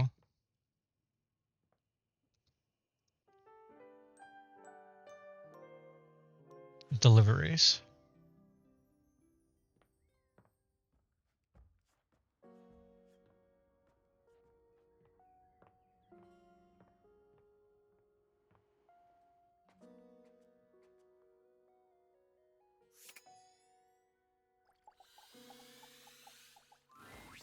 Oh, hi. Welcome to the Tipsy Tumbler. What can I get for you? Delivery. Delivery? Oh, you must be talking about...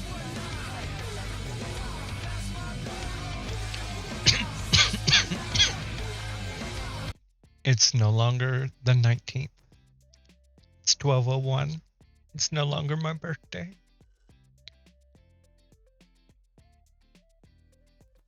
Thanks so much. I'll take those right off your hands.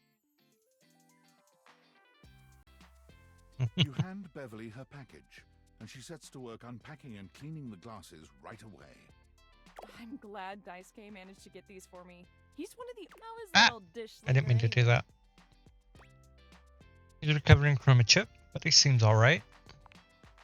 A chip? Oh, poor guy. That's the last thing he needs. But then again, maybe he'll finally relax a little now that he's forced to. So he really just never takes a break, huh? Yeah, he's always been into his work, but he used to make time for his hobbies and friends. Did he tell you he writes poetry? Seems like it. He hasn't told me anything but dishes. Oh dear. He's fallen right back into his old workaholic pattern. Someone needs to remind him of who he used to be, who he still is. He's a real passionate guy, you know, but passion can lead to pain. It's easier for him. So he's into poetry. I'll have to remember that. Write him a poem. It'll really tickle his teapot. Wow. I have to try that. Thanks for the chat. Hey, no problem. Bye, Bev. Come back to the Tumblr anytime. Okay. Mitchell was up here.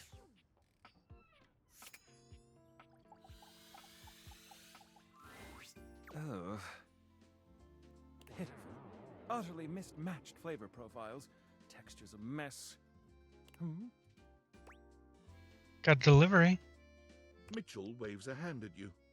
Ah, yes. Unpack them for me, won't you? Sure. Mitchell looks over your deliveries, nodding his approval. Brilliant. These are perfect for what I need. They should look spectacular in the dining room. They're just plates. Does it matter that much? Just plates? Just plates? Okay, sorry. Food is an art form, and the plate is the canvas. The presentation is a non-negotiable part of the deal.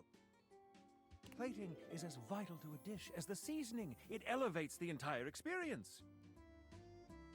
Without Daisuke's hard work keeping me supplied, my dishes would be nowhere near Michelin level.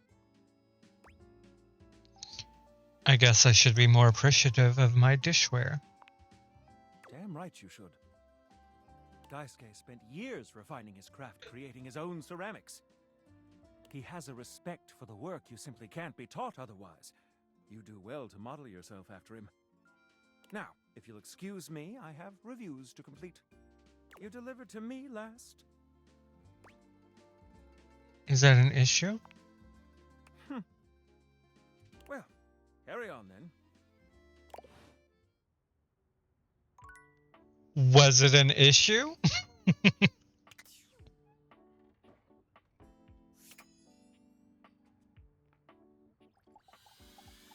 Deliveries are done. You find Daisuke and a lacquered friend mid-discussion.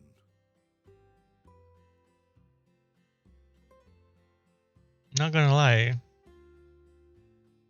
I enjoy the lacquered friend. Beautiful. Like a ceramic sunset over a shining sea of China. I told you I would help you organize. Just look at you now. Even an injury cannot slow you down. Your assistance has allowed me to catch up on the rest of my work. I'm truly grateful.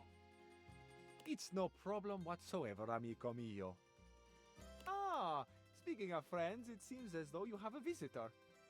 Ah. We will speak again, Caprizio. Farewell. Ciao.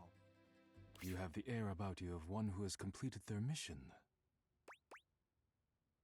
I hope I wasn't interrupting anything. You're sharp. That's just gas. No. Caprizio was only helping me reorganize inventory. Mm-hmm. You finished your deliveries then? Mm-hmm. Hi. Very good. It is almost as if our near-tragic accident never happened. With your help and Caprizio's, I suppose this means my work is finished now. Daisuke stares up at the dishes in the cabinet with an inscrutable expression. You wonder if now might be a good opportunity to bring out another side of Daisuke. There must be something else to be done. I still don't have his profile.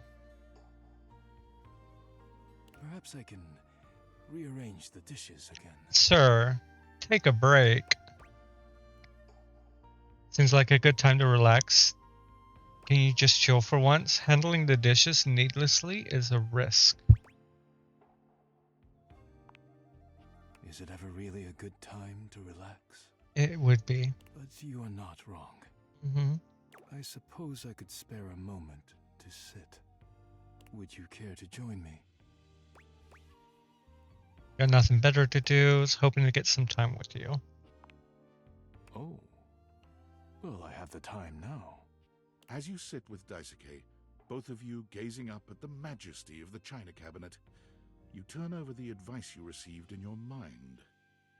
You could talk to him about coffee, poetry, ceramics.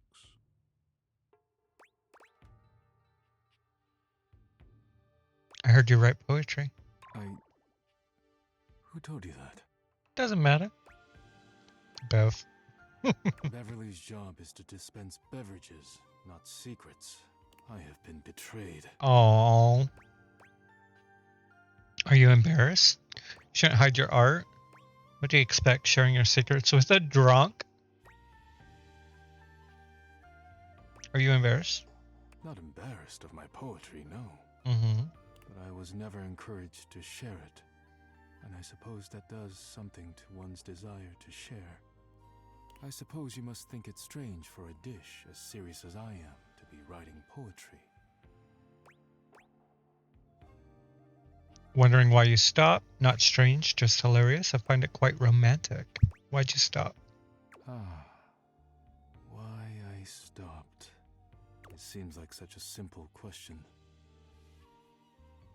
Friends, lovers, hobbies. I dropped them all one by one. They were pleasant, to be sure, but a distraction. When a relationship ended poorly, I often thought of how much time I'd wasted trying to please others. When a hobby reached a plateau, I felt as though I let time slip through my fingers, time I could never get back. When I work too much, I do not have similar regrets. Or at least, I used to think so. Being forced to slow down has shown me perhaps my priorities have been incorrect for years. Now, faced with a quiet moment and friendly conversation, I find myself woefully inadequate, like a broken plate fused together with hot glue.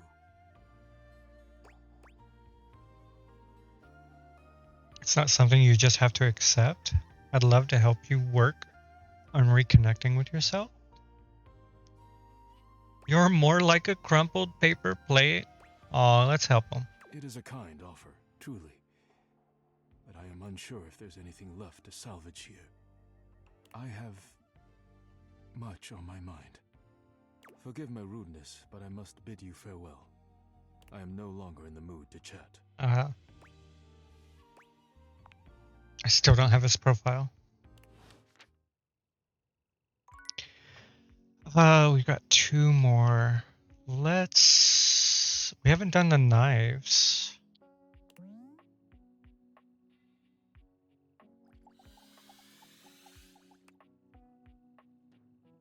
Oh, I guess that counts as Daisuke.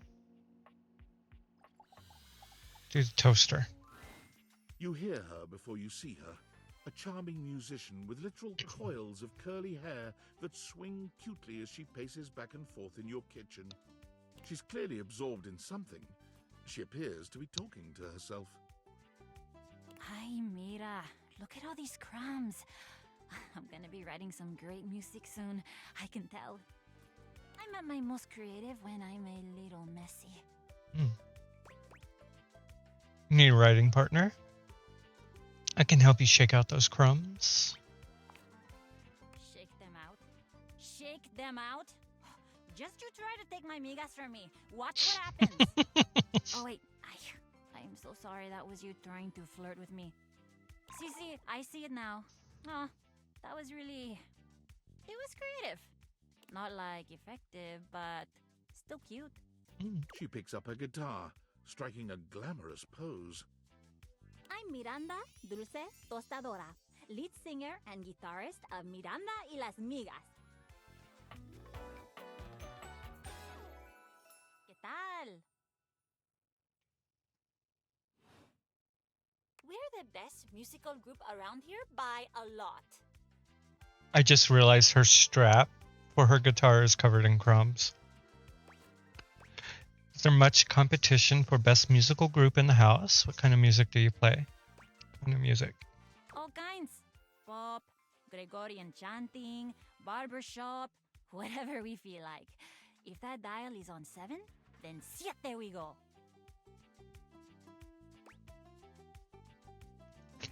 Gregorian chanting? Okay, I took a lot of hit from the Migas too when I suggested this, but that sheath is so relaxing. Okay.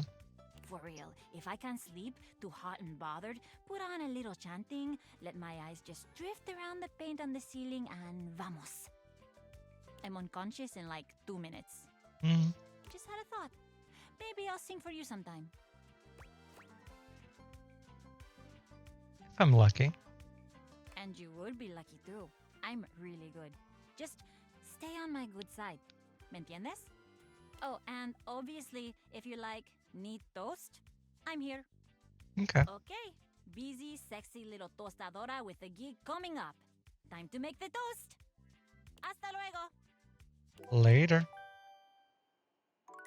Okay, we got one. Oh, we got a message. Oh no, David? Tom. Champ! Hi. How goes it? It's good. You know, talking with stuff around the house, your butt. Valdivian would like you to complete an exit survey based on your time here. Mm-hmm. How would you rate your time with Valdivian? Good, medium, very short and not fun. Good. Hey, I love to hear it. I appreciate you participating. One more question. If you were to recommend, I don't know, Tom for a job somewhere, how likely would you be to send his resume along? Tom, you have not done me any wrong. I'd send it. That really means a lot, champ.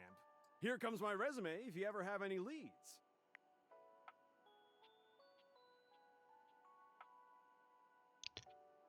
Tom, Las Vegas, 39. A half position manager, years worked. At current position, 0.1. General manager, Dairy Fiend, 8 years. Reason for dismissal, too tall. Previous employment, assistant manager. Oh my god, Tom, use commas, please.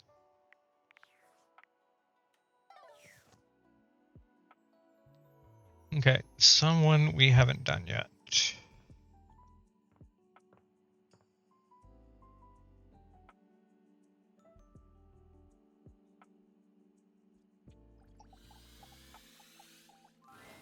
It's not all that surprising that your towels would have a look that one can only describe as fresh out of the shower. The fluffy terry cloth clothing and glistening skin are expected. What you did not expect to see, however, was a six-pack you could do your laundry on. Yeah. Wait, hold still. Okay. He holds his hands out in front of him, stopping you in your tracks. What's wrong? What did I do? Why should I do what you say? What did I do? You didn't do anything. Okay. He backs away from you, slowly and carefully. Just don't move. Okay. Ooh, there's some water on the floor. Oh. Let me get that before you slip and fall. Thank you. He bends down to mop up a tiny puddle, standing back up with a grin. There, all good. That was a close one. Some might say that I saved your life. Hey. Tyrell. Almost sounds like. Yes, you're my hero. I may be soft, but I'm hard against spills. What else are you hard against? He mimes playing a trumpet, imitating the instrument with his mouth.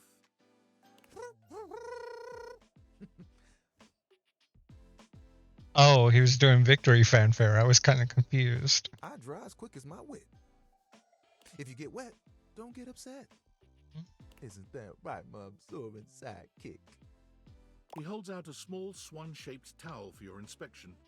It's quite charming. Quack. Sir. You have a sidekick? Kinda. This is Little Buddy. He's pretty cool. I can fold him into anything I want. Mm-hmm. Today, a swan. Tomorrow, who knows what the fabric of the universe will weave?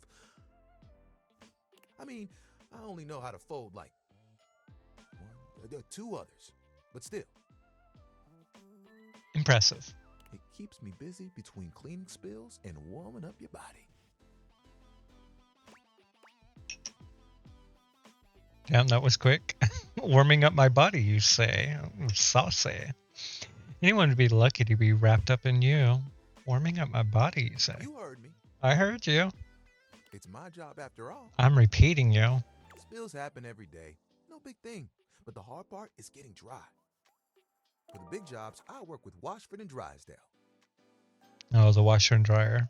But I work pretty independently, you know? Mm-hmm. I can make a bit of a mess. Being clean is one of my life goals. I'm here regardless. I'm pretty dependable. It takes someone of strong woven integrity to be as reliable as me, you know? Mm-hmm. Is work all you care about? Surely you have bigger aspirations? Oh, like you have bigger ones? What do you want? To be the best customer service rep who ever lived. To travel the world and eat all good stuff, but have it all be free. Get through next Tuesday. Honestly, that sounds like a pretty damn huge aspiration. There are things I want to do, but my job is important, you know? Those spills ain't gonna unspill themselves. And I won't be spilling things to you until I get to know you better. So, let's make a deal. Mm-hmm. Next time you see me, I'll show you something cool. And maybe I'll tell you a bit about myself. I'll show you an idea I have. An idea? Oh, that was it.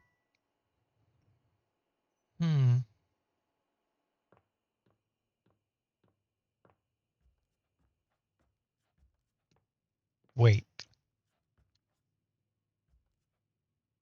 Yep. I thought it was doing the floor, but I guess it was doing the stair.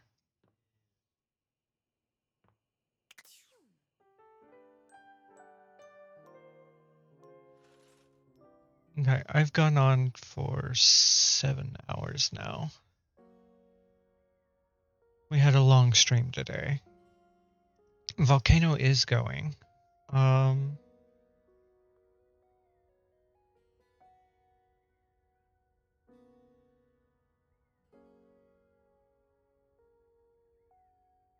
Should I leave stream on for Volcano? I'm getting hungry. I need food.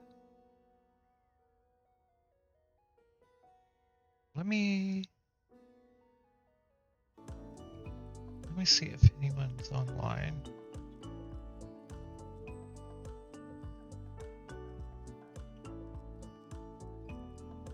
You know what? Yeah. I'm gonna go ahead and end stream. Save. New save.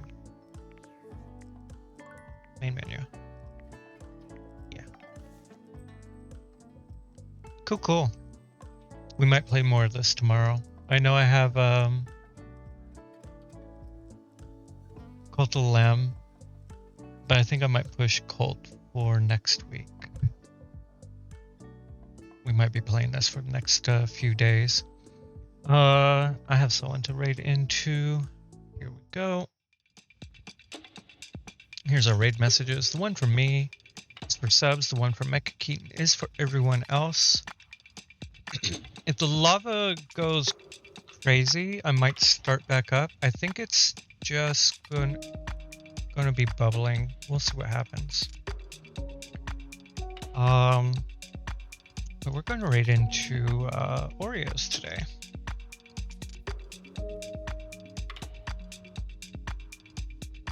Oreos is doing Pokemon Shining Hunting on I'm not sure if they're playing Scarlet or Violet. One or the other, not sure. Yeah. Love you guys. Thanks for hanging out on my birthday. Thank you for all the gifted subs. I think we even had a raid. Not a raid, but a hype train there for a second. So many. We had Q as a raid. Pin also raided. Vervi gave a cheer. Pin, Verv, Annie, Easy, Johnny, Drago, Sai. Thank you all for subscribing. Annie, Johnny, Vervi, thank you for the resubs. We'll be back tomorrow. I don't know what time. Ah! Thank you for the bits. Thanks, Krista. But yeah, I'll be back tomorrow. I don't know what time just yet. Thank you. But yeah, we'll do some more dating things. Until then, love you guys. Be good. Thank you. Love you guys. Bye.